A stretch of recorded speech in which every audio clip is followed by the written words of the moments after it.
Hello? Hello?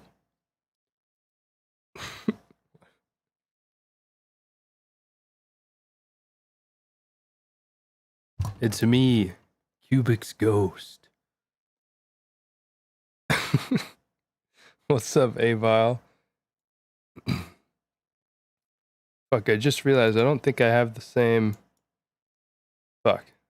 I don't have the same mic setup that I have on my first listen streams for this. So I'm gonna need you guys to tell me if my mic in the music is too loud or whatever. Cubic out of phase. Hello, everybody. This is my new look. I now have transparent glasses. It's pretty great. Let me change this though. This is too creepy. What did I need to change again? Yeah.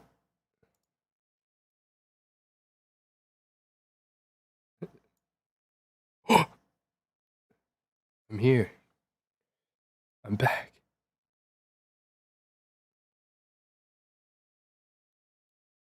What the fuck? What the fuck? It is I, Cubic. Hello, humans. I'm having too much fun with blue screen right now. There we go. Okay. This is still... Let me actually do it. There we go. That's a little better. I wore a blue shirt today, so I fucked up, and it's on me. But... Yo, if you read your last Discord message from me, there's further details on why I can't stay here. Have a good stream, Cubic, but I have to go to bed for school. See you. See you, dude. Good luck at school. Sorry you won't be able to be here. Hello, waste of space. Ghost pick confirmed. What up, Vexus? I almost said Venus. All right. Well, Rin is here. I said it right this time, right? Rin instead of Ryan? Or was it that I said Rin, or was it actually Ryan instead of Rin? I hope I said it right this time. Rin. Anyways, we got Rin with the Laser Paradise version 2. Weird, don't see the super chat button for some reason. Uh-oh. Does everybody see the super chat? Is it just Oleg, or are other people not seeing the super chat button either? If that's the case, then I'll see you, waste of space. If that's the case, then I might need to change something. The queue is... Wait, 1 second. I need to make sure that the super chat is working. The queue, but we have 21 songs, so if you haven't submitted yet, you still have time to submit. I just need one person to confirm that there's a super chat button, or confirm that there isn't for them as well. And so far, we got Rin, then we've got Vexus, then we've got Spacey, then we've got Hickam Lasto, then we've got RTX, and then we've got Xstretch. That's the next couple for now. I was trying to figure out a way I could like show the queue on here, but it wasn't. Oh fuck, there's not? Okay, that's not good. Alright, here. I might need to end the stream and then restart the stream. Here, give me 1 second. Let me try to figure this out. But hey, real quick, it's a perfect little segue. Instead of donating, well, wait, actually no, I need to check this real quick. Fuck, sorry guys.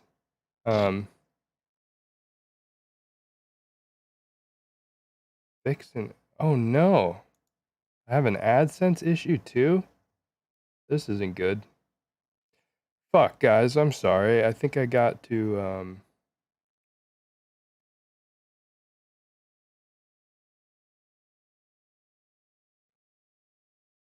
Oh no. Okay, I might have to restart the stream. Damn it.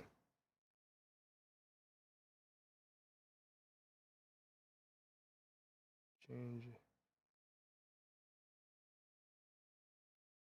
Oh wait, I guess I can't. All right, just give me 1 second. I'm sorry. Your I haven't identified my address? Fuck me. How do I do that?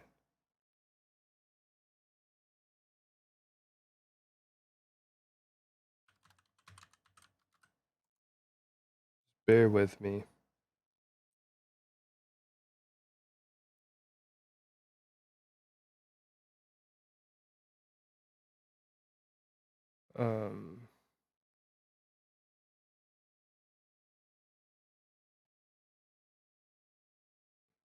Why do they make it hard to do this?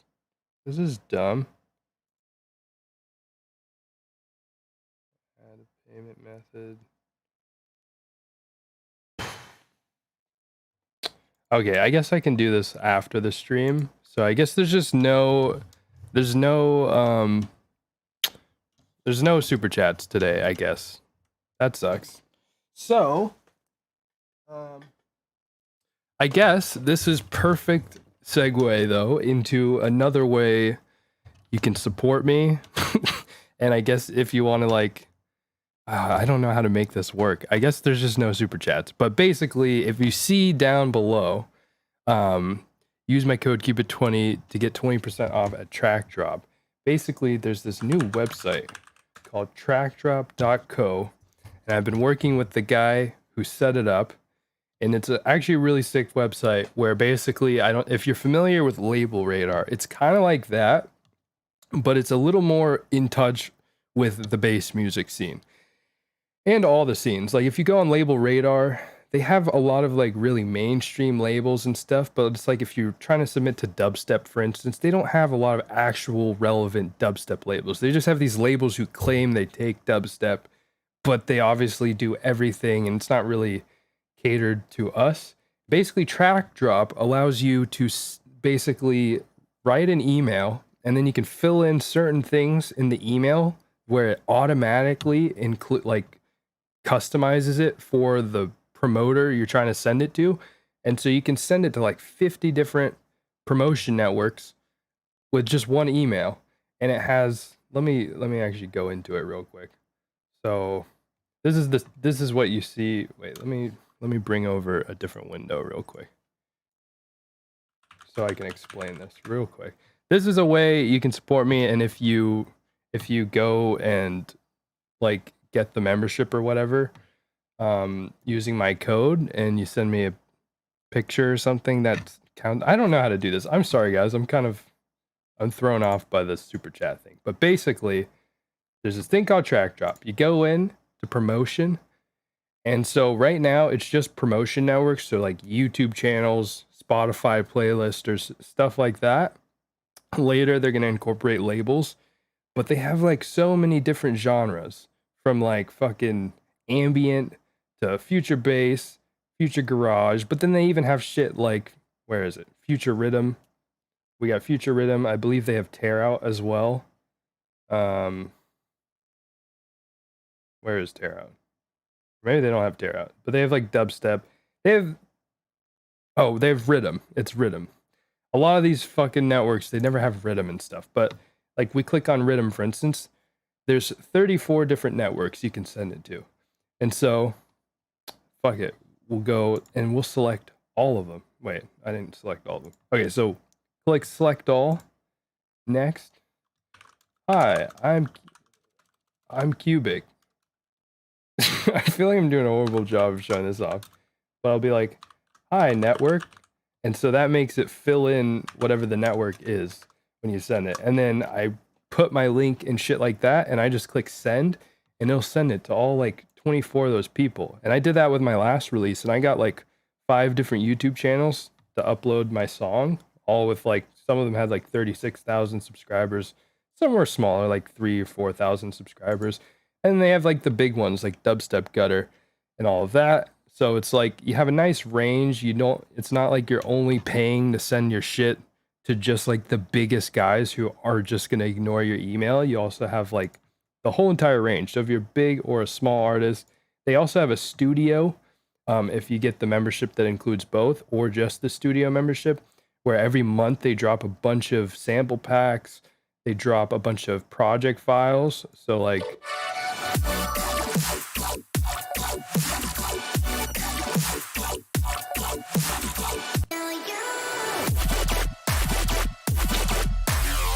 I'll go over the queue in 1 second.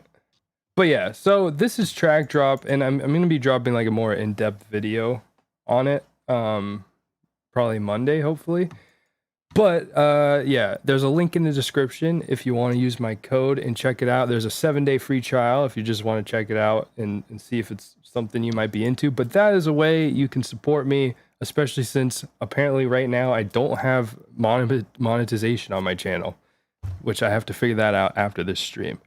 The website is trackdrop.co, and the link is in the description, and it should lay out everything for you so you can understand it. I feel like I did a bad job of explaining it because I was caught off guard by the monetization, but I wanted to explain this at some point during the stream, so I guess now, since I don't have super chats, it's a good time to explain it. But it's also like my first official ad sponsorship sort of thing, so it's cool. Yeah, so the queue is, we got Rin, then we got Vexus, then we got Spacey, then we got Hickam, then we got RTX, then we got X-Stretch, and then we got Quicksit. Those are the next couple.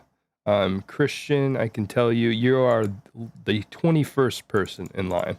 We have 23 submissions, so there's still 2 more free slots. I guess there's no way to donate though, which, oh, I guess you guys can PayPal me. Oh yeah, let me put up my paypal.me. It's just starting Quicksit, my bad. All right, here, I'm gonna put this up. Donate to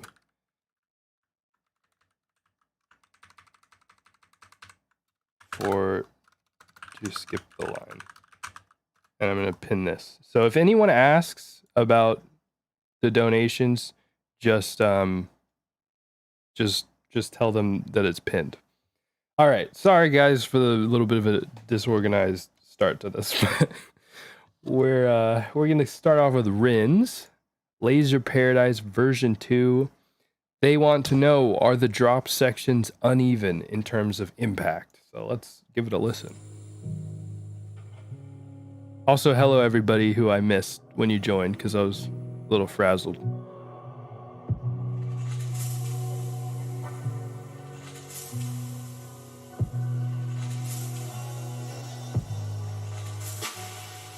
Wait, you called me? Oh wait, I have my speakers on. Oops. So wait, one thing here. This kick feels so like, it feels almost like high pass. It's a little weird, honestly. Yeah, just like the space on the kick's kind of throwing me off.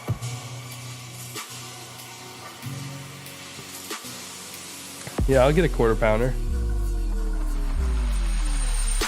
That's a cool way to build into it.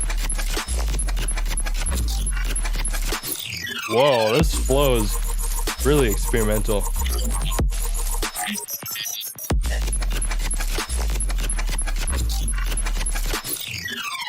It's cool, but it's really hard to dance to. Which is just like, I can't figure out how to bob my head. But I mean, that's what happens with experimental music like this. Also, let me know if you can't hear my mic over the music. That's cool though. I like the arrangement of like the sounds. Water.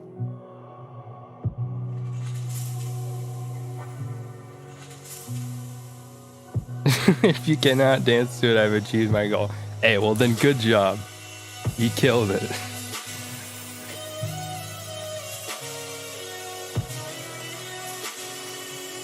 Oh, this part's cool.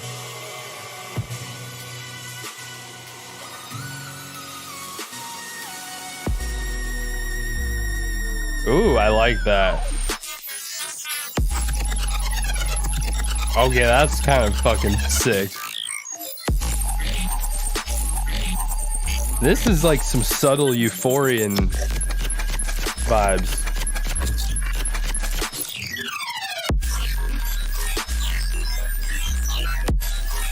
I do think the leads feel a little too thin. Like there's like a space between the leads and the sub.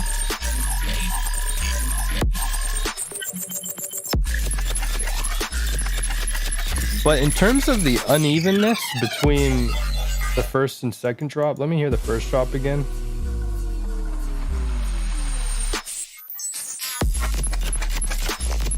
Yeah, there is. I feel like the drop or the build leads into the second drop with a little more oomph and a little bit more of like hype. So it kind of, it works, even though it's experimental and a weird flow. I don't know, it kind of like gets me into it more in the second drop, whereas the first drop, it just kind of feels a bit sudden, and the way it leads into it, it doesn't completely build tension. It's just like it builds tension, but I don't know, like it, in terms of like the impact, I guess, which is what you're looking for, it just doesn't impact the same way as the first drop. So I feel like if you can kind of learn from the second drop, if you can kind of learn from how you set things up for the second drop and carry that over to the first drop, then I think it would be more effective. But overall, it is a bit of a journey, which I like, you know. Let me check out the outro. Yeah, there is a lot of high end in this as well. Yo, thank you, Christian. I will get to yours next. Let me double check, but I trust you.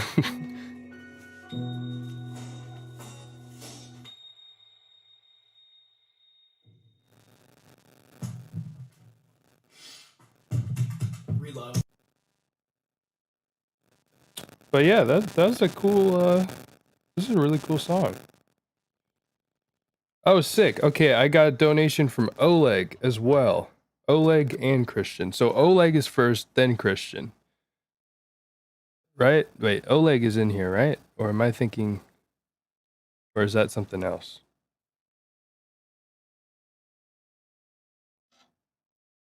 Where do I know the name Oleg from? Is it someone in the stream?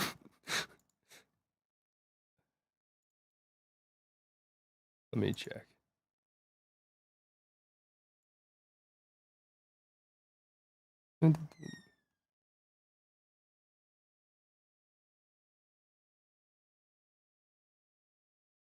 Okay, and fucking Google is being weird too. Why is everything not working today?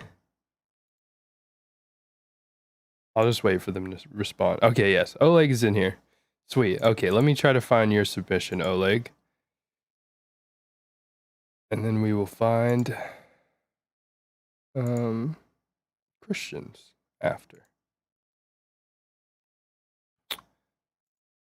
And I just realized I never said the whole point of my ad read or whatever for track drop. My link gets you 20% off of your membership every month. So it's not even like a 20% off your first month. It's like every month you paying like 20% less. So yeah, if you decide to get that. Okay, Oleg, Scute, ideas, structure, etc. is what they're looking for feedback on. Thank you for the donation, Oleg.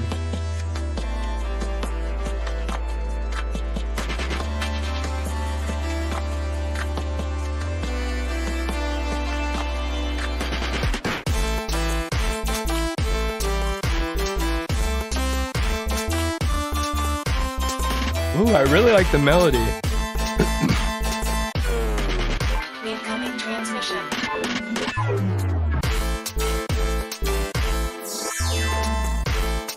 Okay, here, let me restart it so I can analyze it better.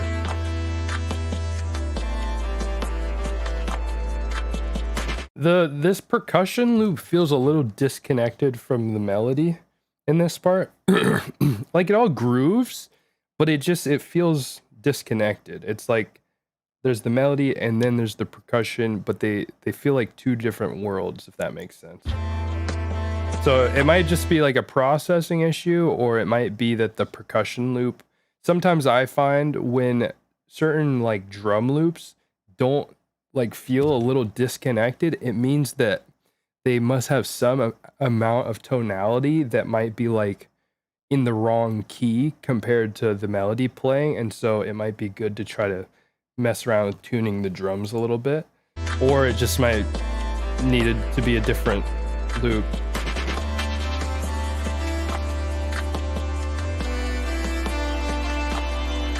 Yeah, it sounds out of key the more I hear it.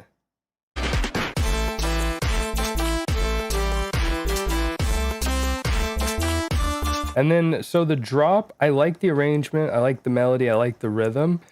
There is some clipping going on. I can't tell if it's like with your drums in the sub. Yeah, every time your kick is coming in, it's clipping.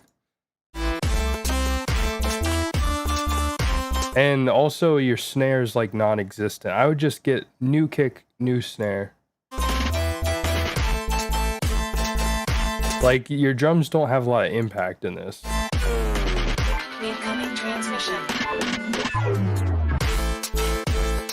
And then also your lead sounds a bit too mono. Like I feel like this drop needs a bit more stereo girth to it, you know? But like I said, the idea is here. The idea is here. I really like the drop and the arrangement. This part is cool. And then the way you switch.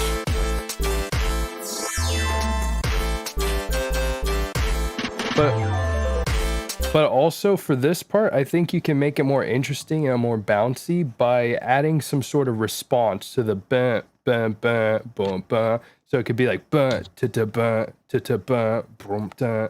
Like some sort of percussion or fill element or something in there that maybe even like a vocal chant, something like that could spice it up a little more, make it a little more interesting and bouncy. But this is cool. This is a really cool start. So yeah, it might be no sidechain, and that would affect the groove a bit. Cool Poodle, I will check for your donation as well. You sent me $0, Cool Poodle. I didn't even know you could send $0. How do you send $0 on PayPal? How is that even a thing? And I paid a 50-cent fee. You sent me $0 and I had to pay a fee. What? Dude, that's just mean. You owe me 50 cents. Oh. Okay, wait. Okay, so then we're good. Oh, now I just feel bad now. So, damn, let me see where you are in the queue. I think there's still room for free submissions. Yeah, wait, you didn't even need to pay me. So PayPal just got a free 50 cents, basically. Oh, no. No, don't make me. I don't think you can do that. It makes sense now. There's just a fee when you send it when it's like, I don't remember. It's like friends and family or something makes me pay the fee, and then service and goods makes you pay the fee. Anyways, all right. You can just submit, Cool Poodle, and you'll be in line. I'm sorry. I'm sorry that you wasted your 50 cents. PayPal's making money off of us. All right. Who's next? Oh, Christian. All right. But yeah, hopefully that was helpful. Oleg, thank you again for the donation. Ooh, we got a Pleague tune with Christian Hayward. Let's go. Pleague's not even in here, but we're gonna roast Pleague. Oh, why am I not following? Oh wait, this is. Guys, for anyone who thinks I'm not following them, this is an incognito tab. Wait, I guess since I have the way this is set up, I can totally sign in. So let me just make a non-incognito tab. What just happened? All right. Boom. And boom. Okay. Oh, I'm still not following Pleague. That's weird. Whatever. Anyways, Christian Hayward on a Pleague tune. This is fucking awesome. Let's go. Wait, so then did you want like feedback on your vocals? Or should I feedback Pleague? Oh, looking for feedback on the rap tonality. Feel free to check out the holes. Oh, so you rapped in this. I didn't even know you rap. That's fucking sick. All right. Cool. Yeah, and if Pleague ever sees this, I'm sorry, Pleague.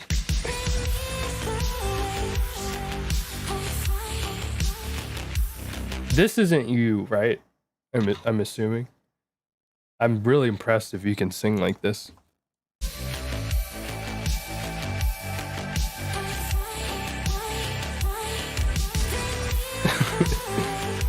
Yeah, I figured.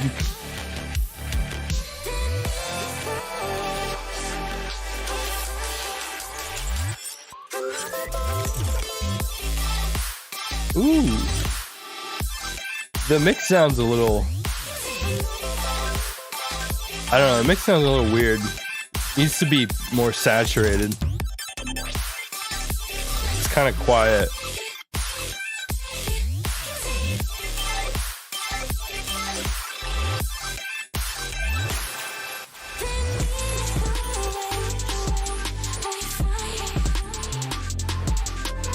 It's so weird hearing this vocal used this way.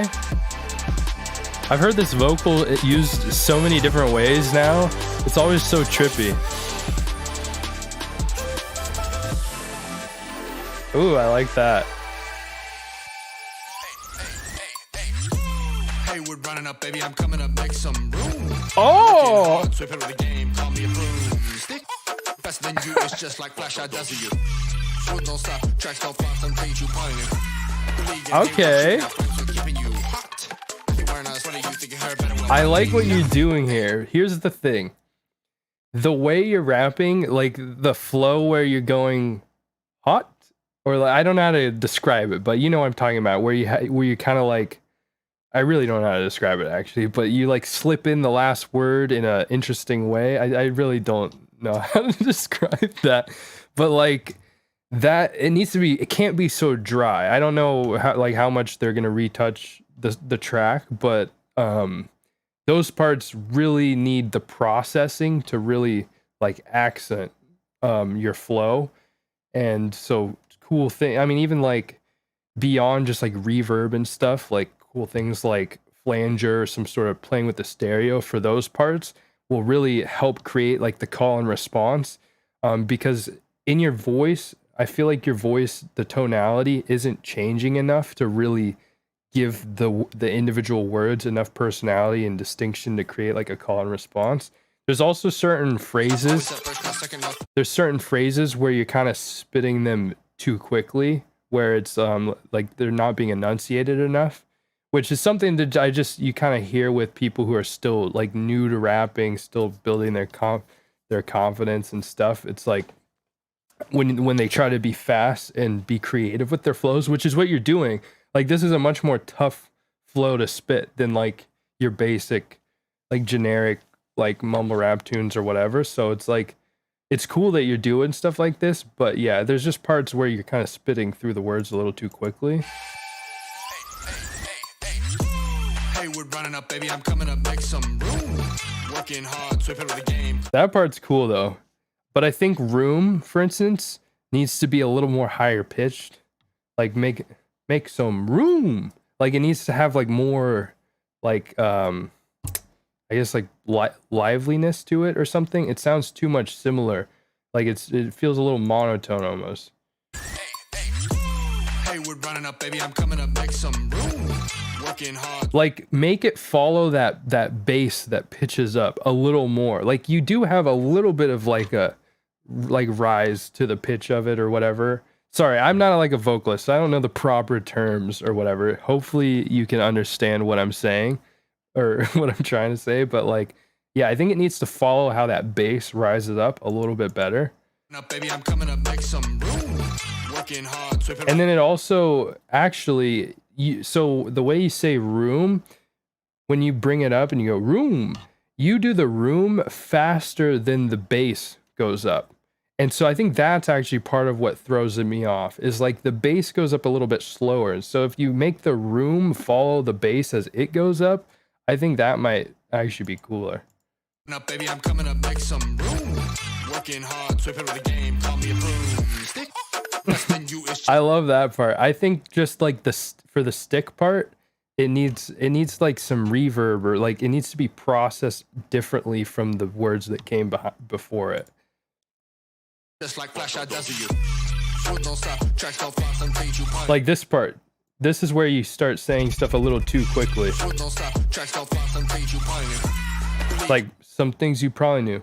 And that's probably hard to fit into that bar, and so you might even need to rework that, because yeah, the way you say that, like, it sounds a little like amateur, because like you're trying to say probably new, but then you had to cut it down so you say probably new, but then the way, like, the tone of your voice, it just kind of, I don't know, it comes off like you're just having trouble cramming that in there, and so it's just like it's almost too fast, and it makes it like noticeable that you're still like kind of figuring it out, you know?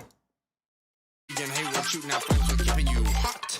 You wearing a sweater, you think you heard better, well, probably not. Hey, always I like that flow a lot, but I don't know. Let me listen again. hey, we're shooting out flames, we're keeping you hot. You wearing a sweater, you think you heard better, well, probably. I mean, I really think, yeah, a big part of it, I think, is just how the vocals are processed. I feel like they're a little too dry for like the kind of tone that you're going for and the playfulness with this flow. Nothing. Hey, always up first, class, second, no third, we're never late. And then yeah, there's another part where it feels like words are kind of getting jammed and spit too quickly. Second, no third, we're never late. First, class, second, no third, we're never late. Second something third, we're never, like, I don't even completely know what you're saying here, because it's just it sounds like you're just having trouble figuring out the timing of those syllables and stuff. First, class, second, no third, we're never late. It's not up to you, so stay in tune. It's And then that part too, it's not to you, so stay in tune. That part feels a tiny bit awkward because it's also just more struggling with the timing, which of course it's like, I just gotta commend you first off for even trying to do, like, this seems like a hard flow to like figure out. Like, I don't know, I want to learn to rap at some point, but it takes a lot of confidence to even try this stuff. to you, so stay in tune. But yeah, it's not to you. That part is just a little awkward. I don't know. It might just, you might need to re-record that, or you might need to just figure out a different way to execute that, in my opinion.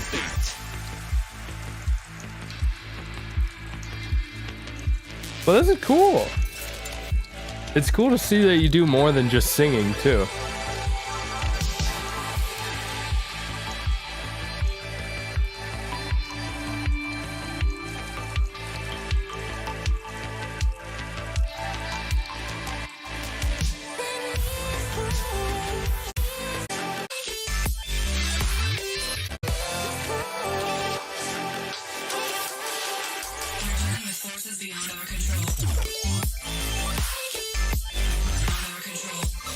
This is cool. This is like some quality gaming music.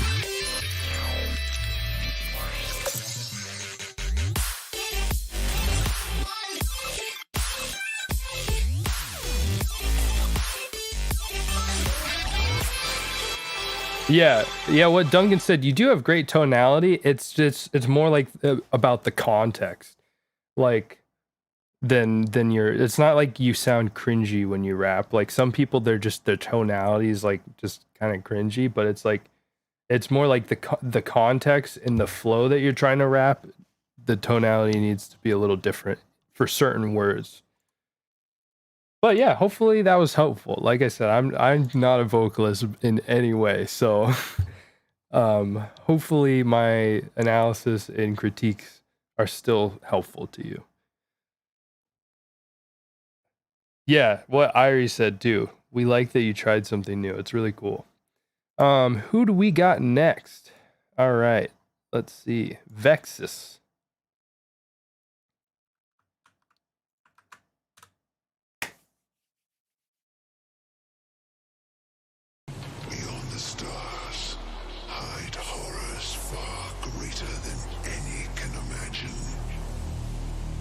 this is a cool cover art. Those are cool. That's some cool vocals. I am bad critic.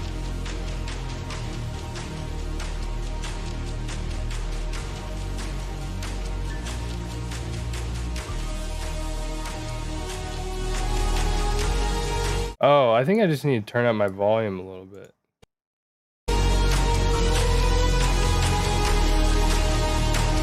I think this orchestral percussion is like, I feel like it needs to be stronger, you know, like especially going after those vocals, you know, like that sort of orchestral, like stompy, like taiki drums or whatever it's called. It's supposed to be big and powerful, like and these kind of feel a little off in the distance, a little like almost high passed or something.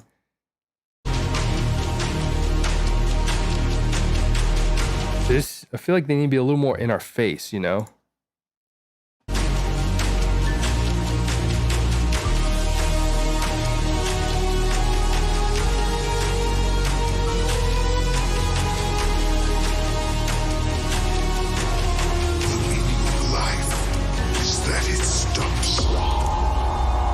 Oh, that's sick though. Everything else is dope so far. It just sticks. So far what I said was your taiko drums, or taiki YTD, your taiko drums seem just a little weak. Like they're supposed to be kind of really powerful, in your face, really add a lot of energy and like epicness, but your taiki drums, I don't know if I'm saying it right, but they sound a little like more in the distance, a little maybe high passed even or something like that. So I think you need to work on making them a little like stronger and more present in our face to really build to that like intense energy that you bring with the vocal.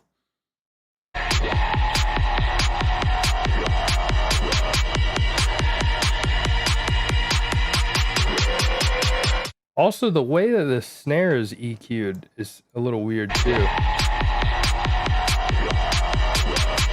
I feel like it's a little too thin as well. It's kind of like, I don't know, I feel like it should be a little more like, well, like epic and in our face, but then also maybe like some big reverb on it or something. It just feels a little weak. Taiko, okay, got it. Awaits. Yeah, because it's like you keep putting in these fucking crazy ass vocals where it's like, we're gonna kill you, or annihilation awaits, you know, and it's so big. Annihilation awaits. Like, feel the energy that vocal provides, and then listen to this weak ass snare. Does that sound like annihilation awaits, or like the taiko drums?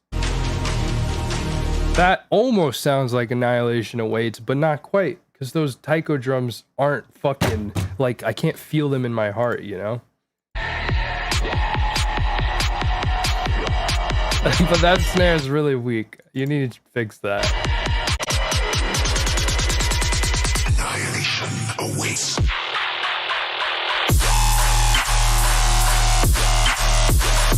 Yeah, Hickam said it right. The whole build-up just isn't powerful enough for the tone that you're kind of portraying with some of the intro. Also, I'm pretty sure I heard some like pops in here that might need to be looked into. Or maybe not.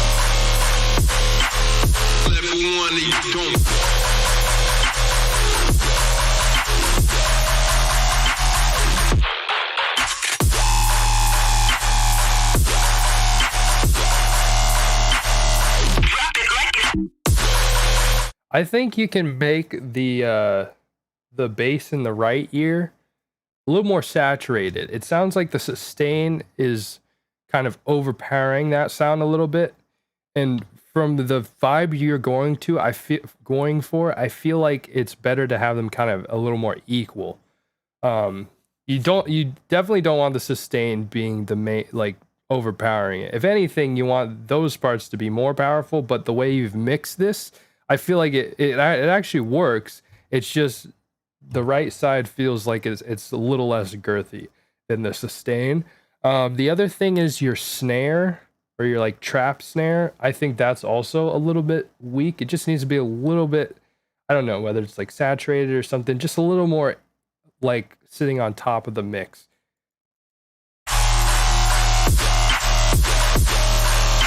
Yeah, like it might need another layer actually. There's just something about it that feels as like it's lacking. Like it just needs to be a little brighter maybe, or have a layer on top of it. Or maybe it's because you have it panned.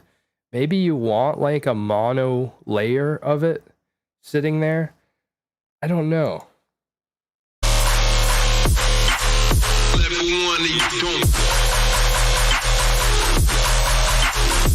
It's a bit weird having the kick in the center, but then the snare like kind of on the left, you know?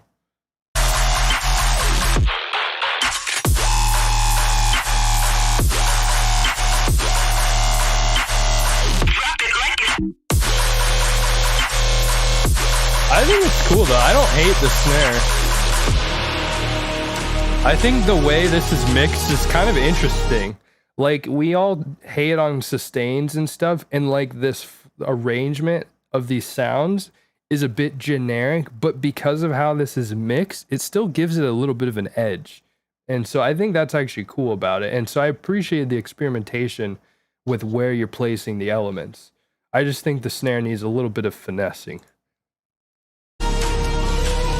Even if the sustain's the main sound, I still think that the other sound needs to just be a little bit more girthy.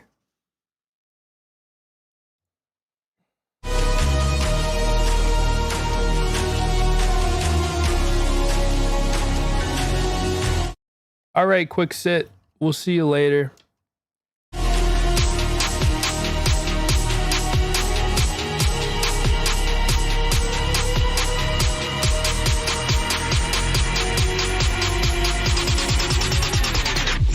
Same issue with the snare in this build. Just a little too thin. Left to run.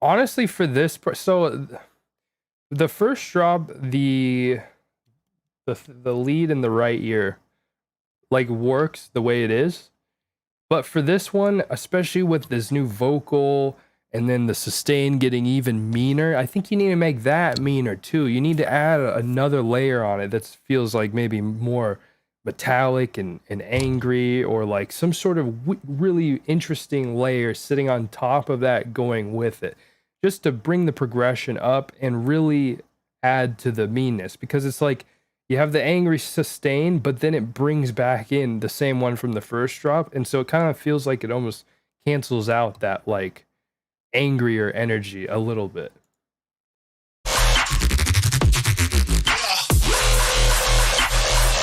Yeah, I actually agree with Duncan on this one. The trap snare, it doesn't convey that meanness in this drop. I think it kind of works in the first drop, but in this one, I would mess with the snare a little more, change it up, make it a lot like heavier.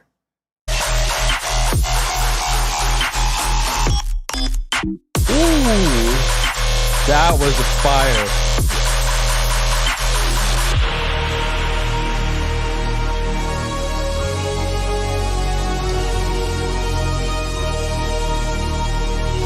That fill was sick. I loved that.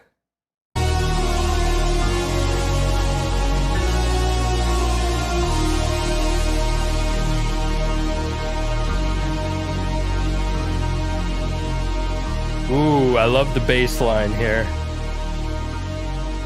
That's cool. Yeah, I think you have a great idea here. It's just a few things you need to fix. And most of them, it's more just the way they're mixed. It's not really like you need to change elements. I think the biggest thing to really help this song kind of stand out and like live up to its full potential, though, is the snare switch up in the second drop, and maybe add a layer on top of that like sound in the right ear to just make it a little nastier, you know. But overall, this is a really cool idea. I actually like it. It's really fun, really energetic. Hey, what up, Murray? All right. By the way, we still have 1 or 2 more free submission slots if anyone wants to submit. Next, we got Spacey. Always excited for new Spacey submissions. Spacey's killing it. Okay, intro. And don't listen to the second drop. It's just the same. Thank you. Okay, so they're looking for feedback on the intro for the most part.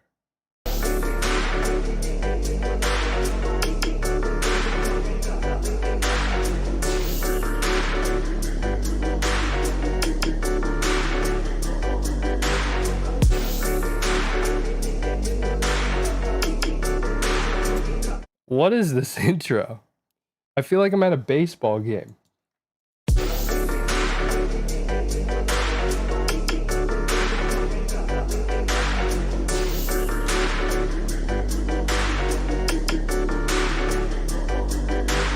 And that percussion fill is just weak right here. It just feels kind of unnecessary almost because it doesn't really do anything. It's too thin to really. And like you don't cut off things. Like you keep everything sustained through there, so it just feels like a little pointless.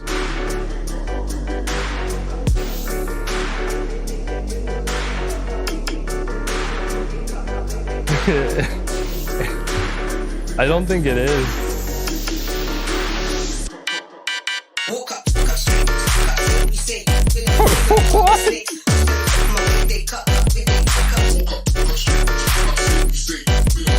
It weirdly works, kind of, but it's also just feels like a meme. Haven't you used this vocal by also?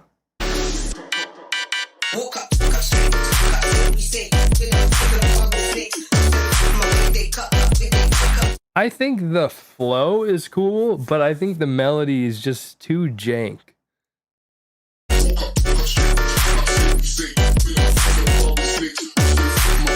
I fucking knew Duncan would love this.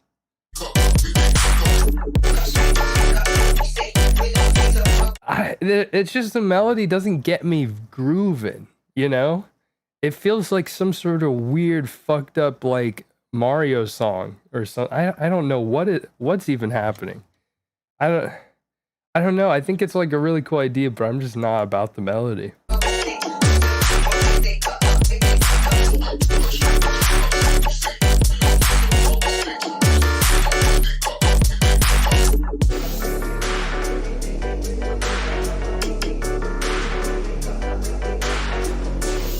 This is like Guppy all. See, I hate Guppy.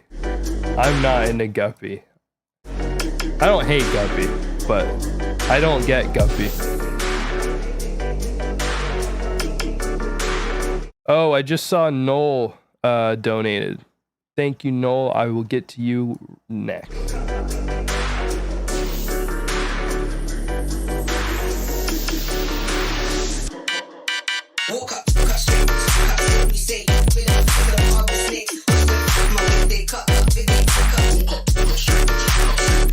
I can't.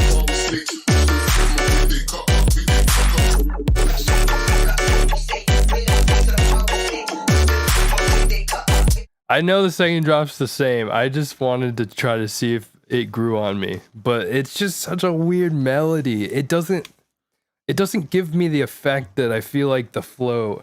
I can't even tell you what exactly is wrong with the melody. It's just I'm not vibing with the melody.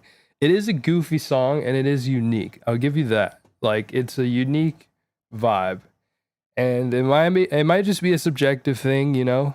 Melodies are subjective, but I don't know. It's honestly not for me, but it's a fun little idea. I do think it's fun. All right, next we got Hickam Lasto. Mixing and what should I do for the second drop? I can only help you so much with that.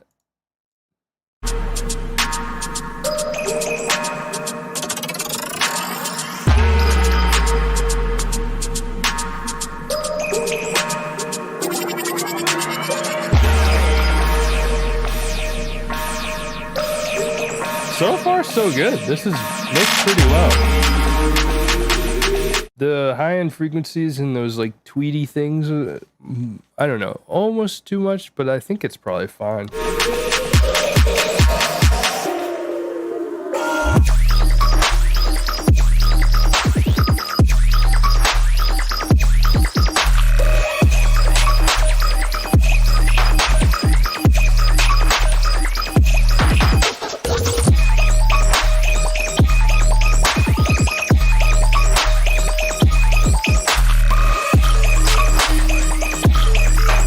I can't tell if the sub needs to be changed a little bit. Might be a little too filtered, or I don't know.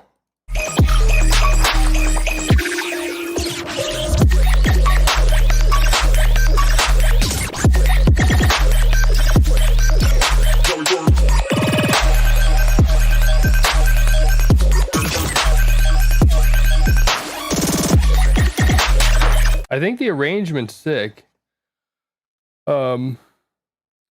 I just feel like the lead might be like a little bit thin.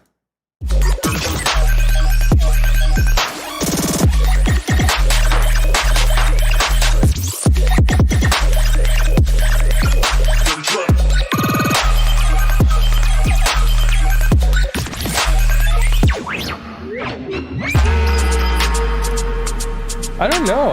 I honestly don't have a lot of criticisms of it. There's something about it that I'm not like completely into, but I can't put my finger on it.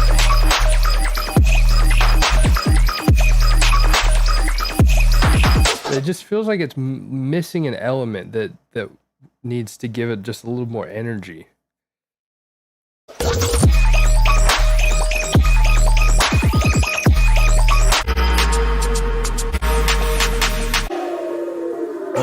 Let me try to imagine a second drop for you.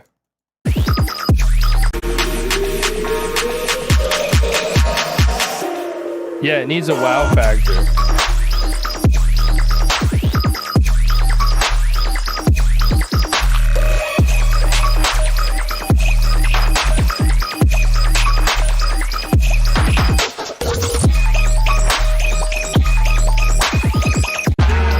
Okay, this is actually a tough one for a second drop. I wouldn't know what to do for a second drop. In my head, I'm thinking like some sort of maybe fake out where it's like a much less cluttered rhythm where it's like dun dun dun dun boom boom.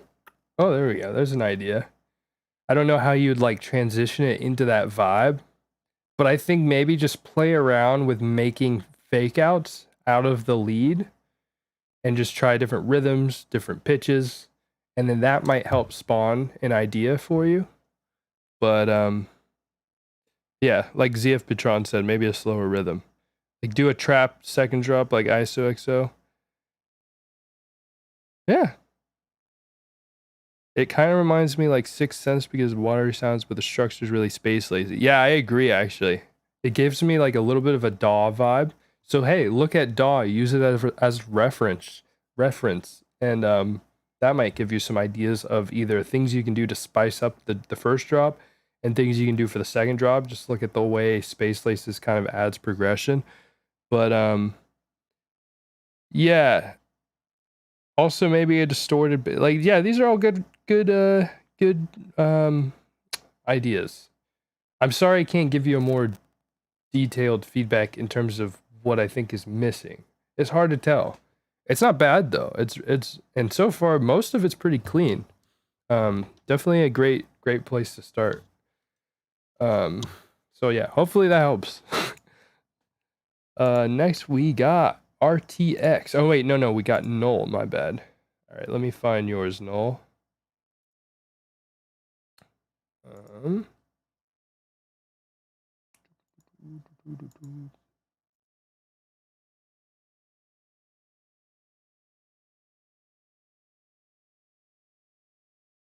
Oh, we got some names in here I haven't seen before. And then we got Greg.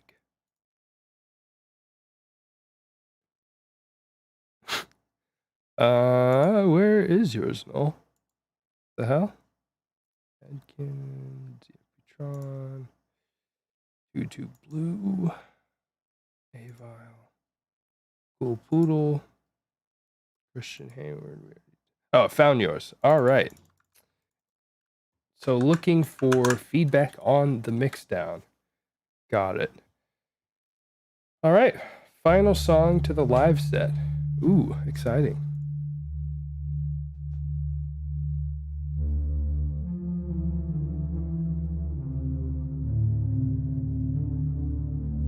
All right, so this is super nitpicky, but there is some resonant frequencies going on in this initial melody. I don't know if you have Soothe. Soothe can fix them. If not, just do some surgical EQing, make like a peak, pull it obnoxiously up and scan through this part. And if you have like a dynamic EQ, I'd use that for this. But yeah, there's just certain notes and stuff because of all the reverb on this. It's just causing some really subtle resonant like clipping almost, or just resonance in general. Not clipping, yeah, not clipping. Like, but that's just like if you're trying to make it the cleanest thing ever. Y'all are still talking about Spacey's tune. What call? Oh, it's because I have Do Not Disturb on.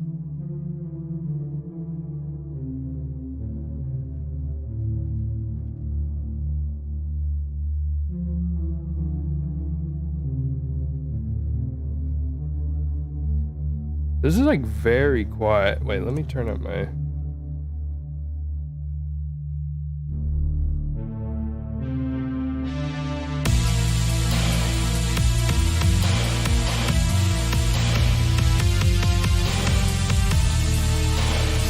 They're the detune or like weird like dissonant harmony here. I don't know. It's a bit weird in my opinion.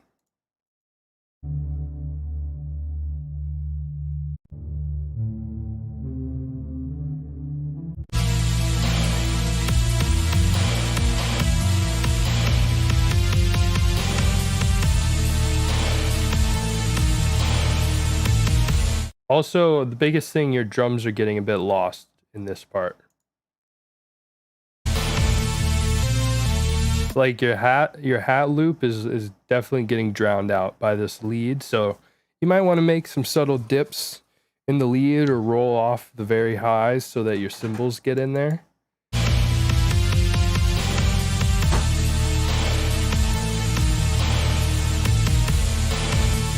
And then it sounds like you have some like reverb or something on your snare. Sounds just a little like further back in the mix. So I would make a parallel signal so you do have like a drive part of the snare as well.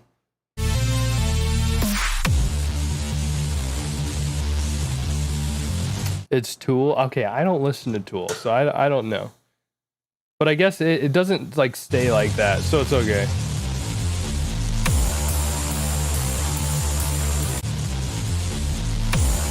Personally, I'm not a fan of this style of kick also, but that's just me.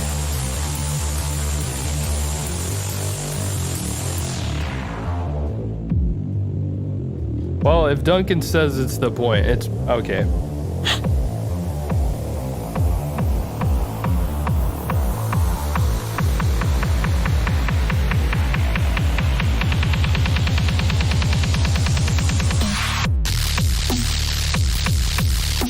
Oh, okay.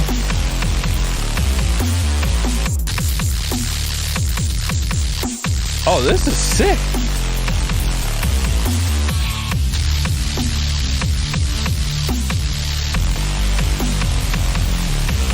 Okay, this is like, it does get a little bit muddy.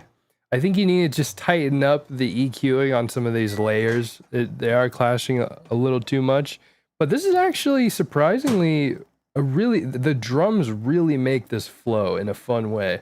I do think your snare, I need to listen to your snare a little bit more.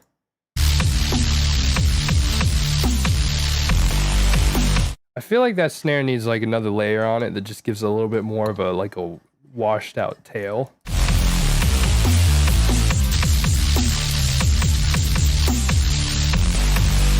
Or just, I don't know. I'm not a fan of snares like that. I just personally would add some sort of, I don't know, either a nice washed out tail or like a more organic feeling, like snare rim shot or snare like rattle on top of it or something like that.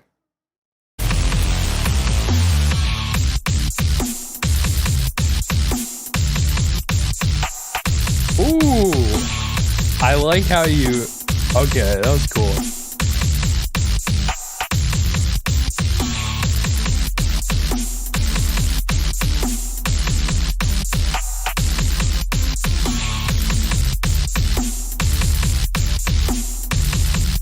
I do think there's not enough progression for this part. Like, it's really cool to stop start, but it feels like you need just a few other like ear candy going on in here to add some subtle progression and build like kind of an atmosphere around the basses and the snare, because it's like right now it just sounds like you're relying a lot on just putting reverb on the basses and the snare, and you don't have a lot of elements outside of that just in the background kind of creating more depth.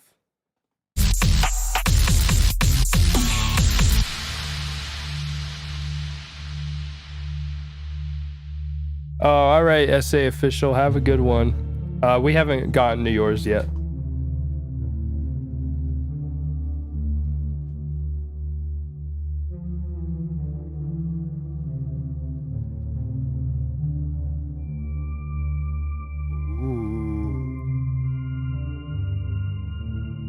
Really ambient.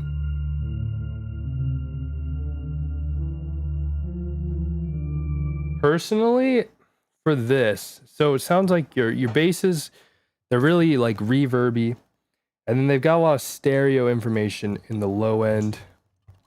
Because of the reverb, it's like there's not like a mono sort of, there's not a lot of like mono sub frequencies going on with this. So personally, I'd follow this melody with some sort of analog sub that kind of fits this vibe that's really subtle, but just gives like a kind of constant mono, like girth and bass to it, and then maybe EQ out a little bit of the stereo of the like reverb bass on top of it. I think that would just kind of center it a little bit more and give it a full fleshed out feel.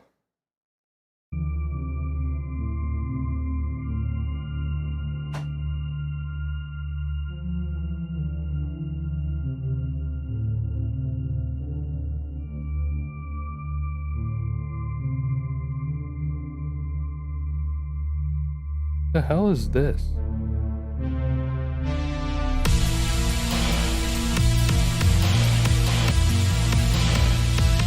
I'm just not a big fan of the same issues with the drums right here as the last time.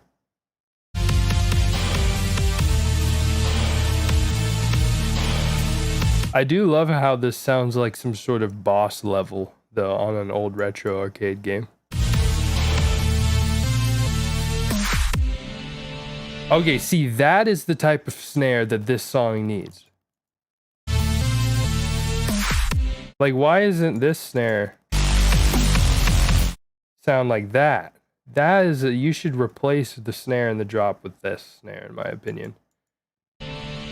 Or like maybe take this snare and EQ it and layer it on top of that snare.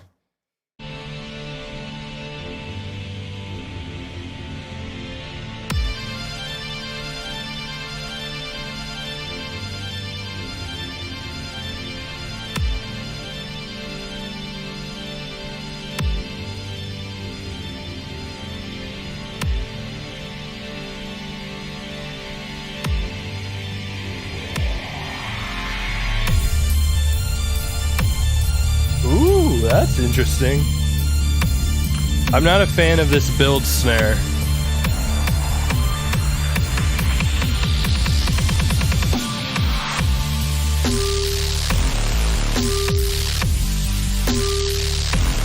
What the?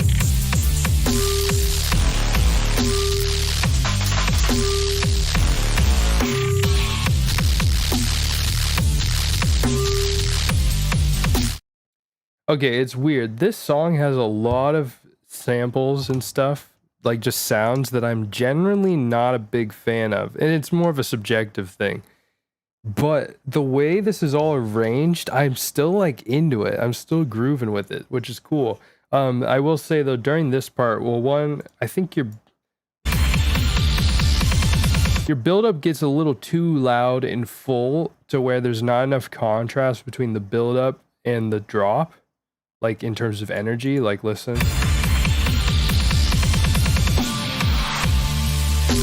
Like, there's literally, it just goes right into it. There's not like enough of a contrast where the drop has like an impact. It doesn't really have an impact. Other thing, during this part, it just becomes clip noise for way too long. Like in this first drop, you have that there, but there's enough variation happening and call and response happening that it doesn't get like annoying.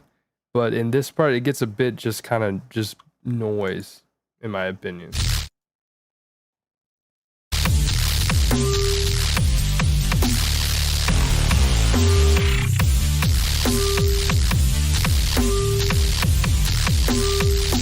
Yeah, this one's just relying like too heavy on the clip noise.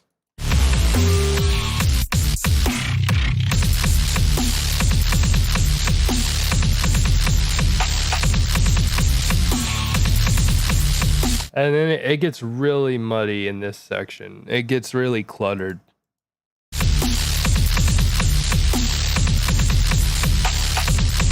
Yeah, there's too much happening here and too many tails from different things. So it just needs to be EQ'd a lot more, transient shaped even maybe. Just like the dynamics need to be a lot more controlled in this. There's just a lot of things happening at once. It gets just muddy.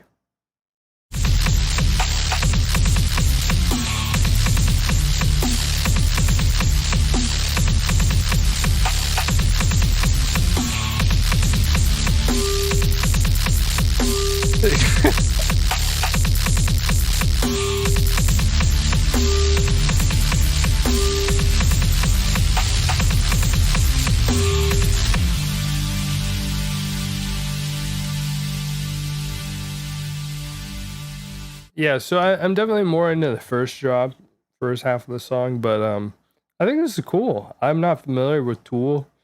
Like, I know who they, like, I know that Tool's a band that a lot of people like, but I've never actually sat down and listened to Tool. But I think this is actually some cool mid-tempo. There's some really cool ideas in here. I really like the drum groove and the arrangement. I mean, obviously you looked for mixdown advice, and that kind of seems to be the main issue, but I did have some issues with like the drums. But hey, at the end of the day, it's all subjective and it's your song. So do with that critique what you will, but hopefully it helped, and thank you for the donation. Really cool song. All right, who do we got next? We got Extract. Oh no, we got RTX. Then we got X-Stretch. All right, RTX made this in 24 hours. Nutbuster. Hey, twin. I peeped you move houses and shit. I just came to check on you, boy. Was the move good, bro? Yeah, that's what I've heard. People either love or hate Tool. Hey, you still serving, bro?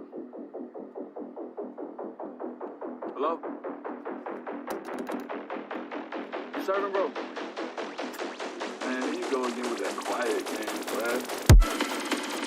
bro. Okay, so Like that, bro. that kick's extremely loud compared to the vocals. We both know you in there. Come on, just let me in for a minute, bro. Come on, bro. This ARP like one shot thing or pluck, it has a lot of high end. You want to just surgically EQ that, deal with some of those resonances. You said, how I got your address?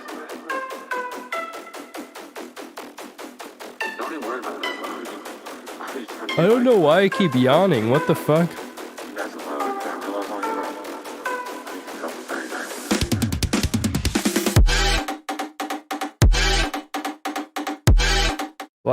A lot of high end in there too.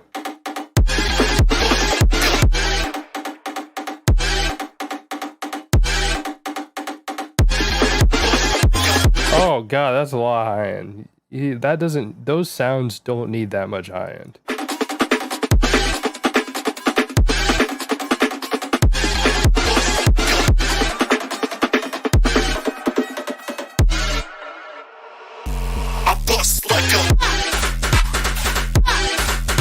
Okay. This snare needs another layer on it with a washed out tail. It's too dry and it's such a small transient, and it works, but it just needs a little wetness and a little bit of a like shimmer on top of it.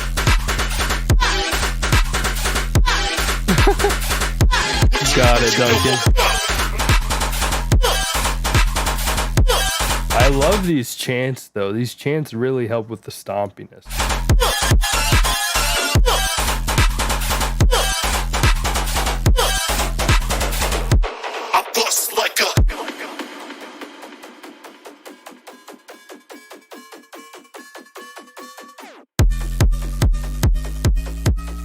Okay, this part's cool, but it's too minimal for a build-up. Needs more stuff going on in this build-up.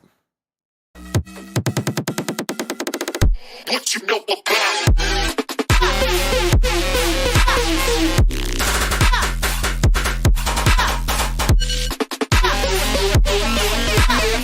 Okay, this part's cool. This growl, but the sub doesn't have enough harmonics. The sub doesn't feel glued to it, and it feels like it doesn't really complement it enough. So you need to make that sub more saturated and fill in some of those harmonics, because this growl is really high end heavy and it's kind of missing those lower mids, or yeah, lower mids. Or wait, maybe just upper low. Is that a thing? Upper lows. Point is, there's just some harmonics missing. It sounds like a little hollow down around the sub range.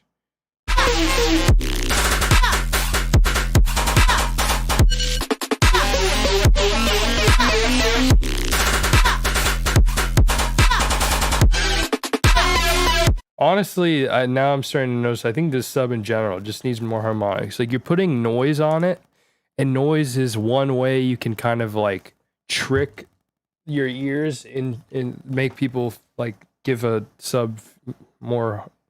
Why am I stuttering? But noise is a way that you can add harmonics to your sub and kind of make it more noticeable in a song. But it's like a lot of the noise in this isn't more in the high end and stuff, and it's not filling in those needed harmonics in the lower mid. So that's something that helps. It's like whatever you're making your sub in, like if you're in Ableton, for instance, you're using Operator, or if you're using Serum or something, you can go in to the wavetable and edit the harmonics, and you can add harmonics there, or you can distort it in certain areas, but it's a little lacking.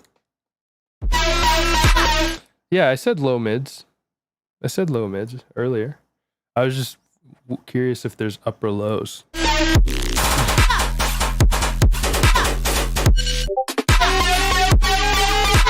That's a bit too much high end too.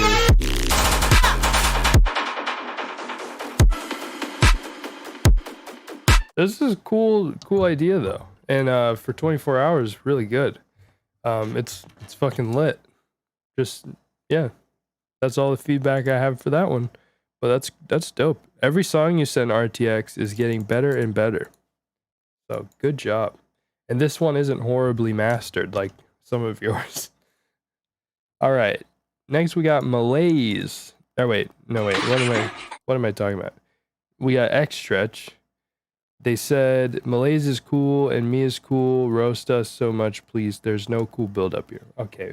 I will try my best to roast you. I feel like I'm in a bit more of a savage mood today. I don't know.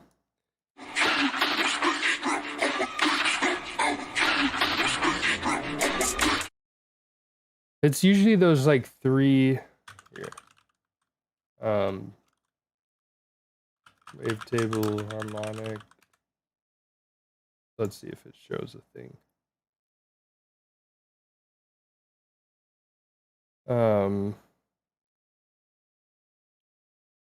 Oh, here we go. So like these right here, these two. But another way to do it, which I do a lot, is you just layer another wavetable. So it's like you do like a sine wave, and then you do like a filtered square wave, you know? Excuse me. Whoa. But you can just have other wavetables to fill in and give some more just rich harmonics to the overall sound.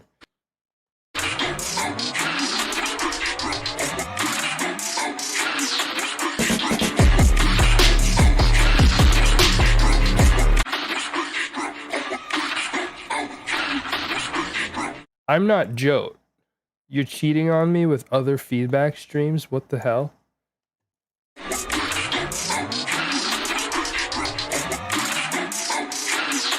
That riser's a bit too muddy.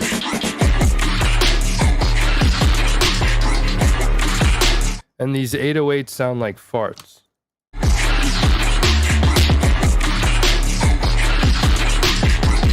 It's a bit too muddy. I think the 808 has too much high end, like it's clashing with the vocals a little bit.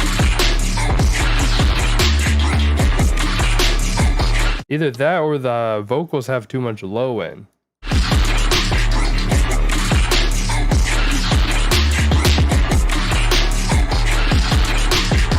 I'm new here and to producing, but why don't you just throw a distortion VST on the sub and then EQ it instead of going through the trouble of editing the wavetable? Well, yeah, that can work too. It just really depends on the context, depends on the processing. But yeah, a distortion VST, distortion is just basically a form of saturation, but just really extreme. Or saturation is a form of distortion, but really subtle. So whatever your method of adding harmonics is, whatever works. It just needed more harmonics in the low end.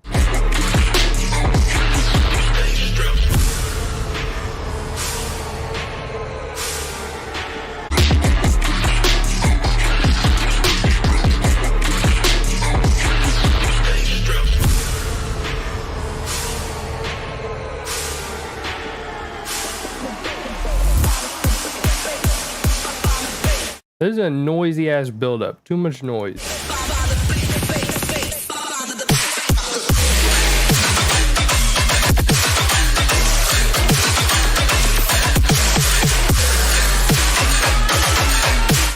God, this whole song is extremely crowded. Okay? It's like thousands of people inside of a closet crowded, you know? I think this was the issue with your song last time that you submitted it. Your cymbals or whatever is creating all the noise in the drop, taking up too much space. Like you have these giantly huge full leads in your songs, but then you crowd the drop with a bunch of other stuff in the background too, when your leads already create so much energy and fill up so much. So you need to let those shine and not just try to shove everything into the drop. Turn down the volume on stuff, EQ stuff, or completely take out elements.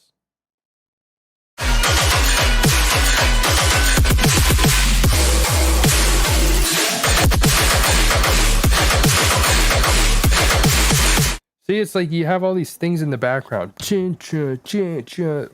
Like those cymbals or whatever, those are like way too loud. You can't focus on the dom.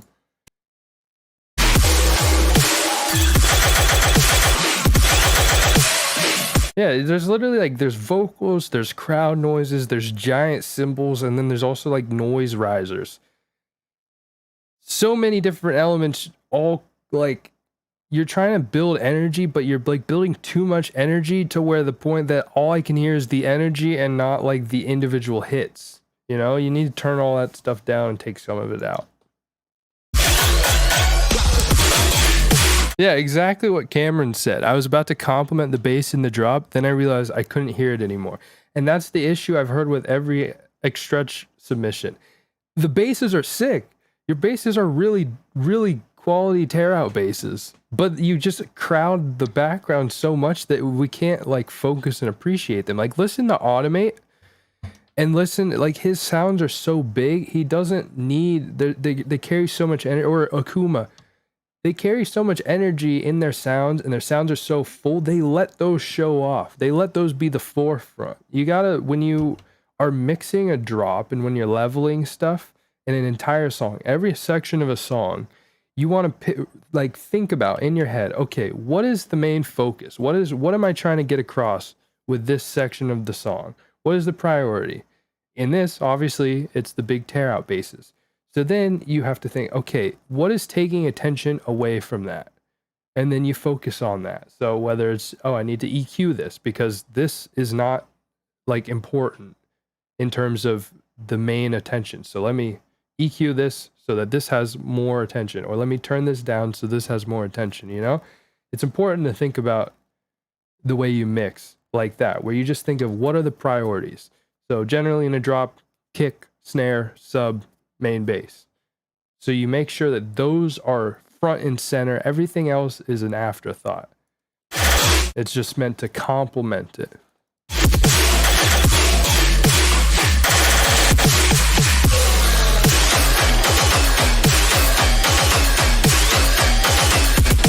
Spacey, I think that's a dumb personal taste. Okay? I'm sorry, but like, I kind of get what you mean. And there's a difference though between washed out tear out like this and just like Murata makes washed out tear out, but it's still more controlled.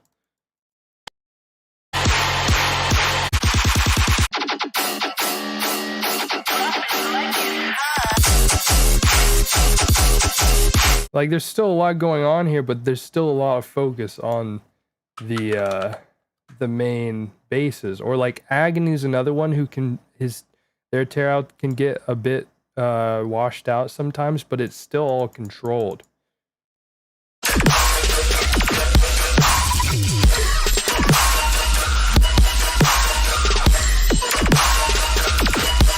See, that's pretty washed out, but it's still like everything's EQ'd enough where you can still focus on one element and pick it out. This is just a bit too muddy.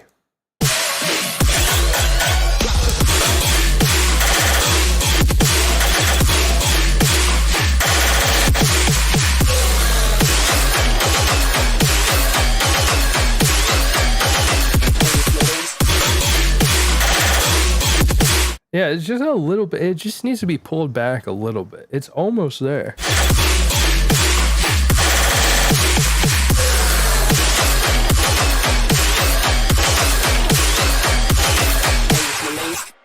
Other than that, though, like I say, every time I stretch, your songs are sick. Your sound design is sick. Your flow is sick.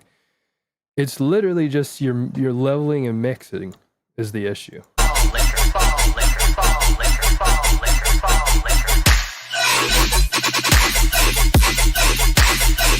That's not as washed out. It's kind of...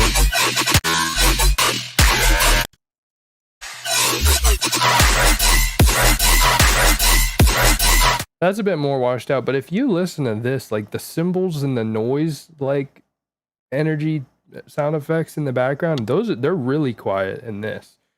Like almost too quiet. Let's roast Murda. Okay, next we got Quick Sit.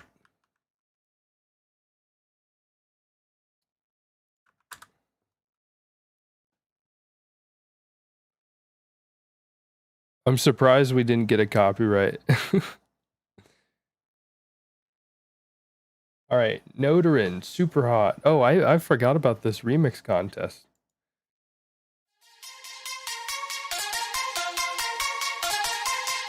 I might need to do one because I love the game Super Hot. I just thought, like, would they let me win 2 Full Flex Audio remix contests in a row? Like, I feel like even if I made a really good one, they wouldn't do that because it might look bad.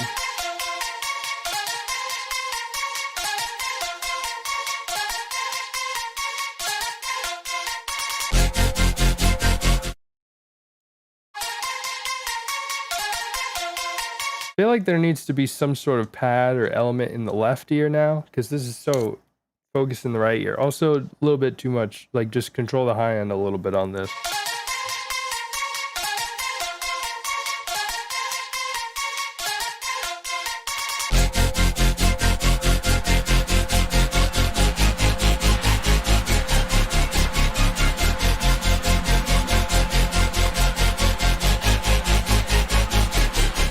way things are placed in the stereo field is a little unorthodox here. Like, it sounds like the bass is a lot in the left instead of mono, but it actually works.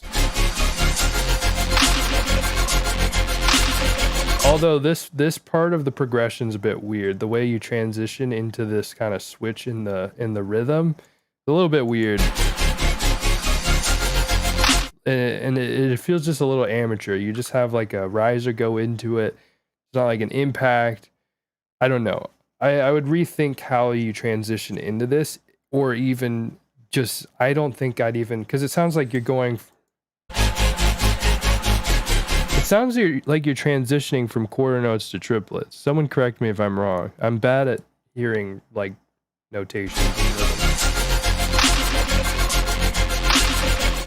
Usually that doesn't work. Like, that is kind of one of the cardinal sins, like having triplets right after non-triplets. Like, you have to really transition that properly if you make it work, or in order to make it work.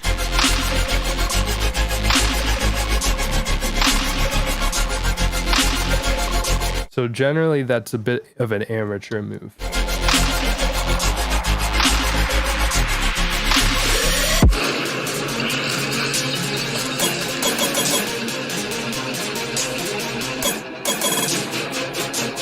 There's a little bit muddy here.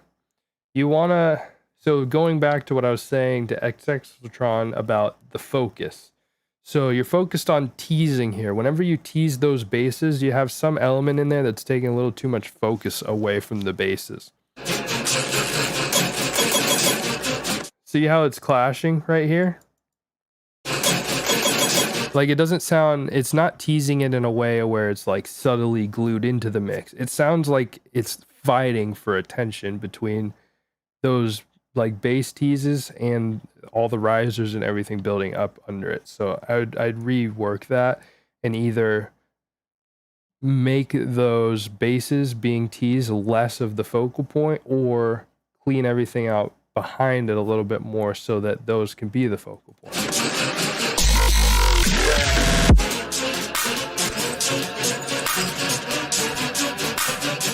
The side chain and ducking going on here is a little weird. Also, the snare in the right ear, I don't think that works, honestly.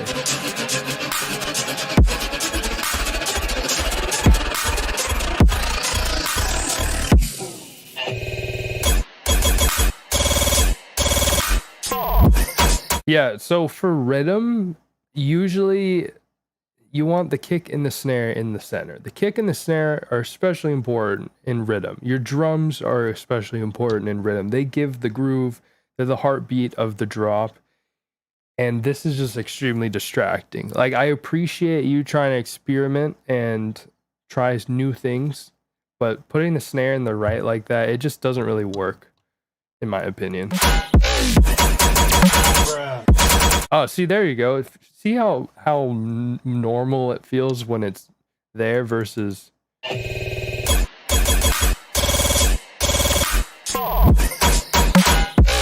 But now it's kind of weird because you kind of switch up the drums, and it doesn't feel like there's a reason for that. It feels just kind of random. Like, if you're gonna switch to this snare, I'd at least layer the snare that was in here on top of this snare.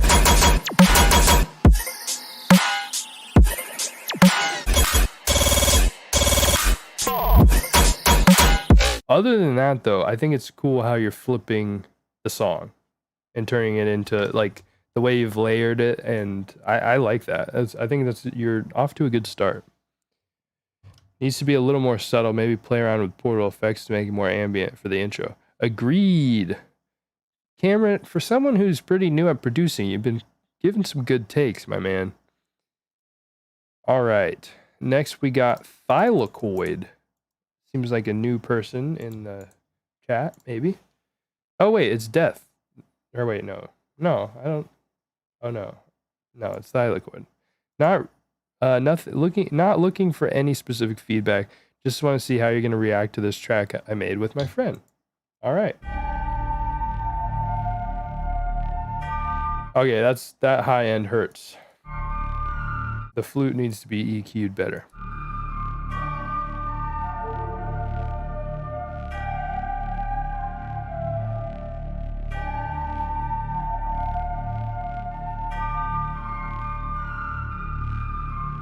Yeah, exactly. When it's element, sorry, I'm going back to the last song for a second. Duncan said stereo claps are great if you have something in the center like a snare or a harder clap. And yeah, so it's like stereo elements work when it's not, I don't know, there's certain elements in a mix down that are traditionally more centered.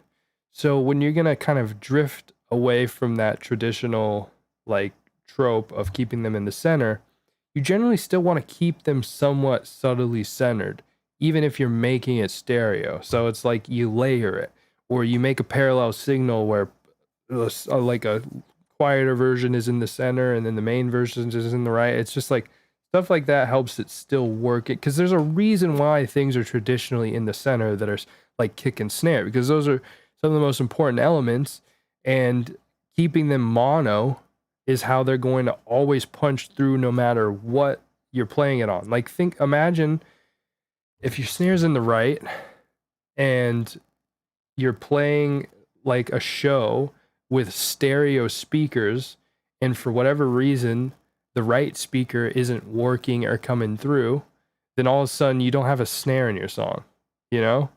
Or if people are on the left side of the room and the club has stereo speakers, then they're not going to hear the snare, and it's going to be weird. Just little stuff like that. Or if someone's right headphone goes out and they only listen to music in their left headphone, and then also there's like mono compatibility, stuff like that. There's reasons that you want to keep things mono. Pedal nerd gang.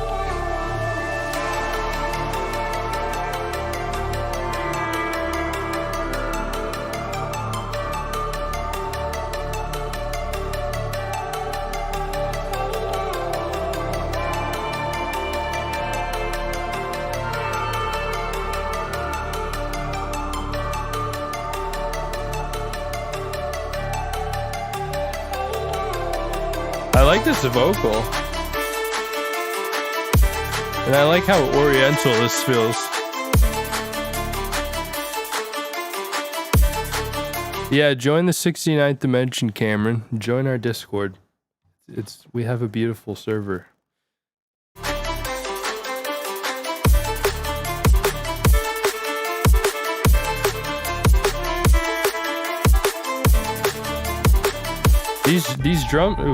These drums are really clean.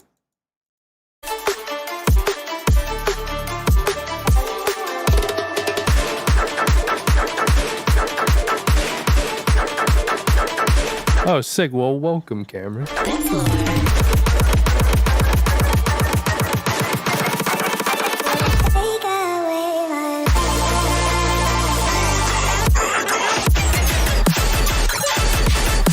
Oh no. Okay, so this is muddy. Oh, this was such a cool, like, this is a really sick idea, but it gets muddy when the tarot comes in. So one thing you have to account for, if you're going to have that much high end and brightness in like the kind of fake out part, your tear out leads can't be so dull. It's even more obvious and creates like a bad contrast. Second, you have some sort of noise or something going on in like the lower end that's really taking away the attention from the tear out hits.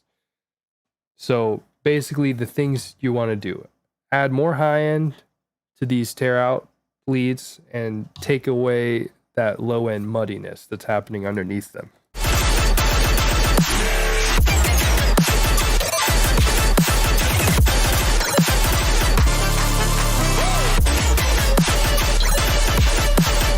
I love this melody. Yeah, there's just this one element that's really taking away all of the focus. It's making it really muddy. Duncan, you have to accept that we live in a tear out world right now, okay?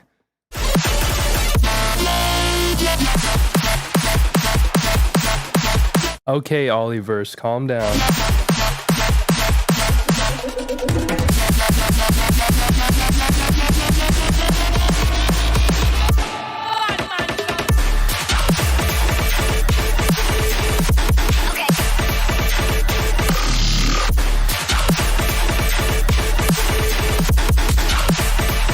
too much going on. You got to pick a focal point, and you got to make sure everything else is staying in its place, letting that shine, whatever, which is in this case the tear out leads. You have all this weird layering going on, but it doesn't sound like you're properly EQing all the layers. And that's really important when you're layering, is you got to make sure each layer has its like section in the mix, you know?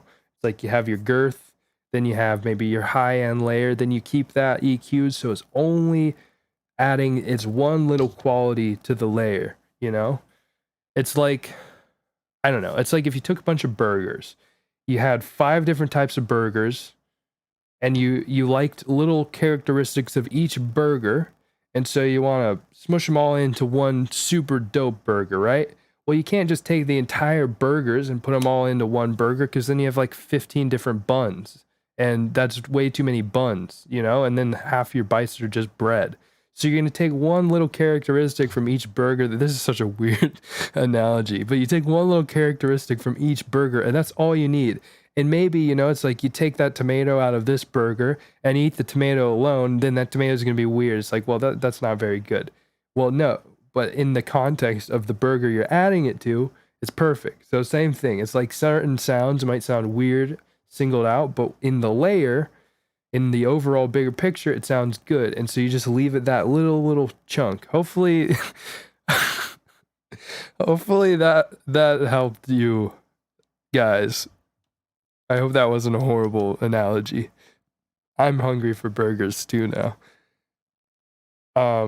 Someone said PayPal. Oh yeah. Super chats are closed because apparently I didn't verify my address on AdSense or some shit. So now my channel isn't monetized, which is extremely annoying and sad, but I'll figure that out after the stream. Okay, do you have Cash App or Venmo? Let me know. Also, let me see. We might have... Oh, no, we don't have...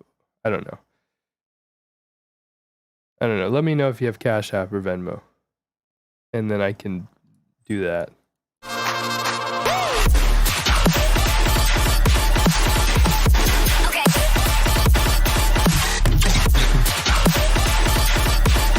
Google Pay? Can you send stuff to people through that? Let me see. If you can, I can give you an email to send it. 1 second. I'm going to keep listening to this song because I'm pretty sure that the main issue is what I've already talked about. Other than that, the arrangement and melodies and everything is really cool.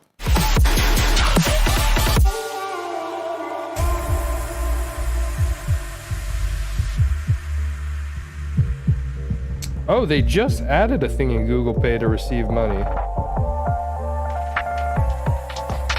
Okay, I'm gonna give you my Google Pay in a minute. I'll tell you in a second, Irie. Can you pay me in cash IRL? I mean, sure.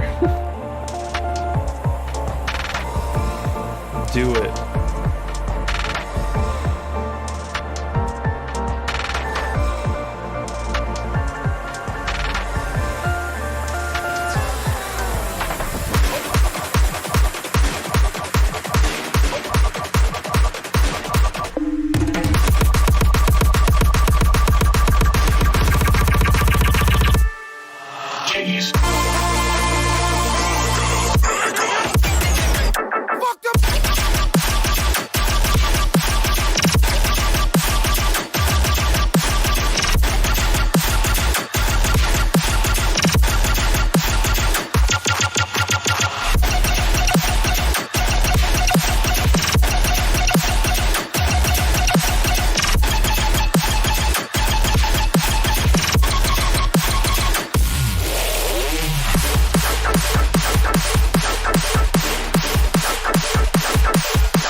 that was sick.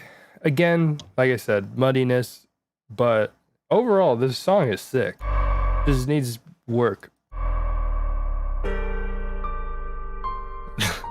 That's my old email when I used to have a gaming YouTube, and I like basically the Cubic channel you guys all know used to be Captain Sack.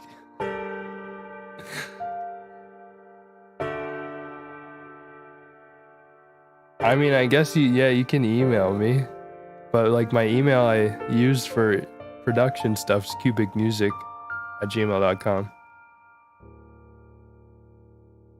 Captain Sack, Dubstep Mike. That's literally, oh my god.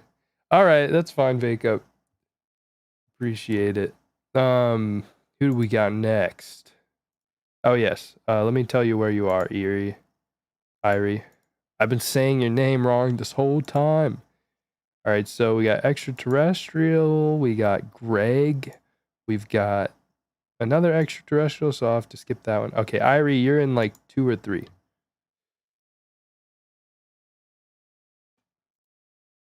Who's next? Neutral, I believe. God, we're not even halfway.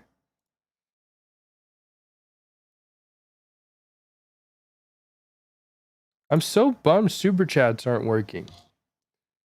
I don't have to deal with that.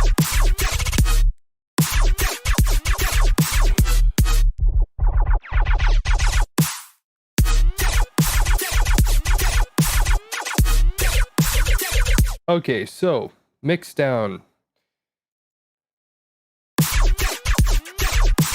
Your kick's nice.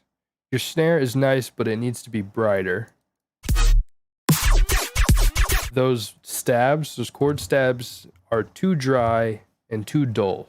They need to be brighter, more airy, have some more space, more forefront.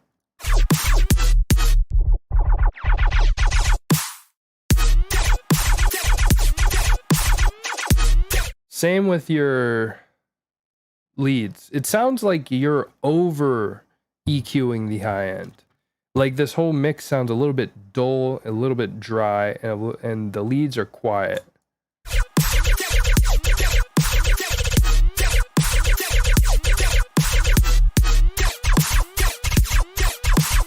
Cameron, I'm not here to be disappointed or impressed. I'm here to help people make better music. So, doesn't matter. We're here to give feedback.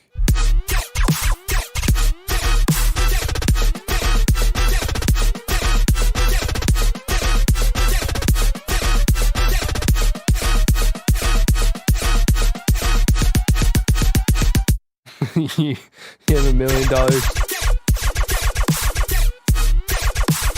I can't get over this fucking siren. Whoa, whoa, whoa, in the background. It sounds like you need more elements. There's not enough ear candy. You don't have a lot of fills. Your leads aren't like super bright and in my face. And it's like, it's so minimal that I can hear like the siren way too much, and it just starts to sound goofy.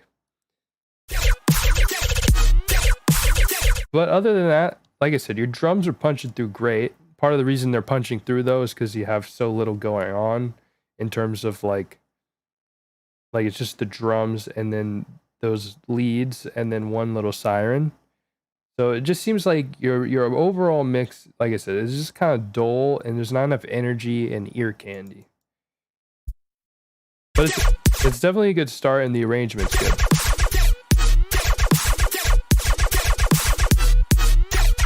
A small down payment of $1,000. All right, yeah. So I'll give you my address.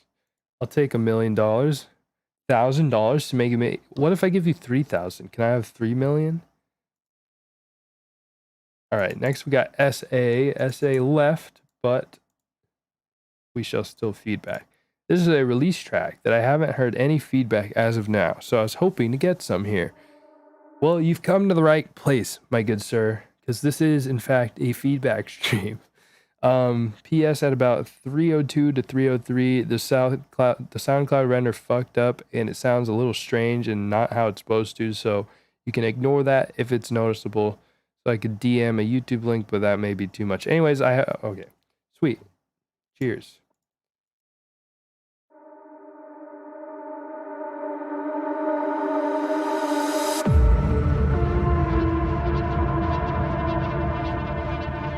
I like this atmosphere. A lot of high end.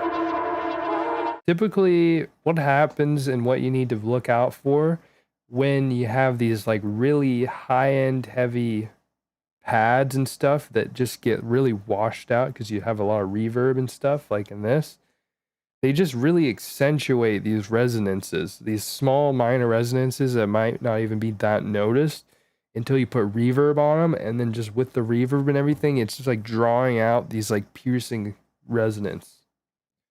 So you always want to make sure you're EQing. Dynamic EQ works best for stuff like this. For those of you who don't know what dynamic EQ is, for instance, FabFilter Pro Q has it. Basically, it's like you can make it so like the EQ only dips when that frequency is hitting. So it's not constantly just like a normal EQ. You put a dip at 3K, for instance, and it's on some melody loop where the 3K only hurts on certain notes, but then you put a dip in it. So now it's like every single note has no 3K frequencies and it makes it all sound dull. Well, instead you can do a dynamic EQ, and there's free dynamic EQs out there where then it only dips when the 3K hits it at a certain level. So it's kind of like a sort of side chain almost. Why isn't it playing? What the fuck? Oh. I live in America. Yeah, Neutron 3 has a dynamic EQ.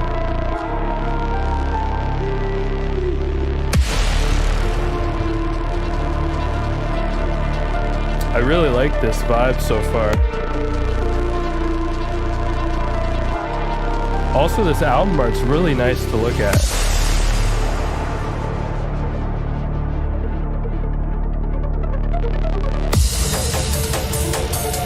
So far, really solid arrangement. Everything sounds really clean, too. Oh, I want cookies and milk. The size of my forehead screams Ukraine.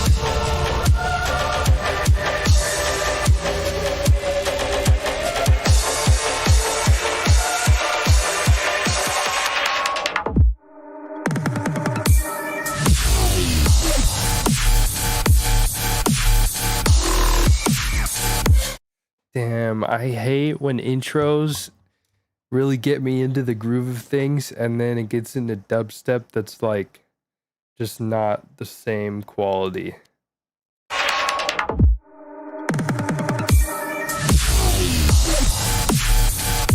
That sound right there, that's the main culprit. It's just, that's a really dated sound, and the way that it's like ducking is a bit weird.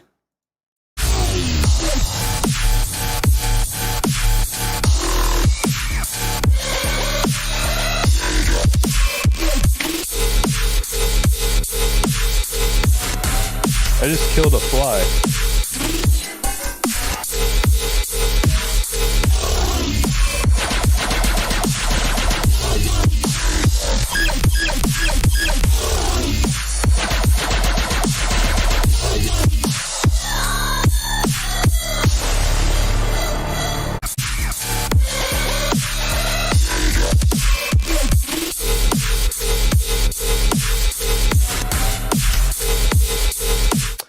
There's just like, it just sounds like a bunch of random sounds. It doesn't feel like there's a lot of rhyme or reason to this, I guess, or like intention. Just a bunch of random bro step sounds, and some of them are kind of washed out. And so I'm just, it's that, and it's a little dated. I'm pretty sure SA makes music on a mobile DAW, if I'm not mistaken. That fill right there is just a bit lacking, in my opinion.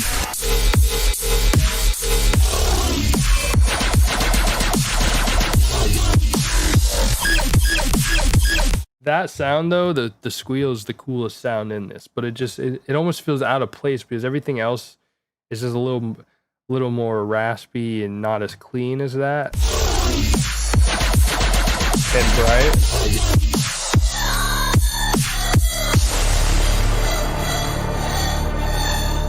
See, that sound works the way you blend it into that kind of mood and like world that you had in the intro.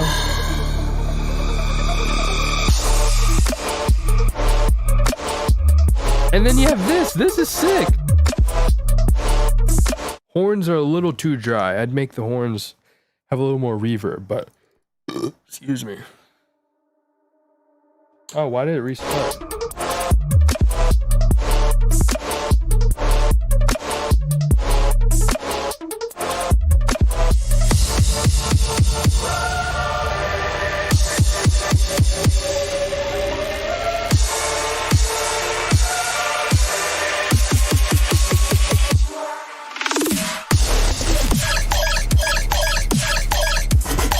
That's better.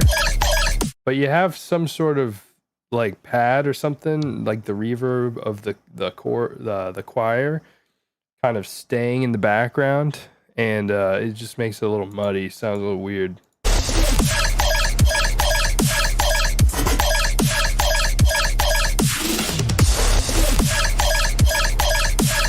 Yeah, some sort of noise. It's like has a little bit of low end in the stereo range. Just cut that out.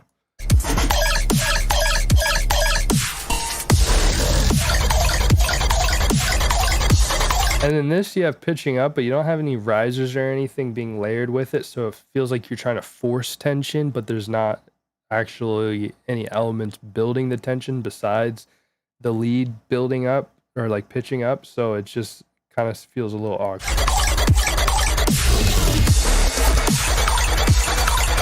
And it's also just, again, a little muddy because of the risers and pads in the background.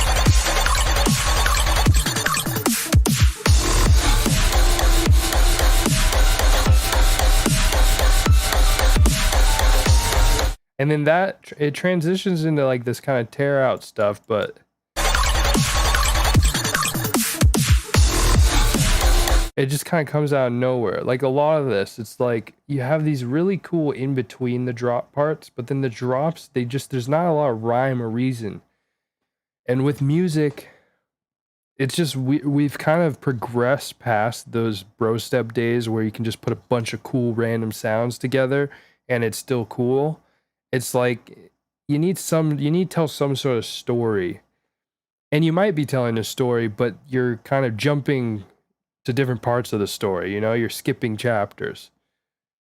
And so it's like, I don't know, you need to transition between some of these things a little more. You need to give cues. You need to just have it make a little more sense. So it's not just coming out of nowhere. The mood's just completely changing.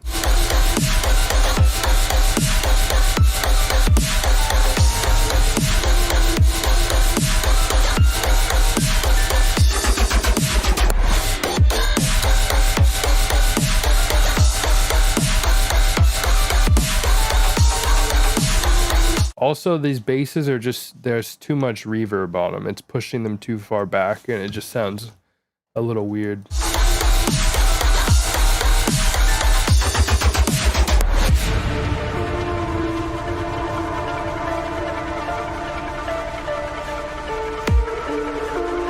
Yeah, I don't know why I'm yawning so much.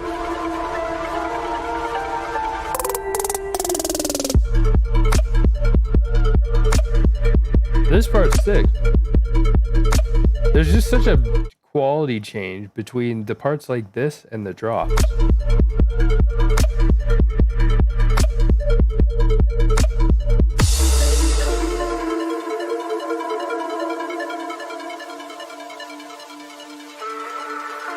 I really like these parts. Like, these parts are great. I love these parts. Oh, Essay's back. Well, your parts, you killed it, Essay. Just needs to work on the arrangement of the drops and the sound design and the mixing in the drops. The drops were the main issues. But really cool ideas packed within this. I really liked the in between the drop parts. Those parts were like really like polished and really nice. Halloween theme song remix, bruh. It's not even. It's August. We still have 2 more months. But I guess get on it early. Fuck it.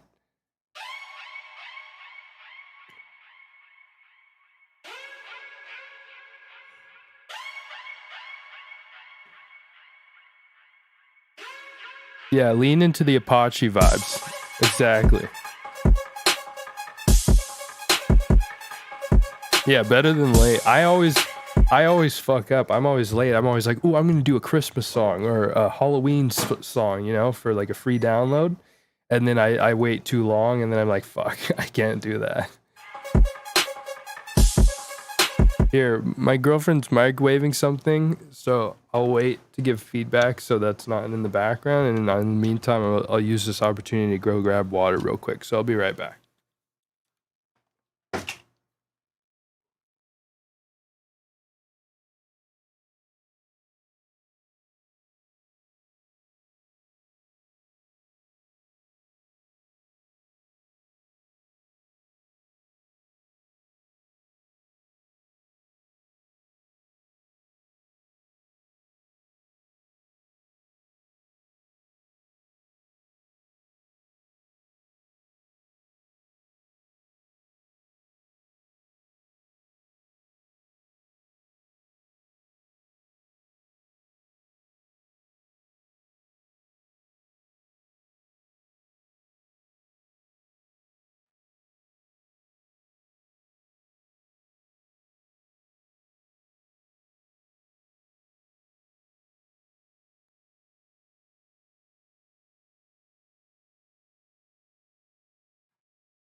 Okay, I decided to make a tamale. So, this is gonna be like 1 more minute of microwaving. So I'll just chill and talk with you guys for a second.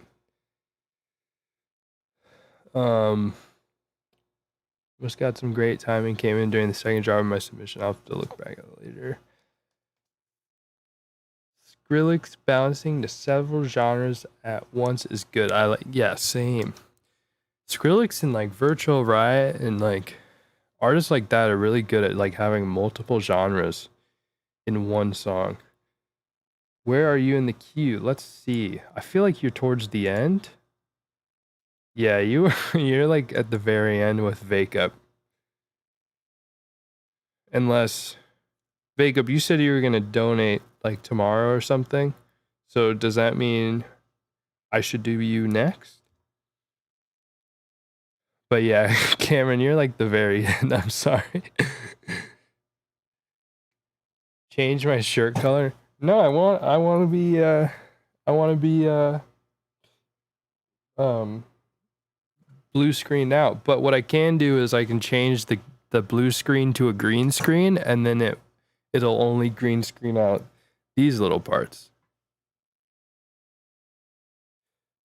I haven't listened to the new Virtual Riot. Or no, yes I have. It's a little bit meh. I agree. Okay.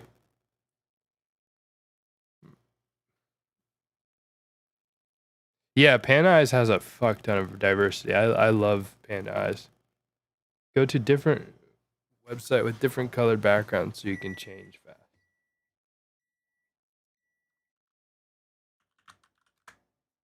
I'll get a track drop. now I have a different colored shirt. Beautiful.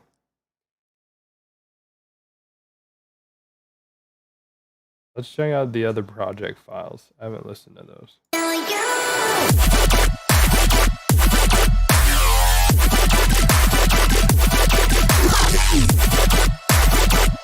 Sick. Like barely alive type shit.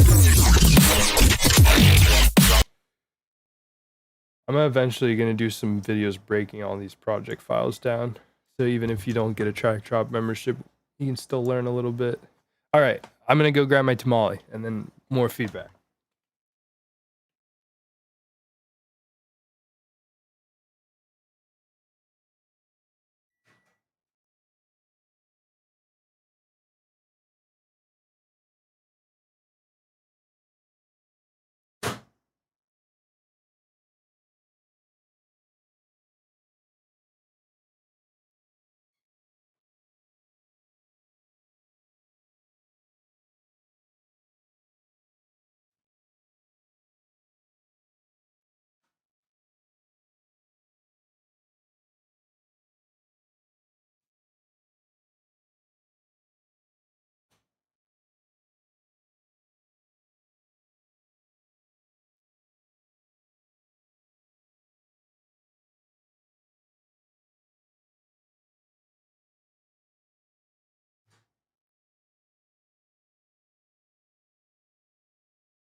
All right.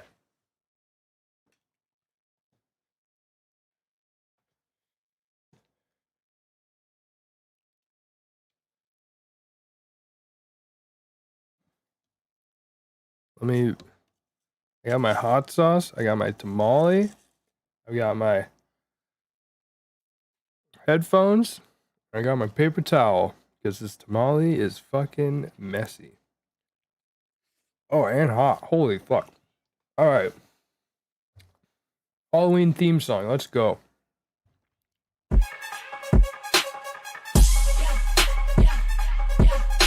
Mukbang.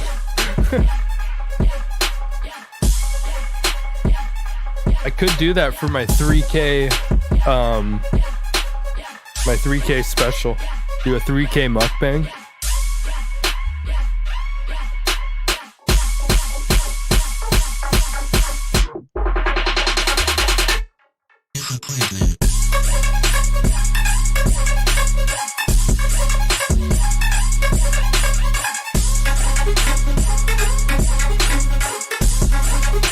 I mean, it's all pretty clean. It's just really simple and generic of an idea.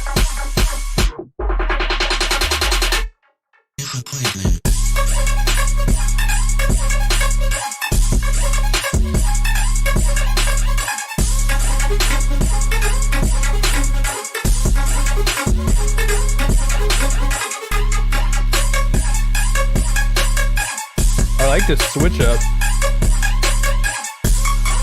Honestly, you're going for a Halloween vibe, right? You want to make it scary and mean. The 808s are great, but I think the 808s could be nastier. You could bring the filter off a little bit, make them really gritty. Like, look up, there's this song by Lumberjack. Let me find it real quick. It's like the perfect example of like really scary, mean 808s. Whatever happened to Lumberjack, by the way? What? Where did he go?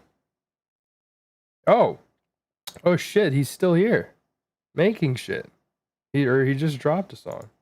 Okay, I think it's this one. No, it's this one. Oh wait, no it's not. Is it this one? No.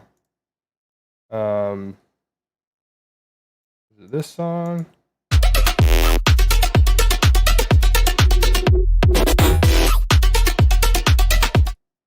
Is it this song? Fuck. There's a song he made. I thought it was the Zan Man song. Oh yeah. Oh yeah, that doesn't sound as cool as it used to.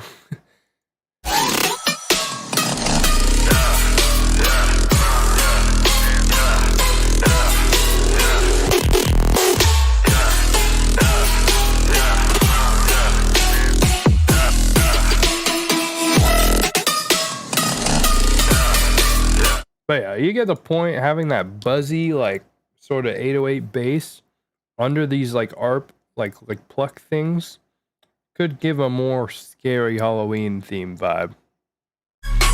Yeah, chainsaw 808 type beat.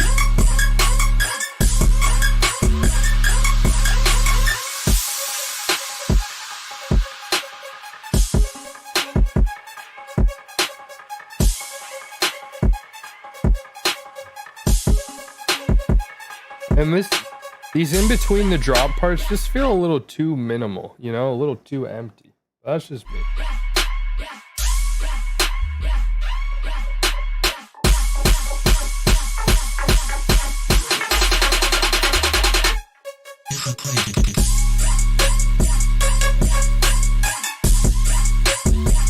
Other than that, it's a vibe.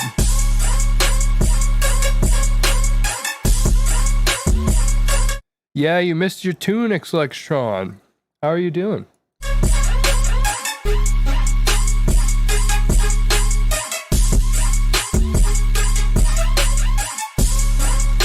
Let me try a different hot sauce.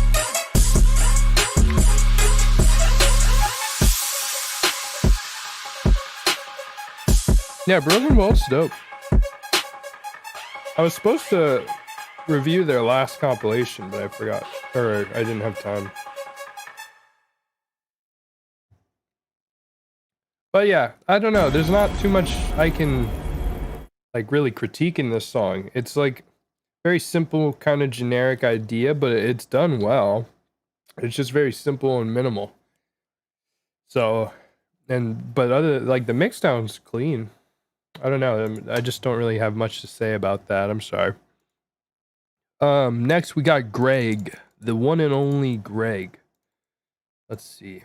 Does this track inflict humor? Would you unironically be vibing to a song where it consists of some saxophones and a sawtooth wave? Okay, Pee Poo Poo Poo Man, Magnimo. God damn it. Greg always in here with the fucking meme track.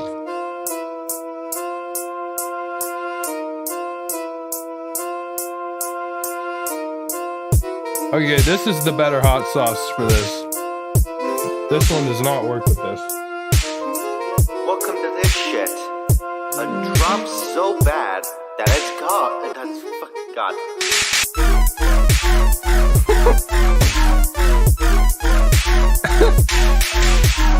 Wait, what? Oh man.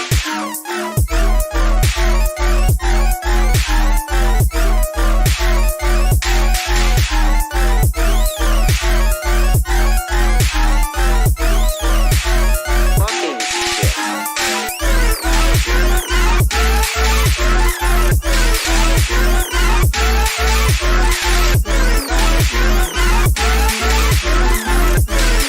What the fuck? I hate that this is actually somewhat vibey. What the fuck? Oh god. That's a quality meme song. Rhythm Millionaire Grind. I'm sorry. That it's in a piano. Okay, imagine this big ass dick, okay? Imagine that it's in a piano slapping shit, just, you know, fucking plays a fucking note, I don't know. Fuck this. Just, you know, except you have to play Lego Star Wars in order to fucking access it, I don't know. You have to drink fucking gallons of Sprite and shit. God. I love that you recorded all that. Maybe they're among us. Oh, come on. White people be like, let me put it in a language you can understand. Now. Why did you have to put in YouTube poops at the end? But yeah, definitely one of the best meme tracks I've ever heard. I love that. I sadly, unironically love that. All right.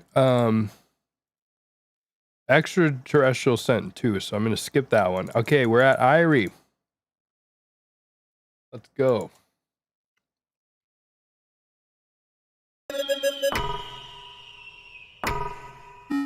Ooh, this one's from Irie's EP called Shatter EP. And yeah, just keep an eye out. Also, Irie makes all of his music in a fucking browser, DAW.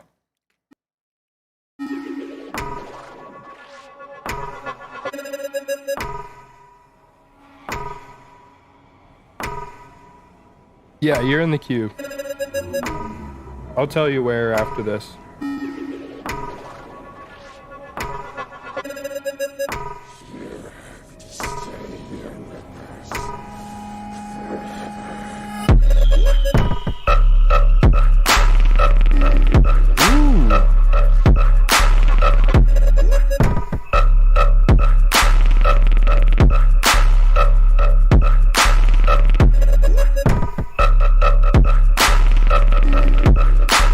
This is dark.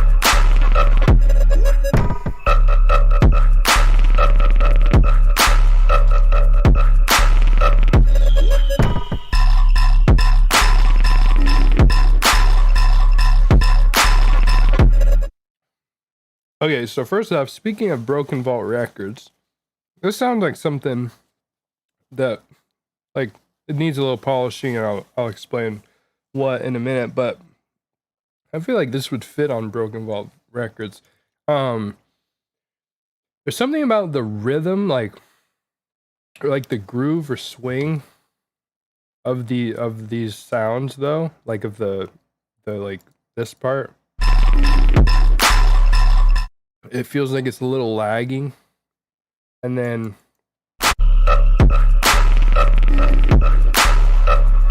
this one works a little better.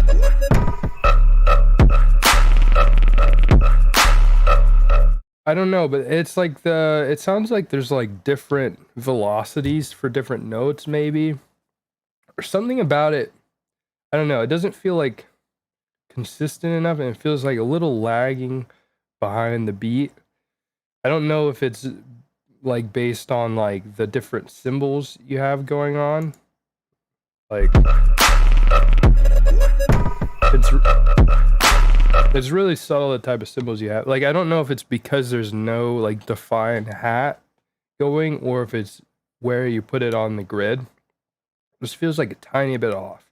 But other than that, I really like the kind of stompiness and how dark and minimal it is.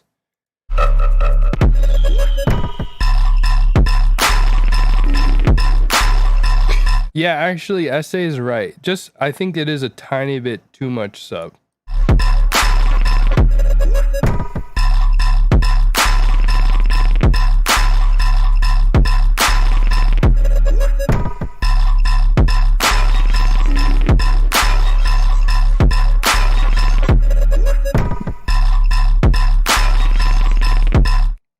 Also, this thing that's coming in, the Born,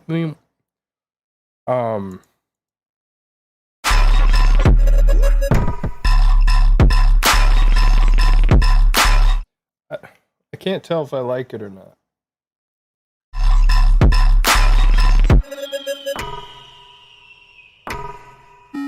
Oh, I love that progression. Like keeping that like that bar going. That's so cool.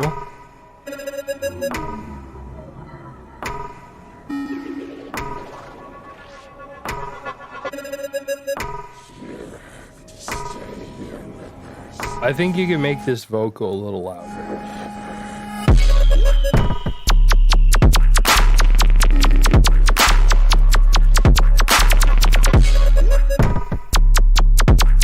Oh, that's nasty, dude.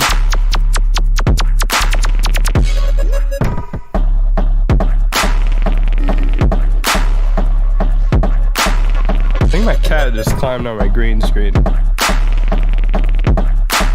This sound, though, I don't think it works as well.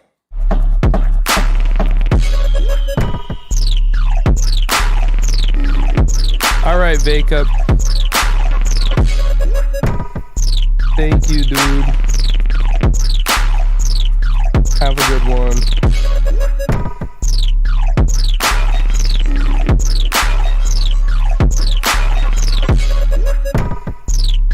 This part's really cool.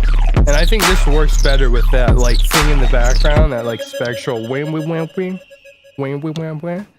Yeah, I think overall you have the main idea down for this track. Most of the sound design sounds good. I think it's just some of the rhythms get a little bit slow, especially in the first drop. So I think I just messed around with like the velocity of some of the hits and like where on the grid you're placing them. I think it just needs a little finesse to make it a little more bouncy, you know, especially since you don't really have like a main like hi-hat or anything to really give it groove. It's really depending a lot on the leads to create the groove. And so I think there's just parts, especially on the first drop, where it just gets a little too like, I don't know. I think you just need to experiment with the rhythm a little bit more. Oh shit, my bad, Cameron. Let me check. Apparently I have no internet connect. What? Okay. Cool. Freaking Google Fi sucks ass. 1 second.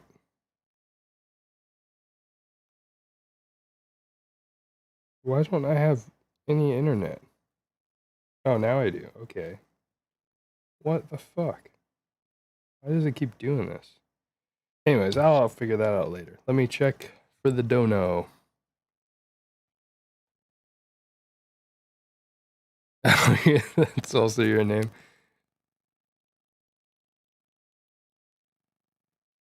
We got multiple Camerons in the chat. Let's go. Good night, Irie. Did I say Erie again? I've gotten too used to saying Erie.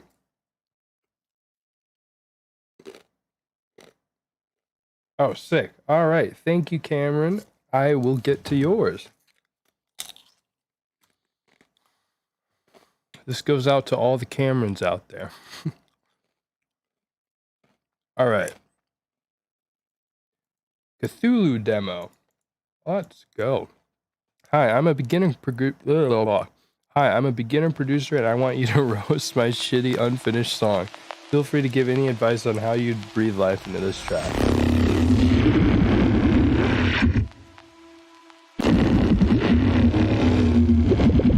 All right, these are some bubbly farts. These are actually cool sounds though. They just also sound like satanic bubbly farts.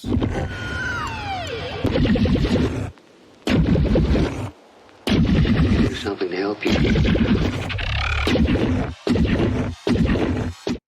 Okay, this build-up needs some work. It started out cool with the minimal, just showing off the growls.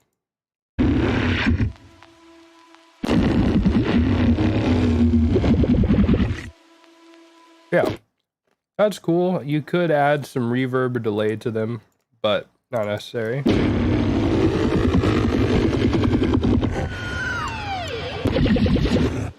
But the way you transition into the build-up, it's a little too fast, and depending on just the bass things to be the build up isn't enough. You want to build tension, and you also probably want to break it down. Like, it needs a little more progression than just the basses and then some eerie sound effects. So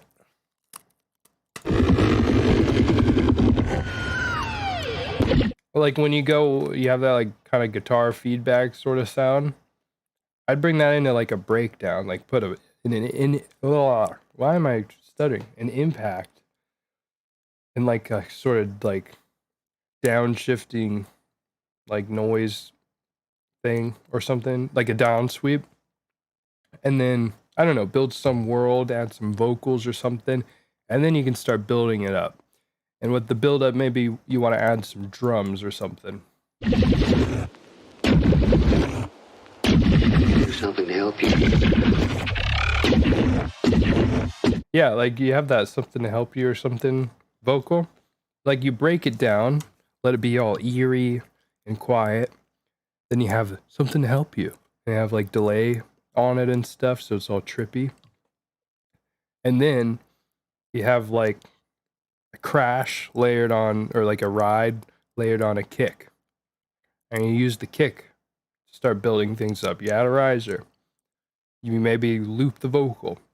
Barely Alive is given some really good tips on YouTube on making build-ups. Now, this is a bit more of a minimal song, so those tips, I don't know. You'd have to interpret them into your context, but just using this one bass and just building up the, like, looping it basically isn't enough to build enough tension to get you hyped and ready for a drop.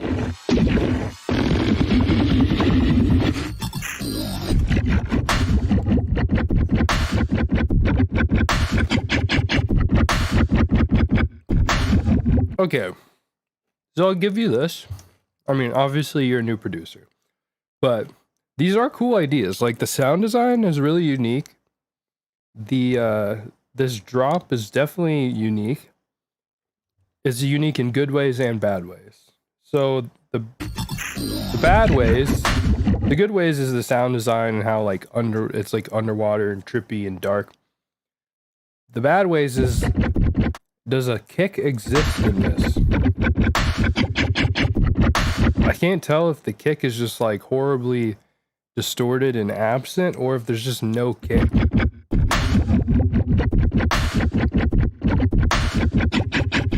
But a kick is extremely important in a drop. And then this part, it just kind of loses the charm that it had, and it just sounds like bubbles, like trippy, wompy bubbles with a clap.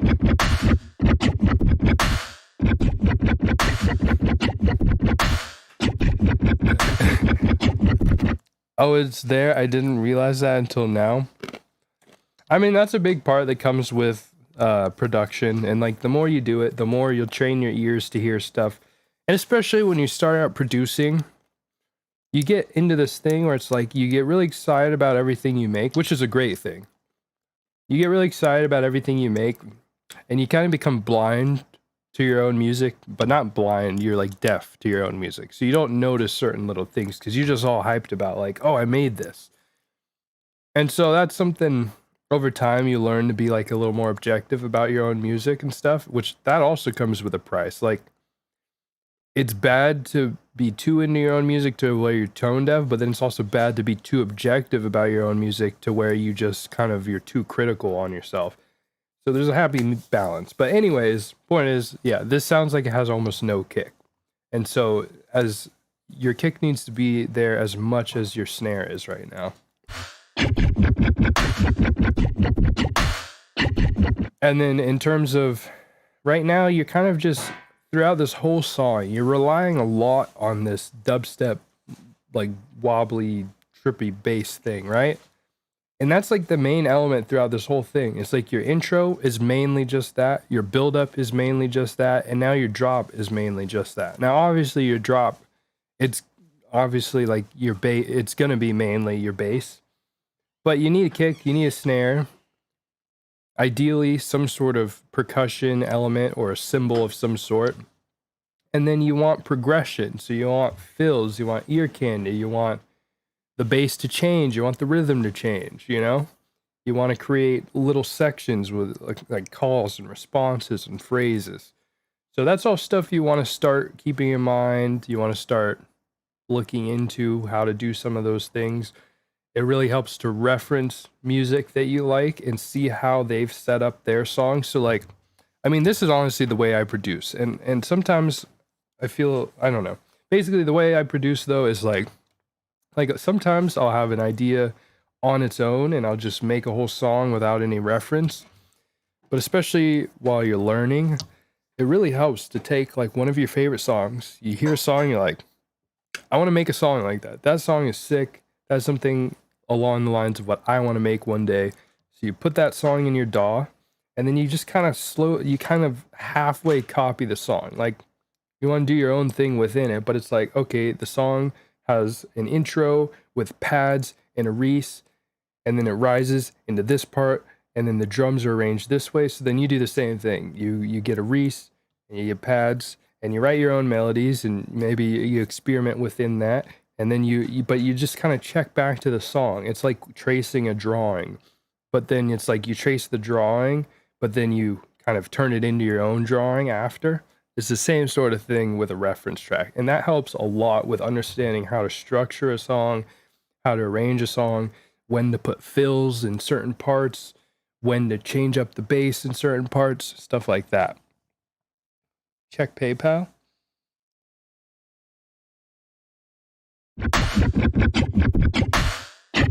It's a stage of everything I make could be the one mentality. That's just yeah, exactly. It's good that you know that though, because I dealt with that for years. I had a huge issue with that, where I thought everything I made, this is the one. This is what blows me up. Check PayPal. Ooh. Let's see.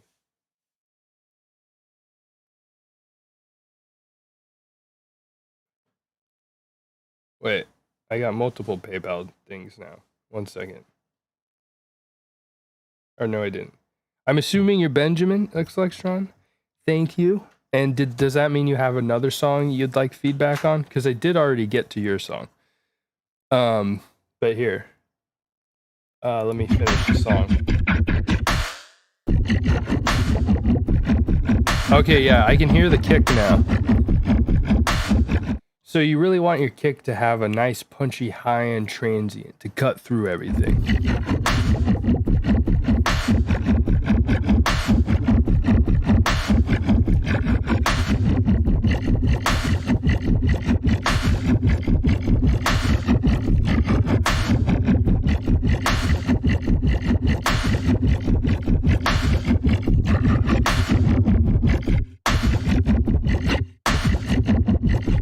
Yeah, there's just it mostly is just your bass and the snare. And it's like even during these parts, like you stop it, but you don't give any sort of like energy or reason or response to the stops. So it's like it just feels like you're stopping for no reason. Whereas it's like generally in a song you'd want to like stop like that to kind of create like a, I don't know, like a stop start sort of like either you're giving space for a response, so you go da da da, and then you have something fill in the gap of the stop, or it's like you're going super hard, and so you're giving everybody a break to like wake them up. You stop, and then you get back into it, and you stop, and it's creating this like sort of push and pull with tension and release. But there hasn't been any like tension built before that. It's just kind of been the boom boom boom boom boom boom for a while.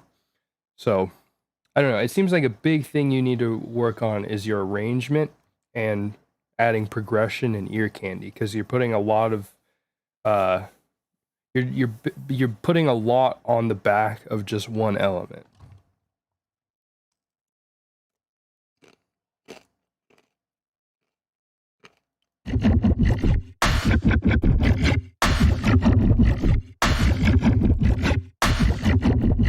No, Dragon Rod, it's too late unless you donate. I'm sorry. But also Xlextron, Does the donation mean you want to send another song?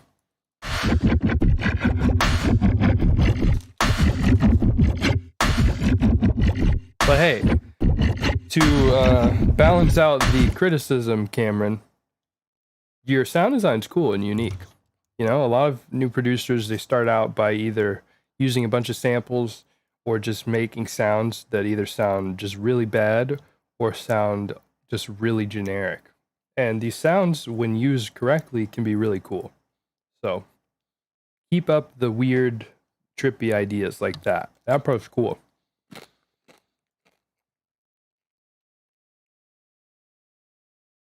All right, where are we? In the...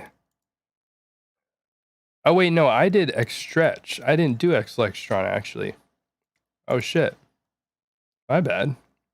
We have two different people like that. All right, so X-Lextron, you're up.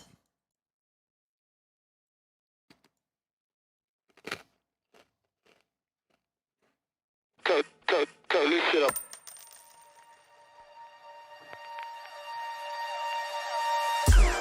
And then we have ZF Petron. There's so many people. Oh, sorry, Hickam, I missed it. So we have ZF Petron, X-Lextron, and then X-Stretch. And then let me tell you where you are, ZF Petron. Since you asked earlier. Let's see.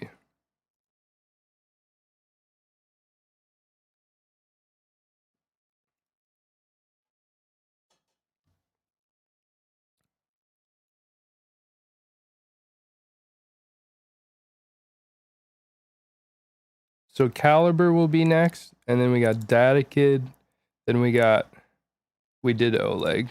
We got Head Cannon, then we got ZF Petron. So you're in like 4 ZF Petron. All right, Tarisha. Let's see.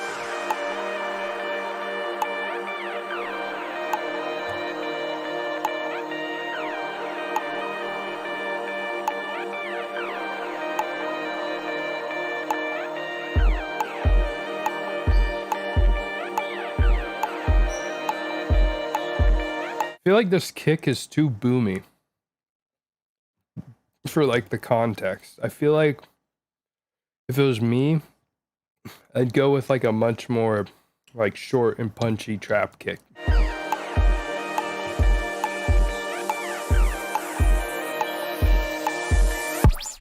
Yeah, Cameron, that's I feel that because I had the same issue, and it is good while you're starting out to really focus on getting good at one thing, and then you move on to the next thing. So get good at sound design, then start practicing arrangement, start practicing mixing. But it's definitely hard. Like that's the hard part when you're getting into producing, is like you have so many different things you want to learn, and you need each other thing in order to make use of the other thing. So it's like it's better to focus on learning different skills rather than, in my opinion, learning different skills first and building a foundation, and then spending time building songs.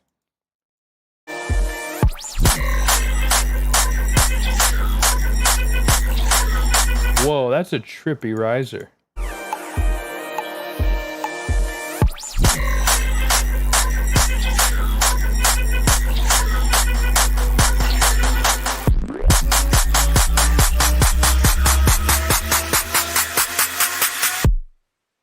I feel like that build's just missing like one, like there's just like not a lot of substance in this build.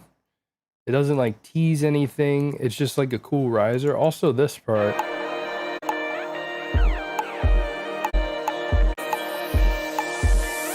It's like pleasant, but it doesn't really tell a story or create any sort of, I don't know, there's like no theme or anything to it. It's like pretty sounds and melodies. So, I mean, obviously depends what you're going for. That's not important, but I don't know. At least something I look for in a song is like, what is the reason, you know? Or like, tell me a story, put me into a world. And this, honestly, I don't know. It just feels a little bit like generic and meaningless. Like, no offense.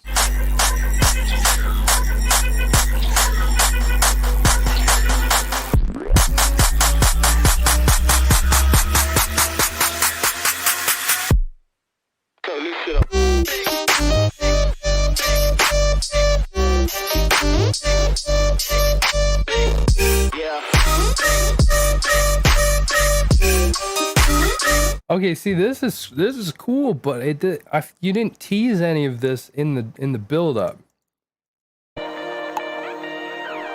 Okay, but I do get. So I think maybe what you did then is this went on a little too long, and then this takes you out of this. Okay, so I would look at artists like Margwa. This song, I feel like, would be perfect if it was arranged the same way that Margwa arranges his tracks. Where he kind of just teases that melody all the way up until the drop. So yeah, I think it's the way that this is arranged doesn't complement the drop. Turn this shit up. I love how you use the bed squeak sample in this. Yeah.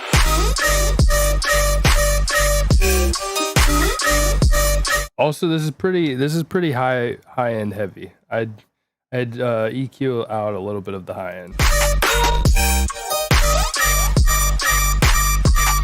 And also, like, because the leads have so much high end, they kind of take away, they kind of like drown out your hi-hats a tiny bit. Your track is not done. Wait, because your track's at the end, and then you haven't donated yet, right? Or have I misunderstood how we're doing this?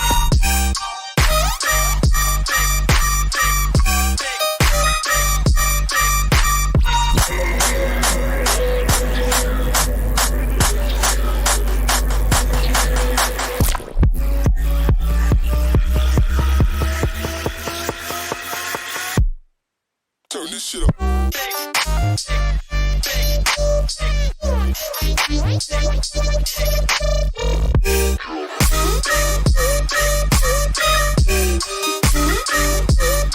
Yeah, just a lot of high end, but I really like this. I like the layer on it. Like, the melody is really vibey. Turn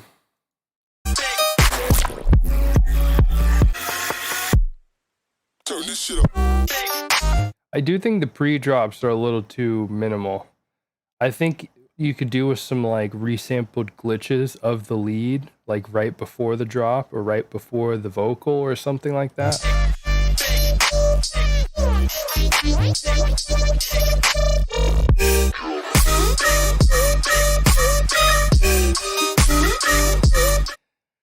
Mid bass is needed.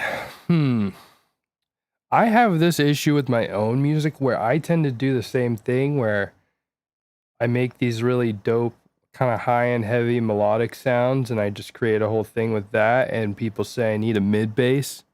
But do we need a mid bass? I don't know. It's like I don't know. I have a hard time because to me it sounds good enough, but it might need a mid bass. That's one thing where I'm not the one to give feedback on that because I do the same thing with my own music.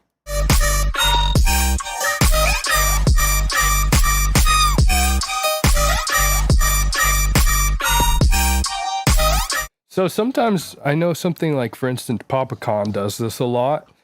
He'll duplicate the main, like the lead, and then he'll get Killheart's pitch shifter and just pitch it down. Basically just make layers of what you already have, but just pitch them down like you would with vocals so it fills up the frequency range. And this song, it'd probably work if you did that.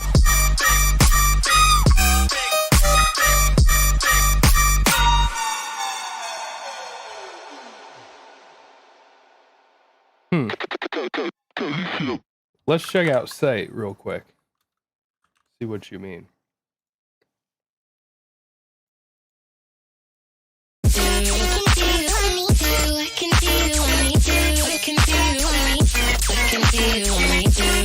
Oh my god, guys. I've never listened to this song with my new headphones, and now I'm hearing all of the mixing issues in this.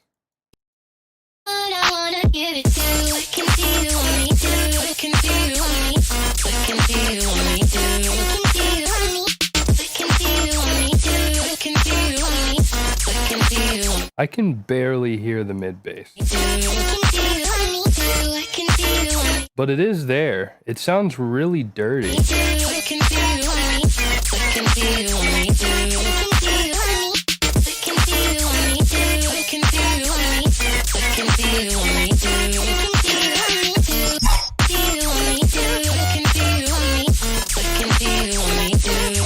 Yeah, it's just a really subtle, like, pitch down saw wave almost.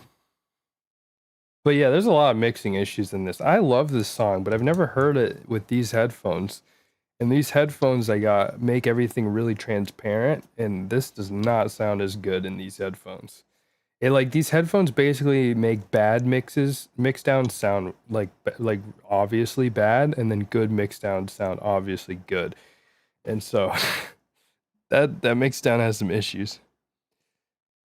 Yeah, I mean, obviously Leotrix has shown that if the idea is there and captivating, the mix down is not as important. Although we can all agree that everybody does notice that his mix downs can be trash sometimes, and everybody does wish that he just would spend a little more time like polishing his songs. But yes, at the end of the day, it's more about the idea and the story you tell. But yeah, hopefully I helped you out, Xlectron. Thank you again for the donation. Always great hearing some of your sad boy future rhythm. You know I love my future rhythm. All right, next we've got who do we have next? Where was I? Daddy Kid? No, Caliber. Do the vibes of each section of the track work together, and does the mix feel balanced?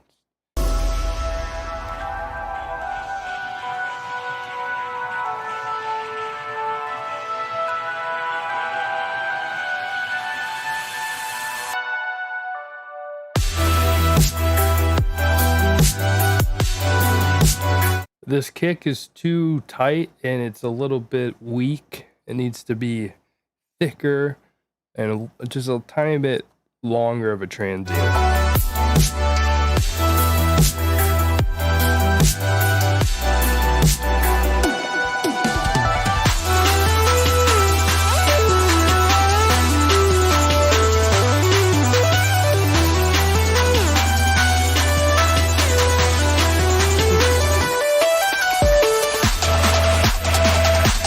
So it does sound like the lead for that part was a bit louder than everything, all these other sections. So I'd turn down that lead a little bit.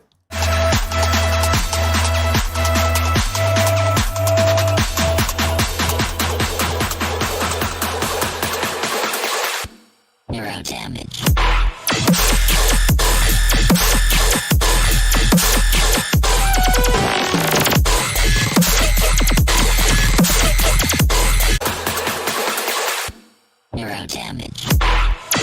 Really like the vocals.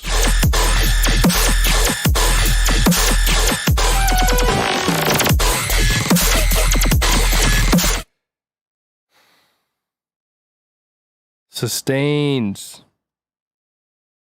I'm not a big sustain person, and I think this sustain is too loud.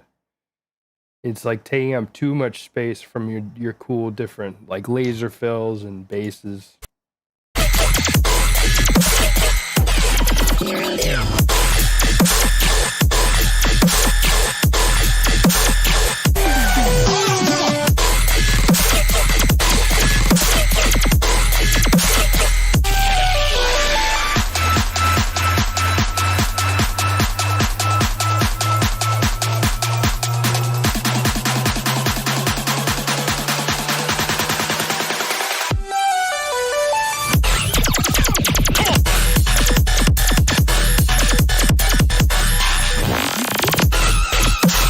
You are leaning into the sustain way too much.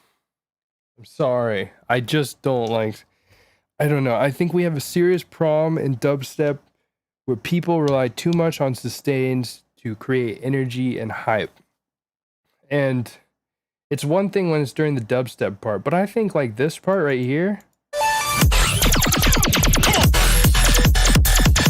I think it would be just as cool without the sustain. Those cool laser sounds, like you should lean into those instead of like generic high pitch bit crush sustain. Like we've all heard that. But the thing that makes this track cool, one, is like all the synth wavy shit in the beginning, and then you got these kind of like AU5 feeling trancey leads and these cool like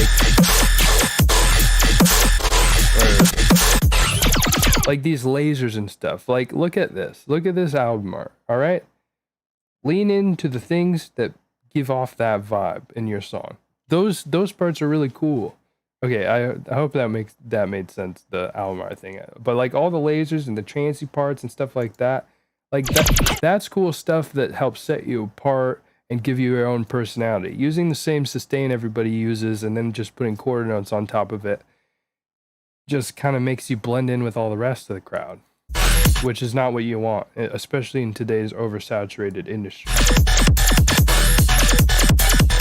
And like, yeah, it's just like you have this cool trance ARP thing going on. You have these lasers in a really nice rhythm that really works with the double time kicks. That's all you needed, man. Or at least if you're going to do some sort of sustain, make the sustain unique. Make it interesting.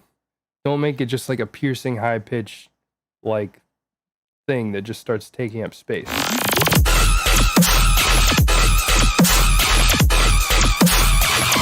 Or even like that sustain right there works a little bit better. It's not as piercing, it's not taking too much attention away, but it's still giving the desired like kind of like hype sustain effect.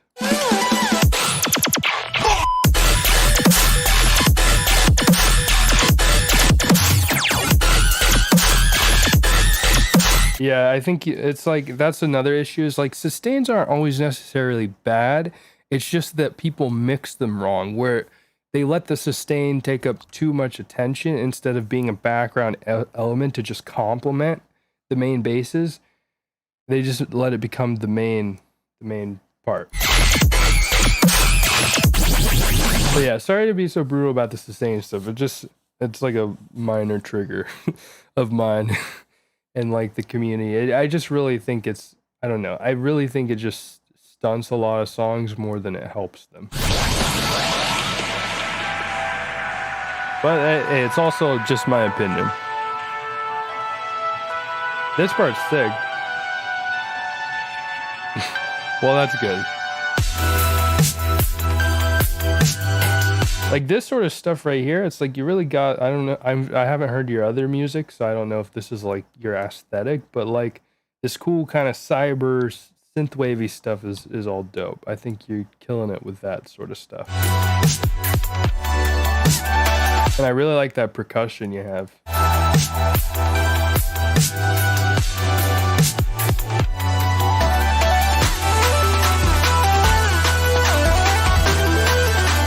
Yeah, that's a vibe. Again, though, I think the lead's a little bit too like present. Like it's just getting a little too loud.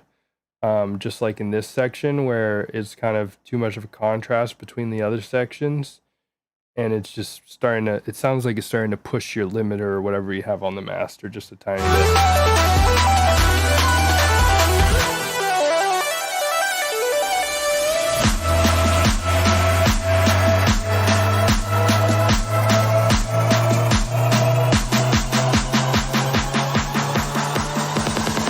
This build-up starts off really good.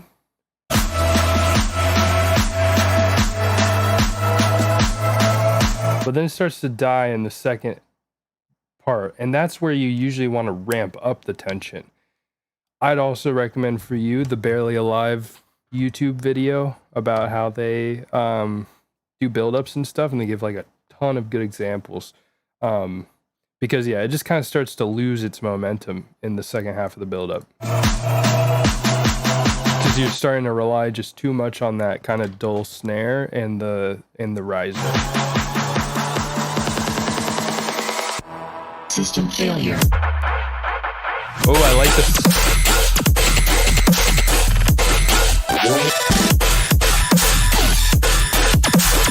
See the goddamn sustain.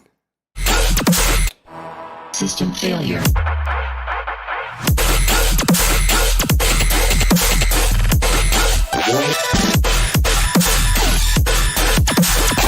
It's like my brain wants to focus on the cool rhythms of the bass growls, but it can't because it just has in the background, you know?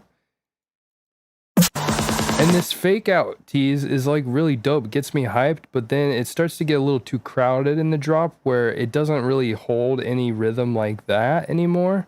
I feel like if you had a little more space in here and all of your cool like syncopated rhythms that you're adding in here and there, maybe if you kind of stretch them out a little bit more and put them at like different sections of the phrase instead of just like continuously, it might create a little more like push and pull and cool call and response.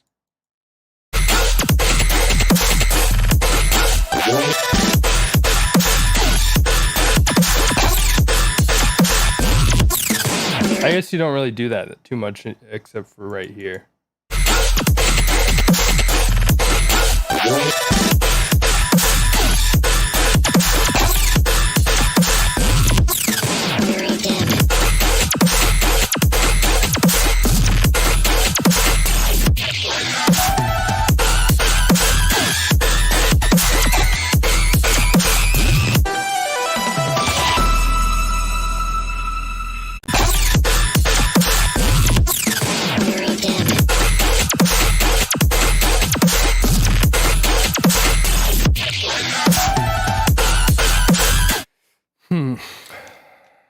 There's something about it.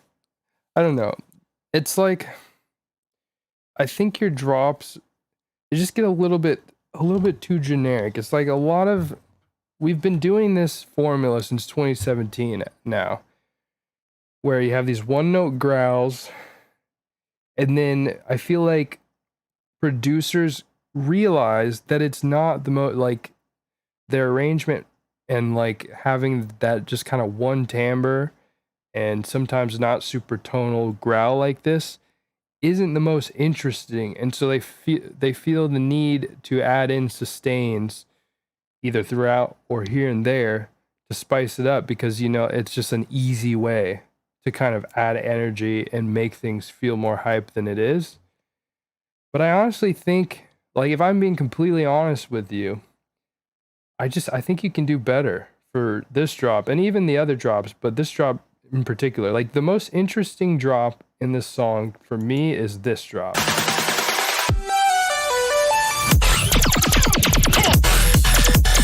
Like, that is clean, cool, lasery sound design. It's different. It's unique. You have a really interesting flow and rhythm. And then the way that it interacts with the arps in the background is really cool. But then like this, it has really cool fills. It have really cool fills throughout. But it's just the main leads that you're relying on. Those growls that are just playing like one note but different rhythms. And then the sustain, those just, I don't know, they're just not unique and captivating enough to set you apart from the crowd and from the formula we've been hearing for 3 years, you know? So that's my honest feedback in terms of that. And I hope that helps you.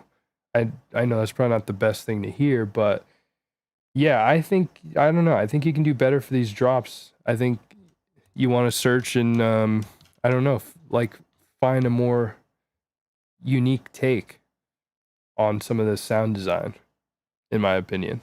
But overall, it's a polished track, and I'm sure people will enjoy these drops. It's just this is from my personal taste these days. I've just been more and more straying away from like music like this that fits this kind of formula. But yeah, overall though, it's pretty polished. You don't have a lot of mix down issues.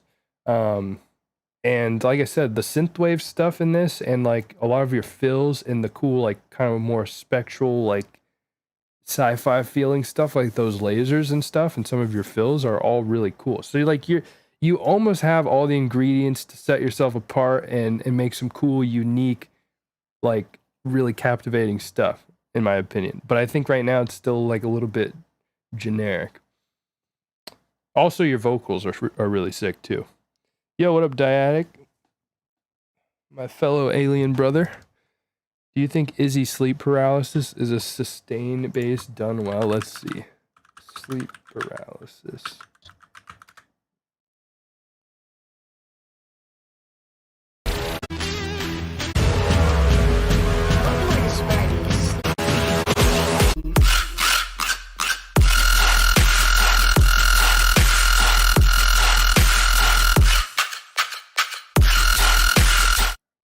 I mean, it's I don't know. I just don't like songs where the main focus is sustains, because that's like the easiest thing you can do is a sustain note.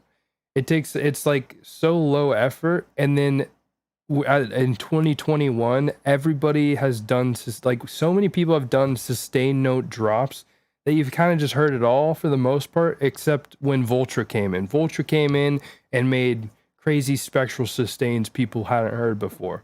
But other than that, hearing like just your generic FM'd like saw wave sustain and then trying to use that for the entire drop is just so played out. It's just like, I don't think you can do it in a way that sounds cool and interesting and unique and fun. It's just, I mean, this is 2 years old, so this probably sounded better at the time, but I don't know. I'm not too into it. I think people like Calcium are still able to make it work decently. Okay, wait, I'm getting off track, but like, I don't know. I think, or like Subtronics. Subtronics does sustains in still interesting ways, like that one where he's like, wait for it, and then it's like, that's interesting because he brings in the sustain when you don't expect it to bring in. So it's like you have to think of ways to innovate like that. You either figure out how to make a sustain nobody's heard before, like Sudden Death is another one where Sudden Death makes sustains that you haven't heard before, so you're like, whoa, this is crazy. Or Calcium's really hit or miss for me. Or you play with when the sustain hits or how the sustain is mixed. So that's like how you do sustains good, in my opinion. Or you do really cool modulation on the sustain, so it's not just a one sustain note. It's like there's a lot of just modulation happening. Oh, the vocals are in Vital. That's cool, Caliber. I actually haven't heard people using Vital for that yet, so that's really cool. On my way to bring back sustains with unique sound design. Do it. Also, yeah, Murata does really good sustains. Yeah, some of the tear out producers have figured out how to still do sustains in cool ways. But like with Murata, for instance, that's a ton of different FM and a ton of modulation. And it's also all about when you do the sustains. It's like when you have the sustain just throughout the whole drop, that's when it doesn't work. If you use it sparingly and like with call and response in mind, and you really play with tension, that's how you make it happen, in my opinion. Data Kid ID mainly want feedback on mixing. I think the resonating stuff on the highs need taming, and I don't know about the mids. Read the following. Oh, off cam. Oops. Oh, okay, I see. We shall see. So this is part of an EP.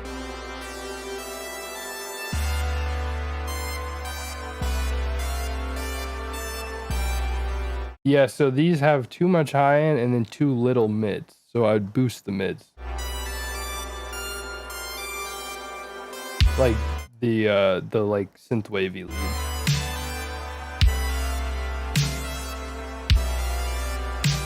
I think this needs some sort of percussion or hi-hat or something in between the kicks and snares. I like how you're trying to go for this like slow kind of dreary groove, but it still needs, I don't think the kick and snare all by itself are enough. Like maybe a ride, some sort of small percussion, something. Either that or have like some sort of reverses, like reverse sound effects in the background. Kind of like boom, boom. I just don't think the kick, the snare, and the lead aren't enough by themselves. You kind of got to build some ear candy around that.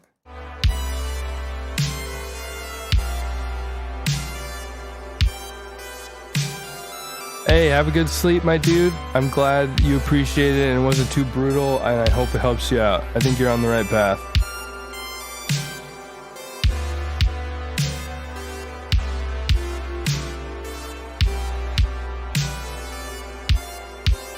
And then the kicks here, the boom boom ta, you need to they need more swing. So those second kicks need to be a little more off grid. So boom boom tat like that maybe, or boom boom tat, not boom boom tat. Especially when there's no percussion or anything. We have a decent amount of tracks left. We have like I think 8 tracks left.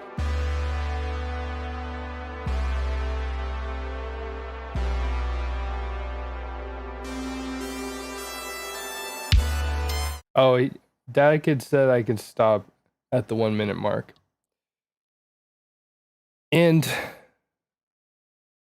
about the EP, I'll just tell you right now on here since it's easier.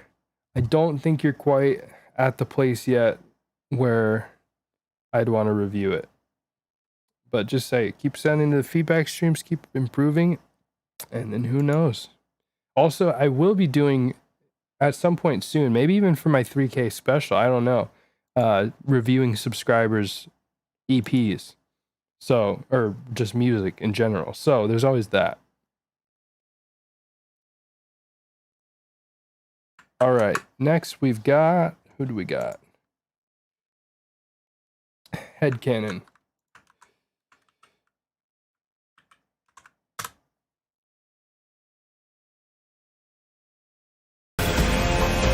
Bruh, you and me both. I don't have an EP yet either. I need to finish music. All right, so we got a Caged remix. Exciting. Needs feedback on the sub balance. All right, this is gonna be hard because I don't want to reveal too much, or I don't know. I haven't given feedback on any Caged remixes yet, so this will be interesting.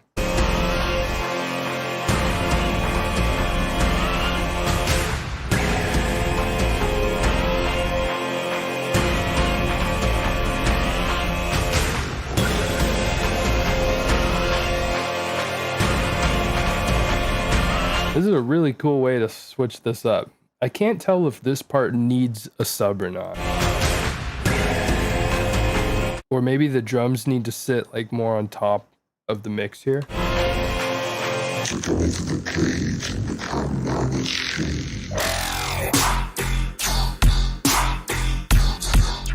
Oh, that's cool.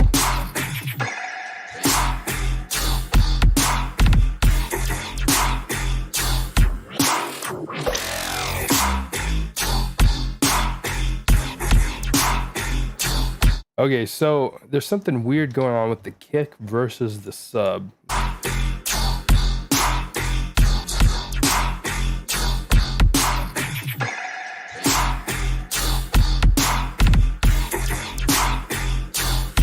I think this sub needs to be like fatter, maybe. And then I can't tell. It's like you can hear it though. The kick is like audibly heavier and girthier than everything else in the mix in terms of the low end. And so you don't want that. You want your sub and your kick to kind of be glued together, and there not to be too much of a contrast between when the kick hits and when the sub hits in terms of the impact of the low end. So that's telling you that either one, the kicks feels a little bit weirdly mixed. I can't tell exactly what it is that's up with it, and then the sub is like just contrasting way too much with the kick.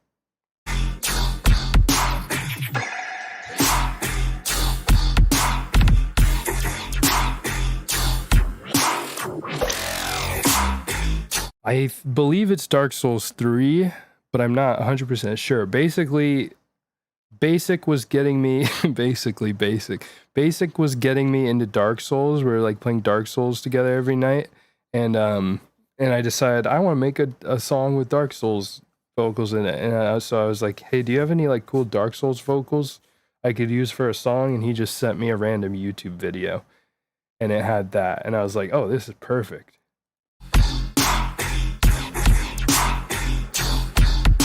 Hey, what up, RTX? This part starts to get a little too repetitive with not enough ear candy and progression in the sounds. Also, I think you might need one more layer on this bass. I can't tell.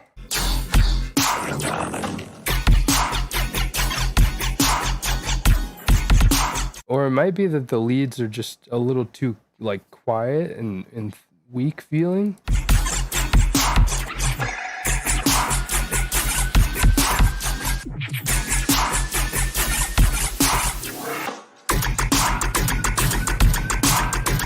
This part's cool, but you need a better transition into this part of the drop.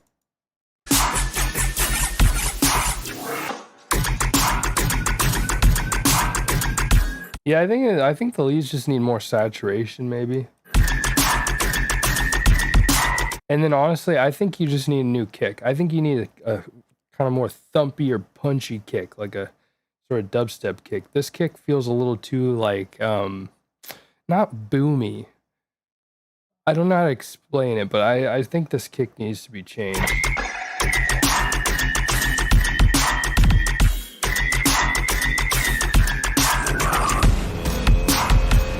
Unless it's the kick that I used originally in the stem, then maybe it's just the way you're processing it.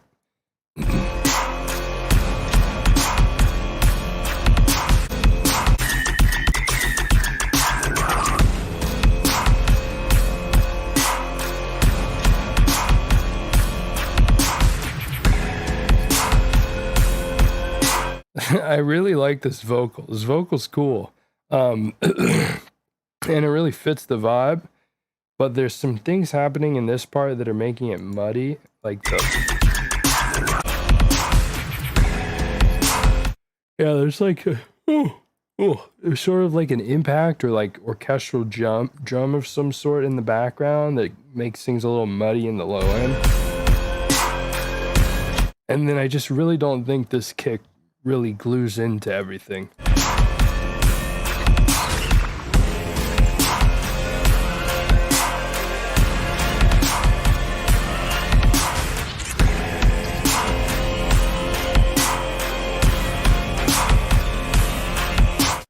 Yeah, why do I keep yawning? There's just some stuff that needs to be EQ'd in the low end, like cutting some low end of some of the background elements.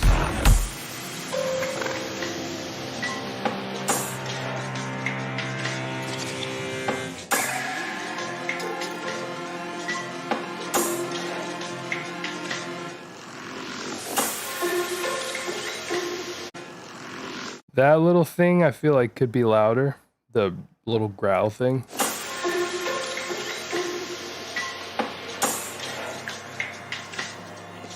Yep, it is 9 p.m. And is never coming back. This is a long stream. So come into the cave.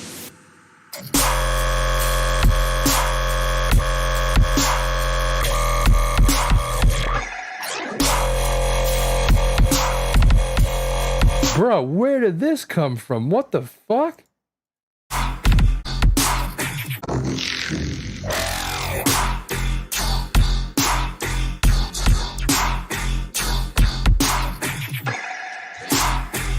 Yeah, so in Vital RTX, you can still edit those harmonics and stuff, or you can just add like a square wave or another type of sine wave. Like, this part's cool, but it doesn't have like the kind of energy that this part has.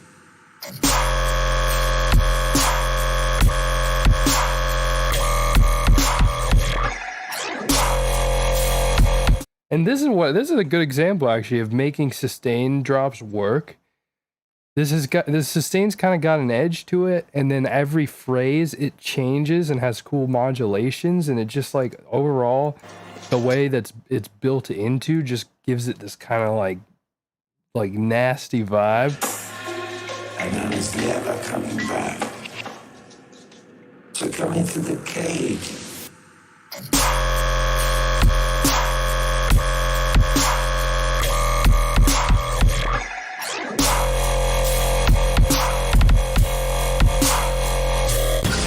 Ah, shit. Still not into this kick, though. I like this snare, though.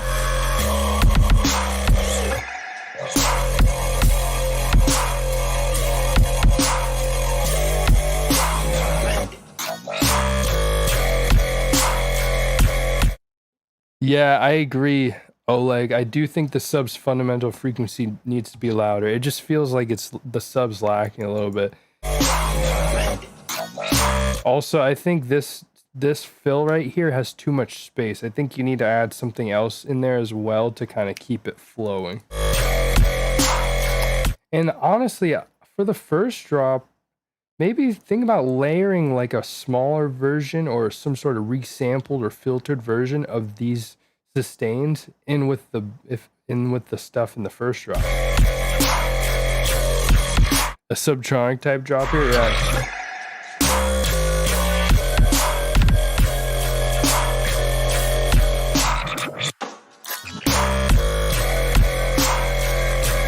Those fills just don't, they're too small compared to the energy here. Like, look at Subtronics, for instance. Bringing up Subtronics, or Hickham bringing up Subtronics. Like, there's some cool CRTX. There's some cool Subtronics sort of feeling stuff in here. So just study a bunch of Subtronics music real quick. See what sorts of things he does to keep things interesting and certain fills. You can play around with having some call and responses so the whole drop isn't just a sustain.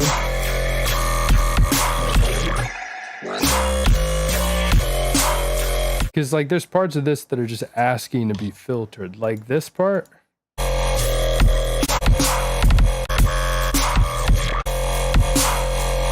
Where you have it kind of like phasing. You can lean into that even harder later on.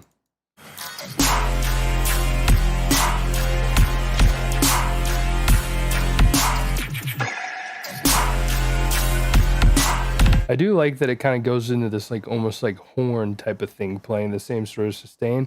But I do think the sustain does get a little repetitive and lose its like edge in the second half because you don't modulate it too much beyond what you did in the first half. What up, Rytech?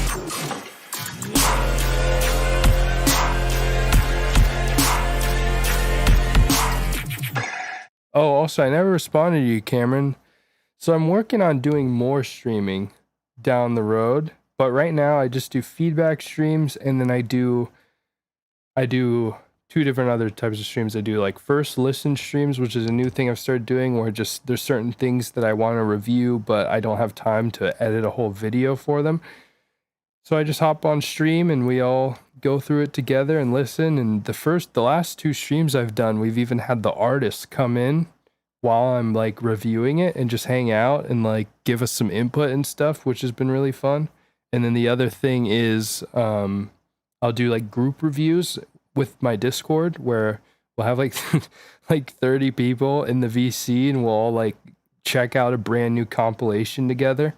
And like it'll be everyone hearing it for the first time and we'll just all give our takes on it and stuff. It's really fun. Thank you, Pixel. I'm super excited about 3K. But soon I plan on doing like production challenges. I want to start just doing gaming streams. Sometimes we do game night in the Discord. And then also there's this other stream that we used to do where we did, I call it a deep dive, where everybody just bring some music that's like really unique and experimental and might not even be EDM that you just think would be cool to show off to other people, so that we all just get to like explore a bunch of cool new random weird music that we might not have found on our own. Eat 3,000 food items.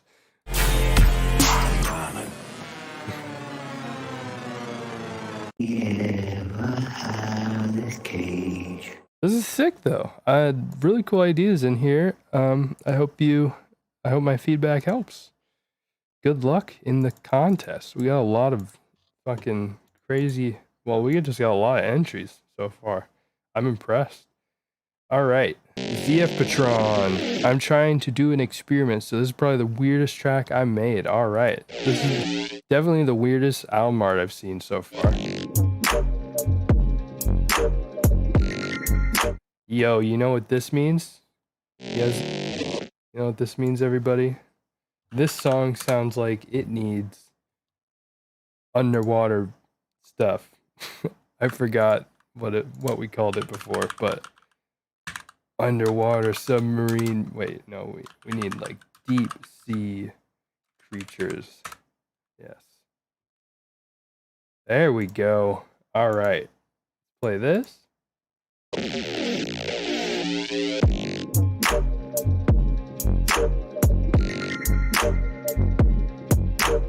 There we go.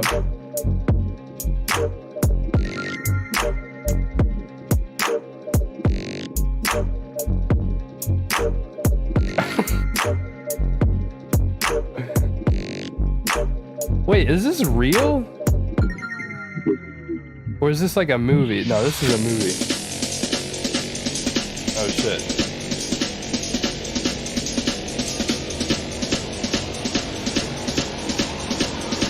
Story which contains more than first meets the ear. Check. Check. What the fuck? This is cool. Check. Check. I think the kick needs to be heavier. Back to the wall. This shit don't cut it. Back to the wall. Back to the wall. That pitched up vocal is a little too dirty.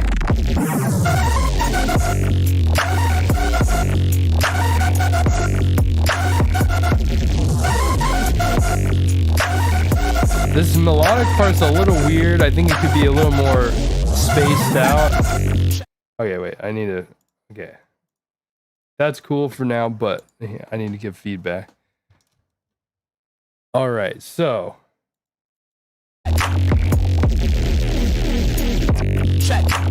There's one weird thing about this bass. It feels really focused on the right side. I feel like it should just be spread to both sides evenly.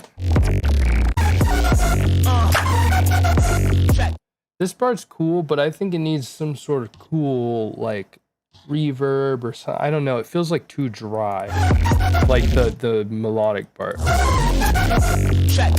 And it does sound a little bit off. Like, it doesn't completely complement it. It works. It's good enough, but I personally would change up the melody a little bit. Or maybe try, like, rave stabs instead of these types of, like, chords. This part's sick.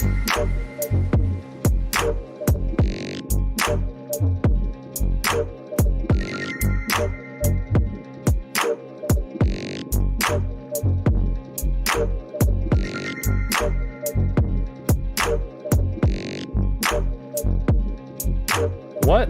Why is Spider-Man in this? Oh, I like this part. This break part. Sick. And I love the space on the saw wave. Story which contains more than first meets the ear. Whoa, dude. This part's sick. This part works. I'm not the biggest fan of the kick, though. I want like a more thumpier kick. This kick like doesn't have enough like low end girth in my opinion.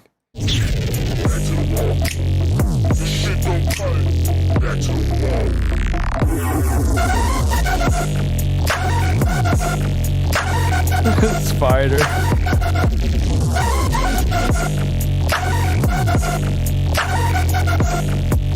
Yeah, I love the snare. Dude, the snake came when it said check.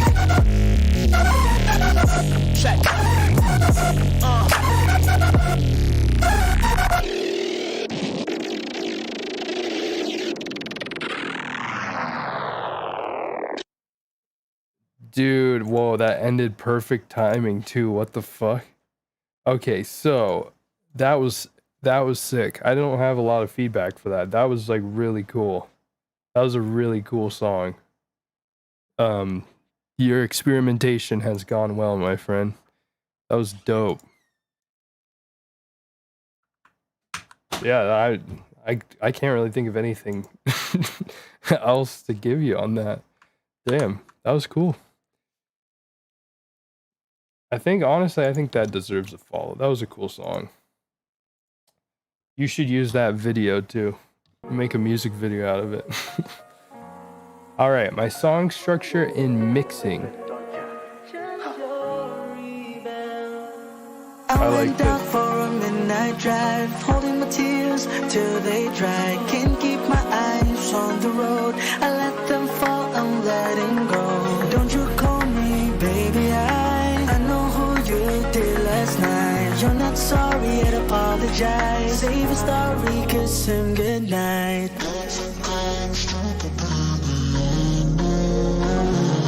Don't think that stupid, baby, I know.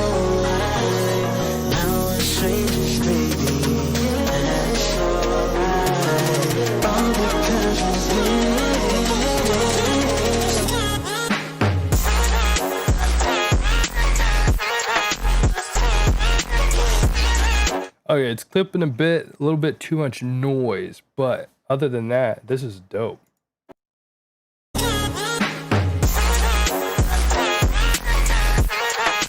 Yeah, just too much noise involved. It's making things too fuzzy, and it's not, you're losing some of the focus and presence of like just the melodic elements, which can carry themselves. There doesn't need to be this much noise. It almost sounds like it's on the radio, you know, like there's radio noise and static, but like in a bad way.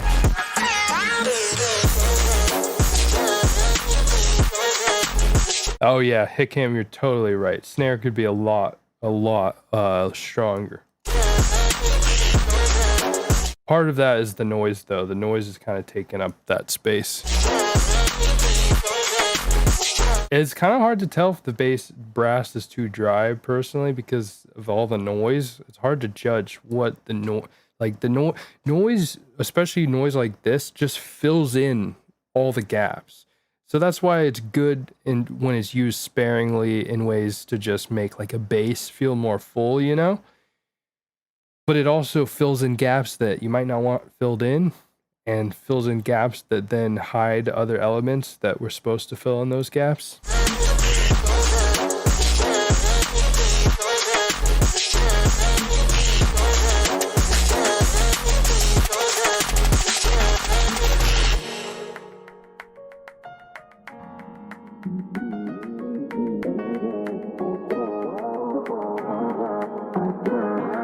Stay up all night on your phone. We're in bed but not alone. He hurt you last time, broke your heart. I hope this time really. Other than that though, the songwriting and arrangement's great.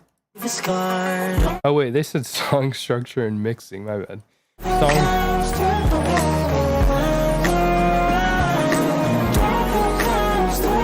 Okay, so this part has some high-end issues with I think the vocals.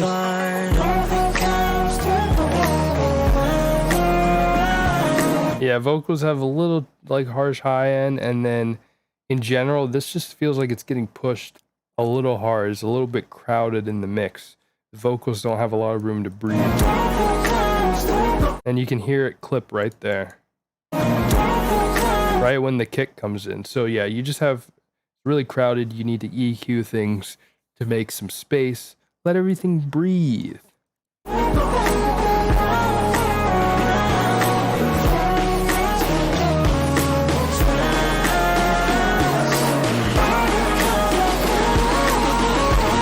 Oh, what up, Drew?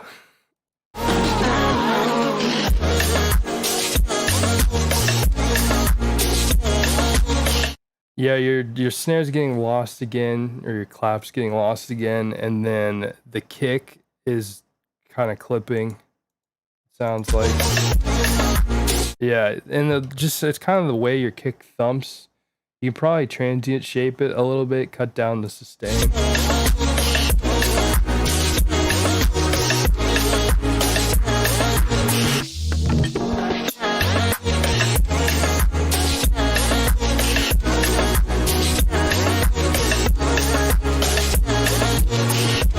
Other than that, this is a vibe. Again, though, still too much noise. Honestly, those cymbals too in the left ear can probably be turned down.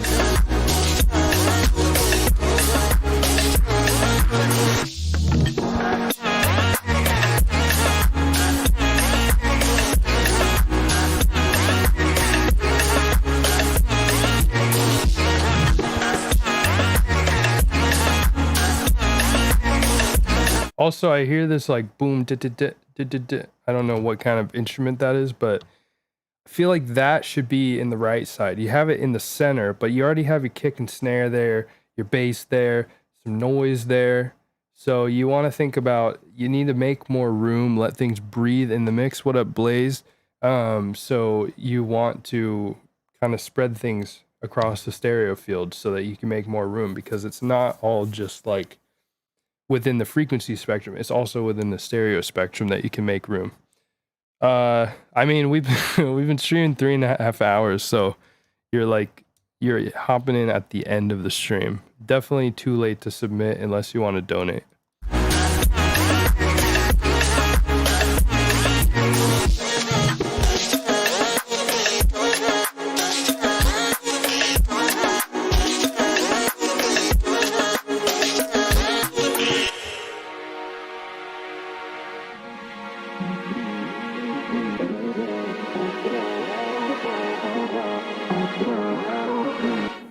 But hey, other than the mix down, it's beautiful.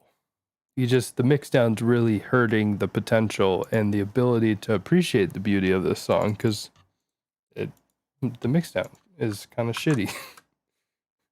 But it's pretty easy fixes for the most part. So okay, we got some rhythm.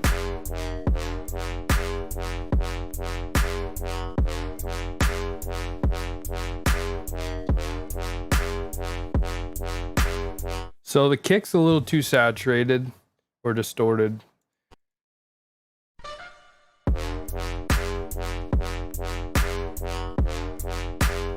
I love the horn right before that. It actually really works. I think the sub could use a little saturation, almost, or a little bit of distortion even. And you could probably boost the mids of this main growl. But other than that, this is a groove.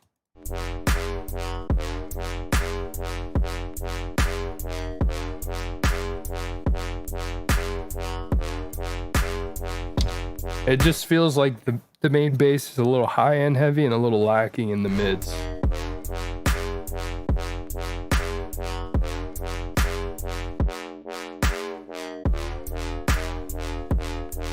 Okay, the switch up though kind of sucks. I would change this.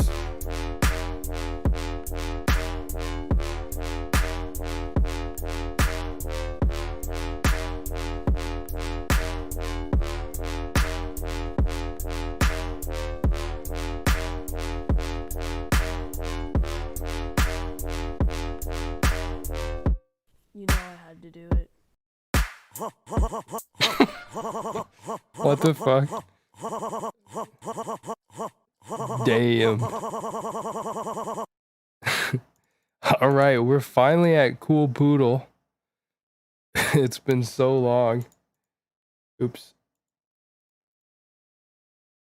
I don't even know if they're still in the stream. Yeah. Well, it either needs rhythmic... Yeah, it probably actually... Yeah, for Avile... I don't know. It either needs drastic change in the timbre and melody or rhythmic variation. So, like, and stuff also that helps is little glitches and little fills, you know, resample stuff. Cubic, what style of Panda Eyes do you vibe more? That's really hard because I vibe with all the styles. The main... I don't know. I love Dance With You. So like his fun drum and bass like that. I also love This Is Not a Love Song. But then also like he had his EP on Disciple, that was like, I was feeling Panda Eyes with that stuff, you know? So I definitely love like his melodic focused dubstep the best. Like not like mellow dub, but like when he kind of does sort of like future rhythmy, melodic rhythmy sort of things like that, or like Not a Love Song. I love when he does stuff like that.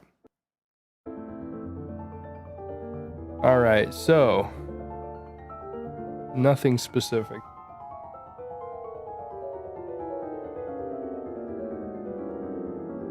Is this classical music?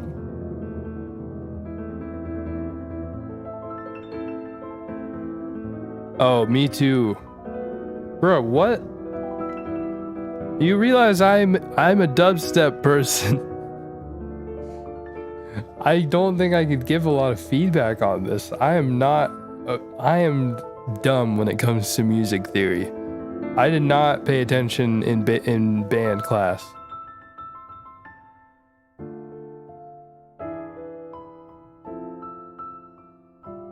Ooh, that's beautiful right there.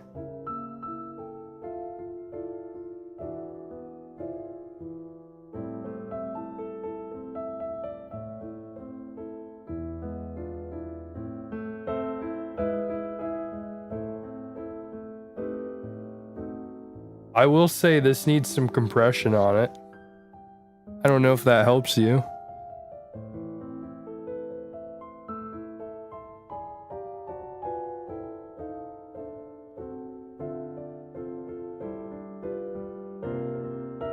I will say this is interesting though. Like it's captivating.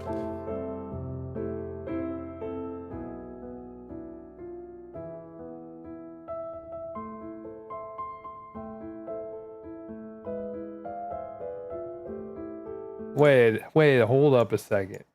Here. This is in need of a video too. I'm still here, dude. And now I'm making it longer because now I'm gonna do this. Vintage ballerina. Vintage ballerina. That's what we're gonna look up. Okay, we're gonna play this. And then we're gonna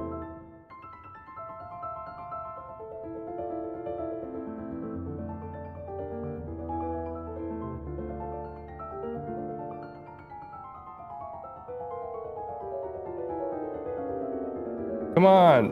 Where's the ballet?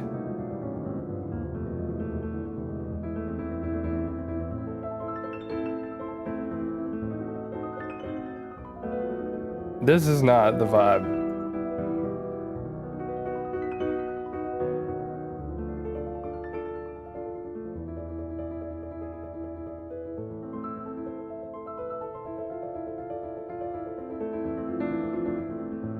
Okay, I fucked up. I didn't find a good one. Are you fucking kidding me? You just started playing the piano 5 months ago and you made this? This is fucking great. No way. No way. I don't believe you. Why can't I find myself a good ballet video?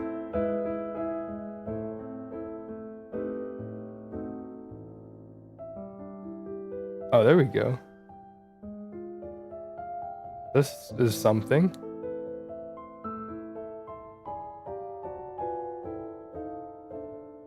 Should we speed it up?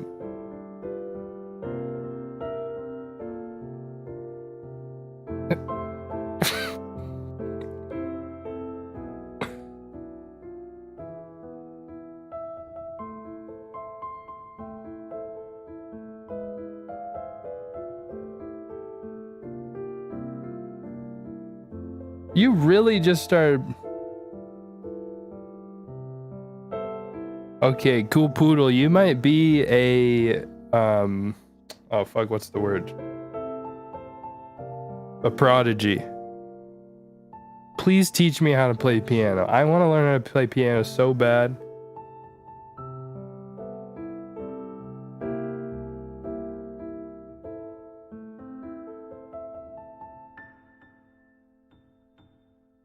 Wow. Oh, it's not done.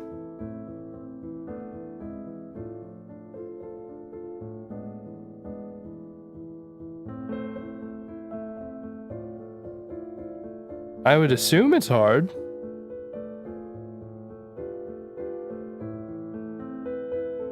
Have you guys actually seen this video? This machine is crazy. I can't believe this madman created this. It like just plays an entire song. Yeah, you want this over rhythm?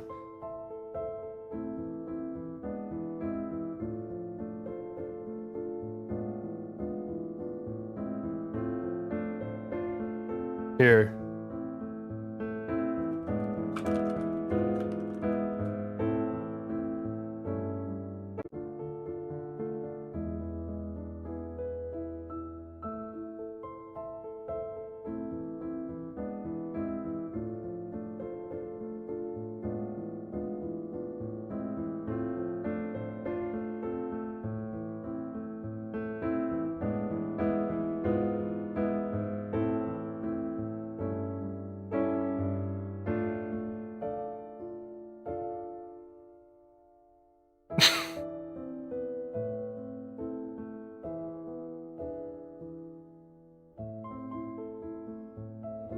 Yeah, it would have been the perfect last song for the stream. Should I just make it the last song? Is there anyone in here who hasn't gotten feedback yet, who's been waiting for it? Oh, Murray. Murray joined. Is Murray still here?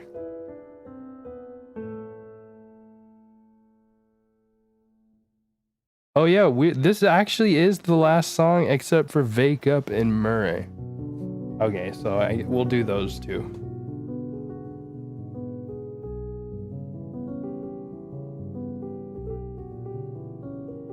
This is beautiful.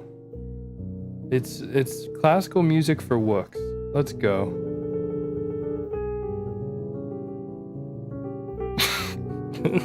What are we doing? Oh wait, this isn't even this. Oh, this is another song. Jesus Christ, dude, you're killing it with this stuff. This is good classical music. I was hooked. All right, we got Murray. Is Murray still here though? Oh, you donated, So Lush. Okay, what is yours? Let's see. Thank you, by the way. Let me see. All right, did you just submit, So Lush? Oh, you meant the rhythm for the machine. Okay, I see what you mean. Well, I don't... Okay, I'll get to yours next, So Lush. I don't think Murray is still here, but I'll still give feedback.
That is fucking huge. I love Murray.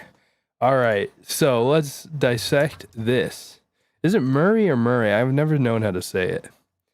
Okay, so first off, the mastering on this is... The mix down, though, had a few tiny issues.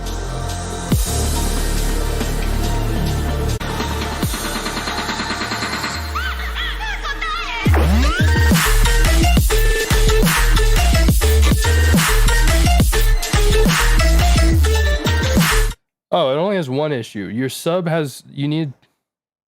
Wait, copyrighted audio? What do you mean copyrighted audio? Did you send me a copyrighted song? What? Anyways, whatever. your sub, you need to turn the noise on your sub down just a tiny bit. It's causing just a tiny amount of clipping.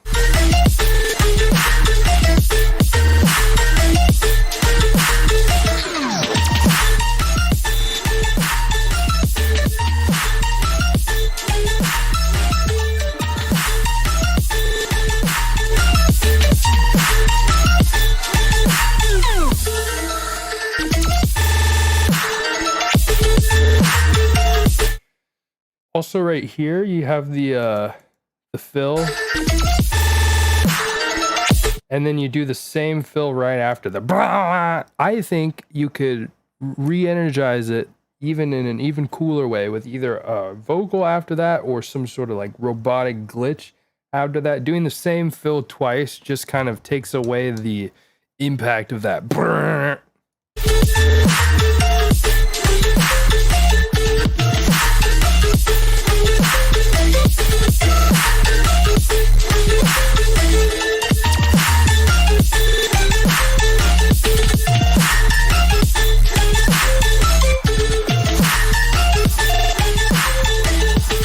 But yeah, the sub just has too much noise on it.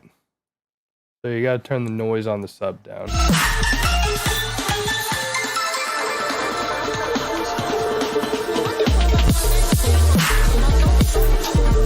Yeah, you hear all that noise? That noise is taking up too much space.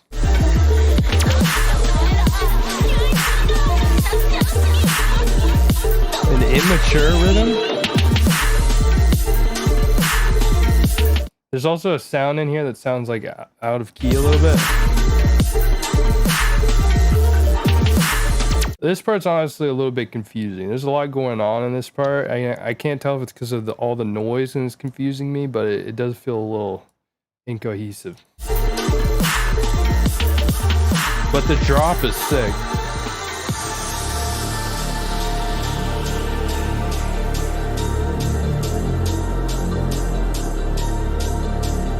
I like this Reese.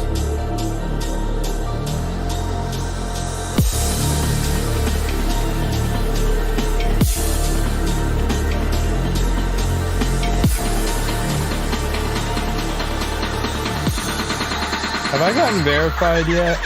No.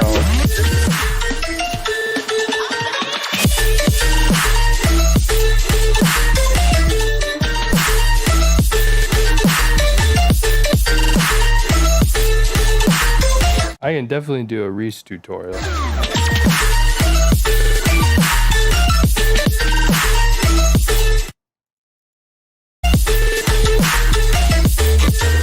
I honestly would want more of a switch up in the second drop.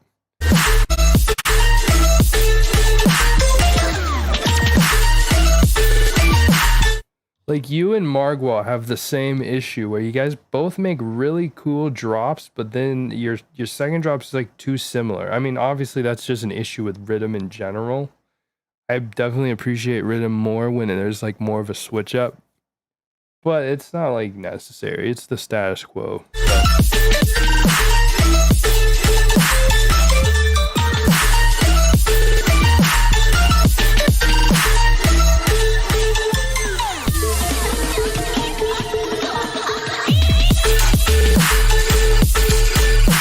Okay, there we go. There's a switch up.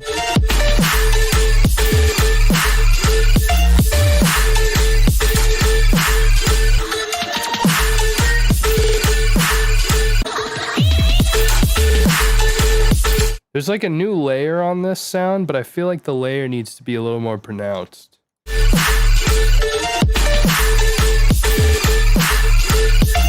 And again, just too much noise.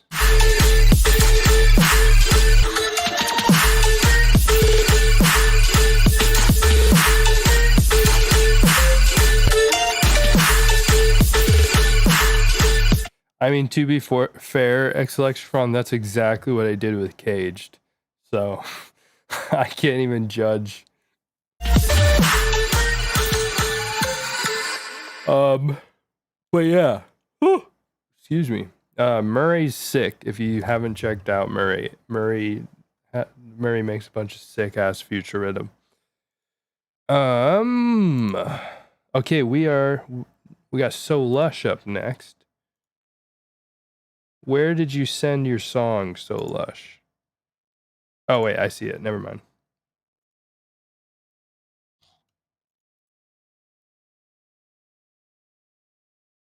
Awooga.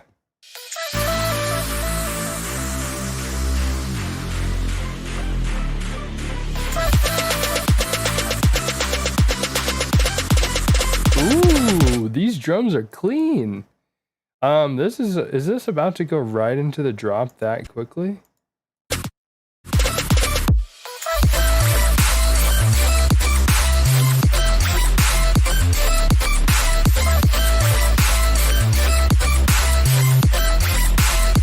This is a really clean mix down.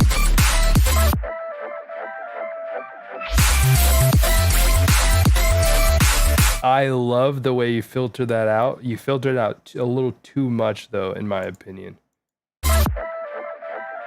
Like, just make that a tiny bit louder. But I don't know. I think you do kind of. You need more of an intro. And you had nothing for an intro.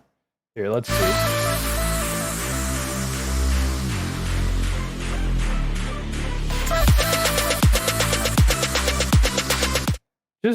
Just take apart this.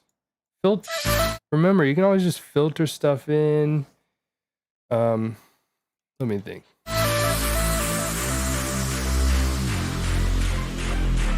Yeah, just take that vocal, loop it, and then have a nice pad, or have the Reese just slowly filtering in. You can at least add like one more. What is this, 8 bars? I don't know. It sucks when you don't know what to do.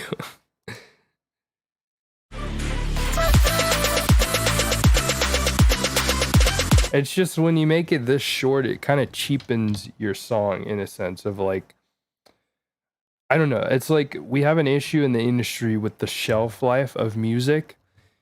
And part of what contributes to that is the arrangement of a song. So it's like, that's why, like, for instance, songs like Slander makes, where they have like fucking a billion bars of just vocals and a slow build up forever, gives them so much room to add all this substance and stuff. And then it kind of shows the listener, this song has a lot of work put into it. This song is like a whole experience and is something to be remembered. Whereas like, part of the issue with rhythm and why it has such a small shelf life is because, one, not saying that's the issue in this, but like they don't put any effort into like the intros and build-ups and stuff. It's all about the drop.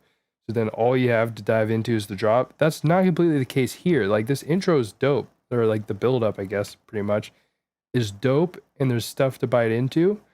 But it's like you kind of setting yourself up already for a short shelf life because you're just showing people, I didn't have enough time or energy to make a long intro, so this is just kind of like a little throwaway. It's like just when you kind of shorten your track like that, it's like subconsciously telling people that this track isn't like super important to remember, if that makes sense. I don't know how to explain it, but at the same time, Leotrix has done some stuff where it's like, I don't know, I think this is like a tiny bit too short in my opinion. You at least need another 8 bars.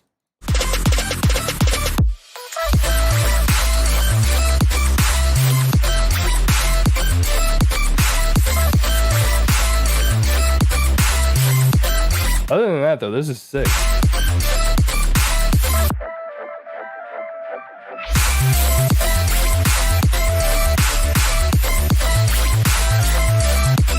I do think your sub could be a little more, like, you have the bass in there, but the actual sub frequencies aren't coming through as much. Like, I feel like I always use the word girthy, but it just doesn't feel girthy enough.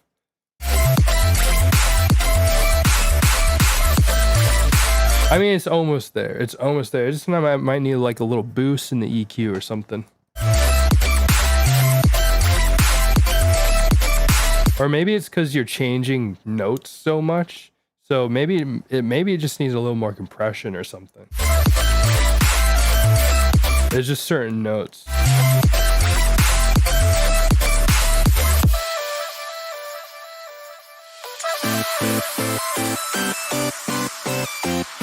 Oh, see, that's good. Okay, at least you have a nice bridge and a nice breakdown for it. But yeah, just take... I don't know. See, but then this also makes it even more awkward that the intro is like just like that, and then you break it down into this whole thing. It's a little weird. It just makes the arrangement a little weird, but other than that, this is all great.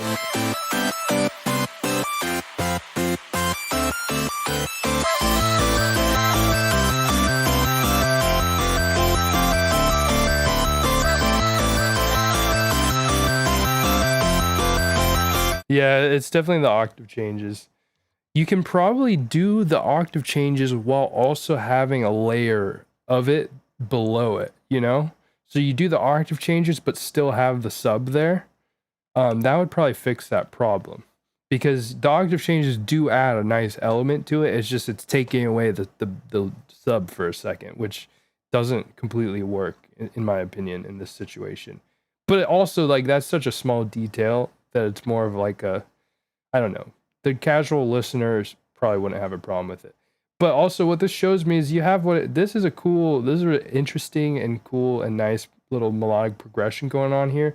So you have what it takes to extend this intro into something cool. It's just going to take a little bit of like work. Yo, it was great meeting you, Cameron. Great having you. Hope to see you around. Have a great night.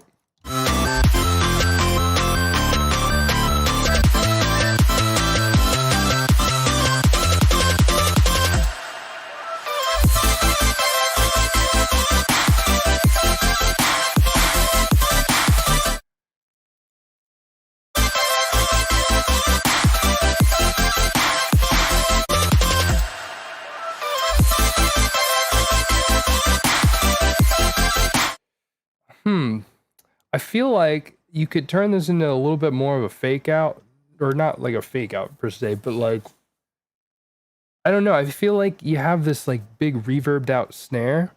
And for the first one, I feel like it could be cool to see what happens if you completely stop it for a second and let just the tail of the snare breathe and then bring it back in. I don't know completely how that would work, but that's kind of like what my brain played out in my head right as it was happening, and then it didn't happen, and so it felt a little weird. But at the same time, this is fine. I just think that could be a fun idea if you wanted to try it. And yeah, the sub isn't as much present here. Especially because right here in this build-up, the sub is more present in the build-up than the drop, which is never a good thing.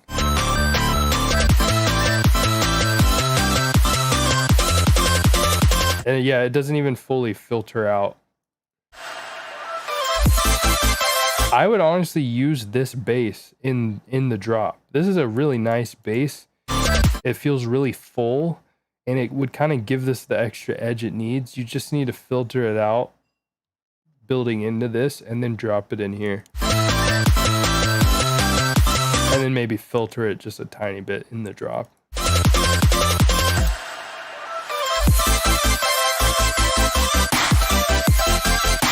Yeah, I just feel like the snare gives a nice break right there, but then you just bring it right back in, so it just cancels like the effect of that big like tail on the snare.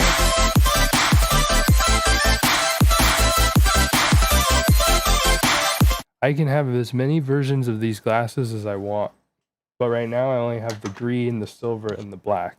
And these are a different silver. These silver match these glasses, which are the originals. But then I used to have, my silver ones used to be more like these ones, but I found a different version that's like these. But now I just have to find a manufacturer that can make me custom cubic glasses so I can sell them and make myself even cooler cubic glasses.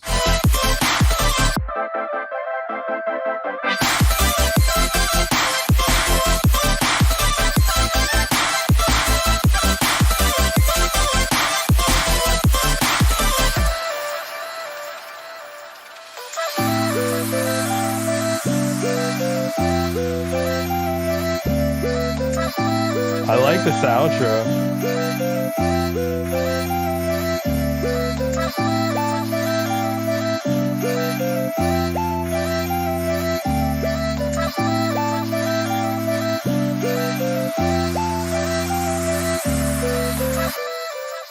That's really nice, and I like the variety in the melodies. Like they all still feel familiar and fit in the world of this song, but like they're also it's a lot of variety. Definitely gonna follow you. I've never heard your music before, but this is cool. Probably gonna check out more after this stream. All right, who do we got next? We got, I think, one more, and then I guess I'll check out Exlectrons. Okay, we got Wake Up. I don't know. I'm feeling generous, so let's see. How many do we actually have left?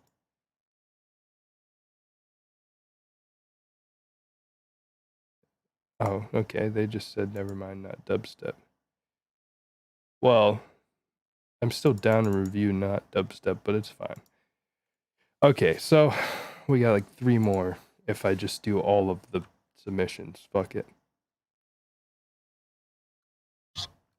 Alright, Wake Up. Tear Out from Future.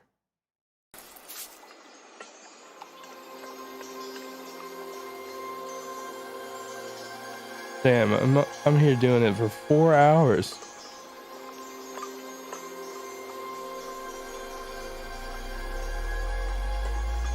No problem, Solush. Thank you for the donation.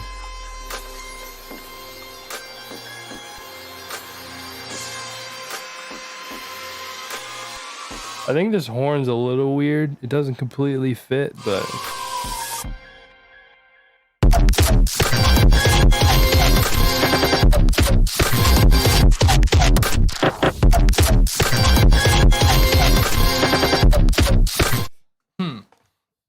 It's like some sort of weird fucked up Alan Moore UK like or garage like tear out thing. But it gets quite muddy in here. It's hard to follow in terms of there's just like a lot of stuff going on. Also, Blaze, I'm gonna get to yours, I decided. And then I think the tone of like the tear out, so like lead parts kind of clashes with this melodic part.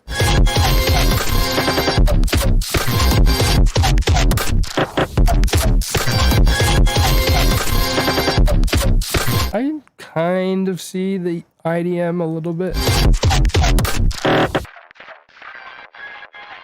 It filters out too much. It's too filtered out. There's just like a lot of clipping in here, which is making it hard to like completely take in all the different layers.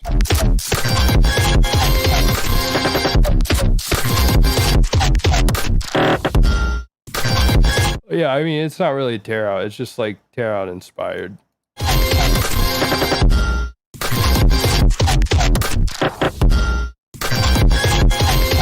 I like that one shot. It's just it's too clipped.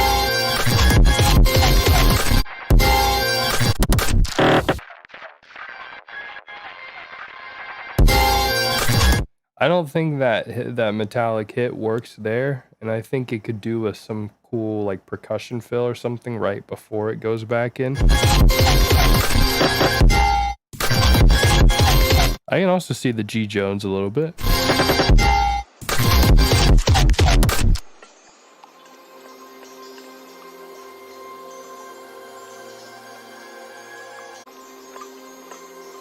I really like the textures here.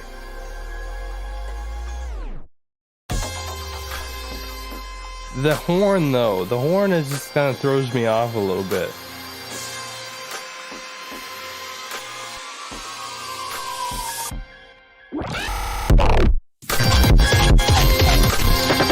Damn, that first initial hit, the wow, was really cool, but then going right back into this stuff, a little too repetitive, and I just kind of want more of the wow.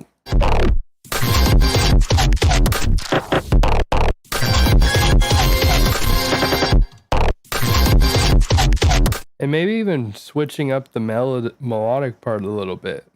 Like changing the pitch and maybe making it move a little more like bow, bow, bow.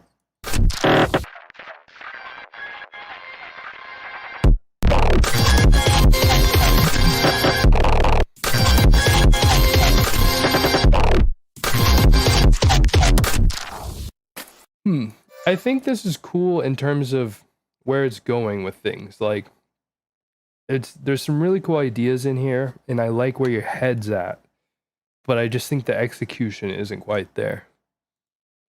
But that's what happens with experimental stuff. You kind of have to figure it out as you go, because there's not like you can't look to other people what's already been done and just copy them. It's like you're doing something new, you know?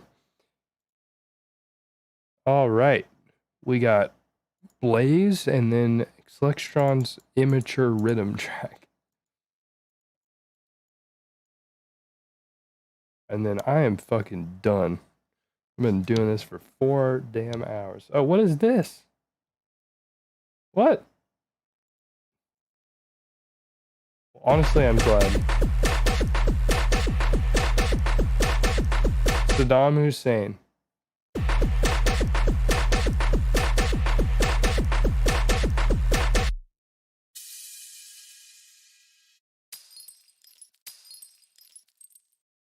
I don't know really how to give feedback on this.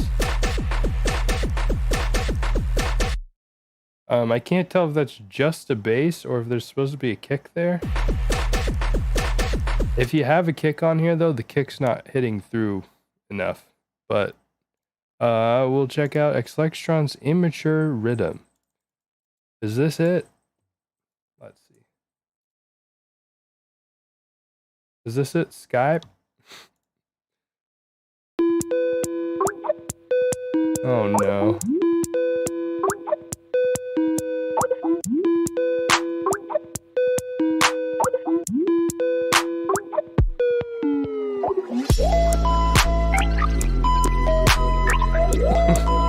I hate you for doing this.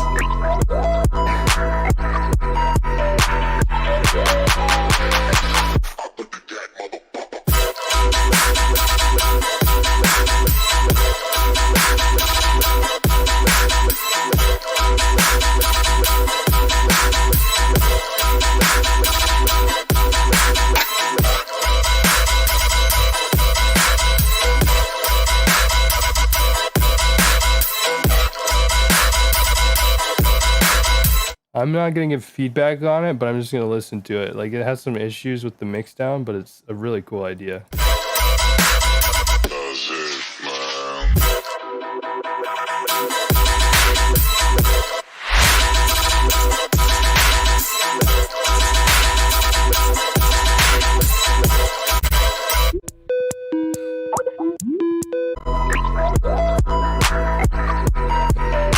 What the fuck?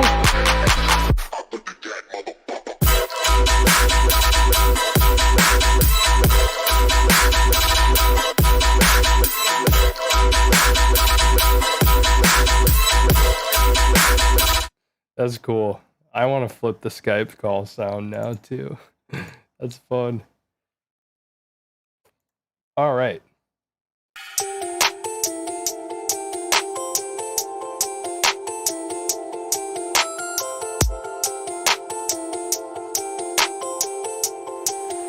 The kick getting layered with the hat, I'm not about. Wait, what is immature? So it's not immature, it's immature? What is that?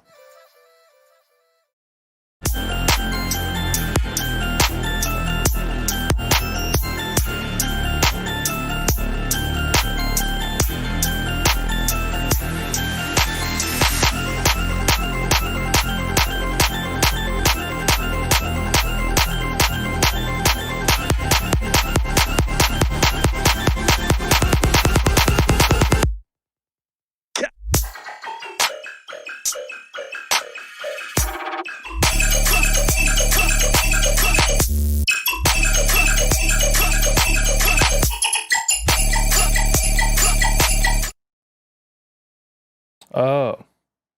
Yeah, it is kind of generic. Wait, did you want feedback on this? Or was this just for me to listen to?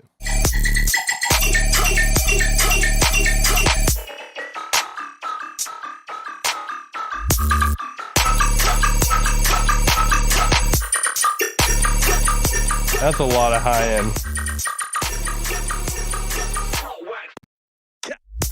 So I think the drums are a bit weak. Especially the clap. And then it's just a lot of high end and not enough bass.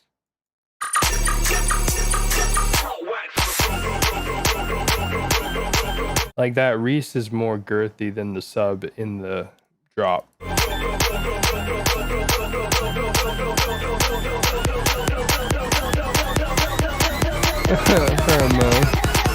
Bro, high end's my issue too. I feel it.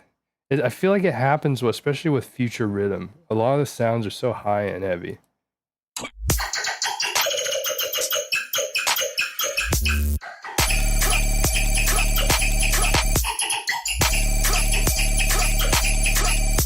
But yeah, this is so much high end.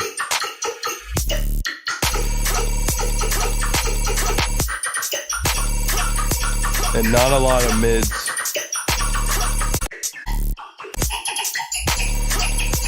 Okay. I'm dead now. I can't give any more feedback or listen to any more music. But hey, thank you everybody who donated and who hung out and stuck with me. And I hope I helped you guys. I need to start sending my own music. I wish I could send my own music for feedback to myself. That would be nice if that was possible. Because I feel like I give better feedback to other people than the thoughts I have in my head when I think about my own music, you know? I don't know. I need someone to give me feedback. Yeah, dude, I'm fucking impressed, Hickam. We both survived a 4-hour stream. Anybody else in here who's been here the whole time? Moan step 169 BPM. 169 BPM .420. Or 169.420 BPM. Oh, thank you. Well, yeah, I'm gonna go fucking relax and eat something and go to bed. Oh, hell yeah. Oleg's been here the whole time too. Let's go. All right. Well, I hope you guys have a great night. Actually, real quick before I go, let's listen to this.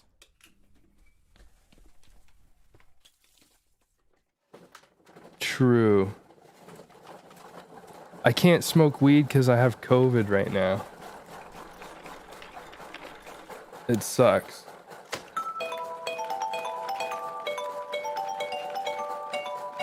Oh wait, I have it on the speed, super speed.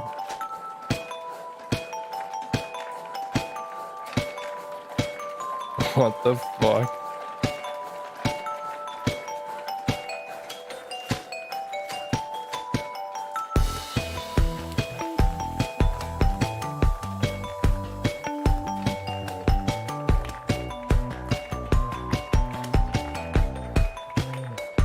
$184 million views. That's crazy.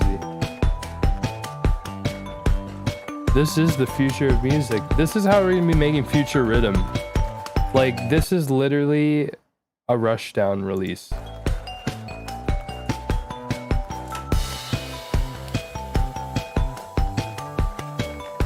Yeah, I was too, actually. Here, let's change the speed again.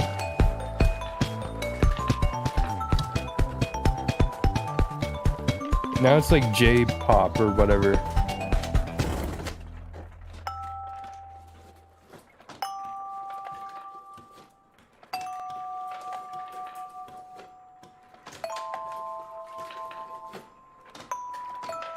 This is so weird. What in the fuck?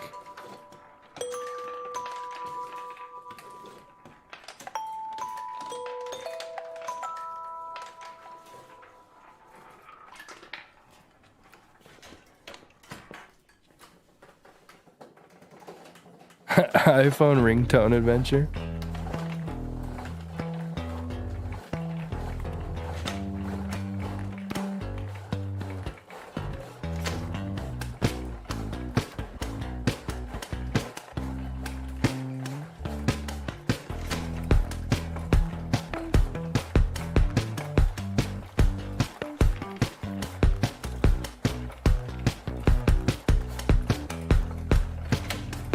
That's a vibe, though.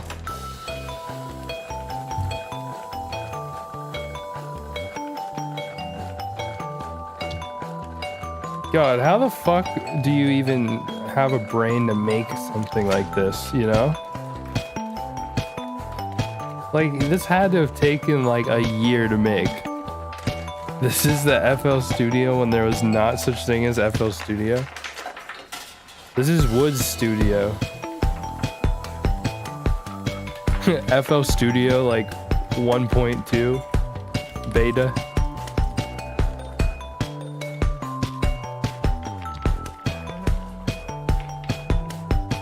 Someone should flip this into an actual like EDM song. Make some electro or some shit. Alright, well, with that, I'm gonna end the stream. The DAW in the 90s. Or DAW. I'm fucking tired. You guys have a great rest of your day or night or morning. And go watch my new news show if you haven't seen it. I put a lot of work into it. And also go to my link in the description and get a Track Drop membership so that I can get paid and you can get promoted.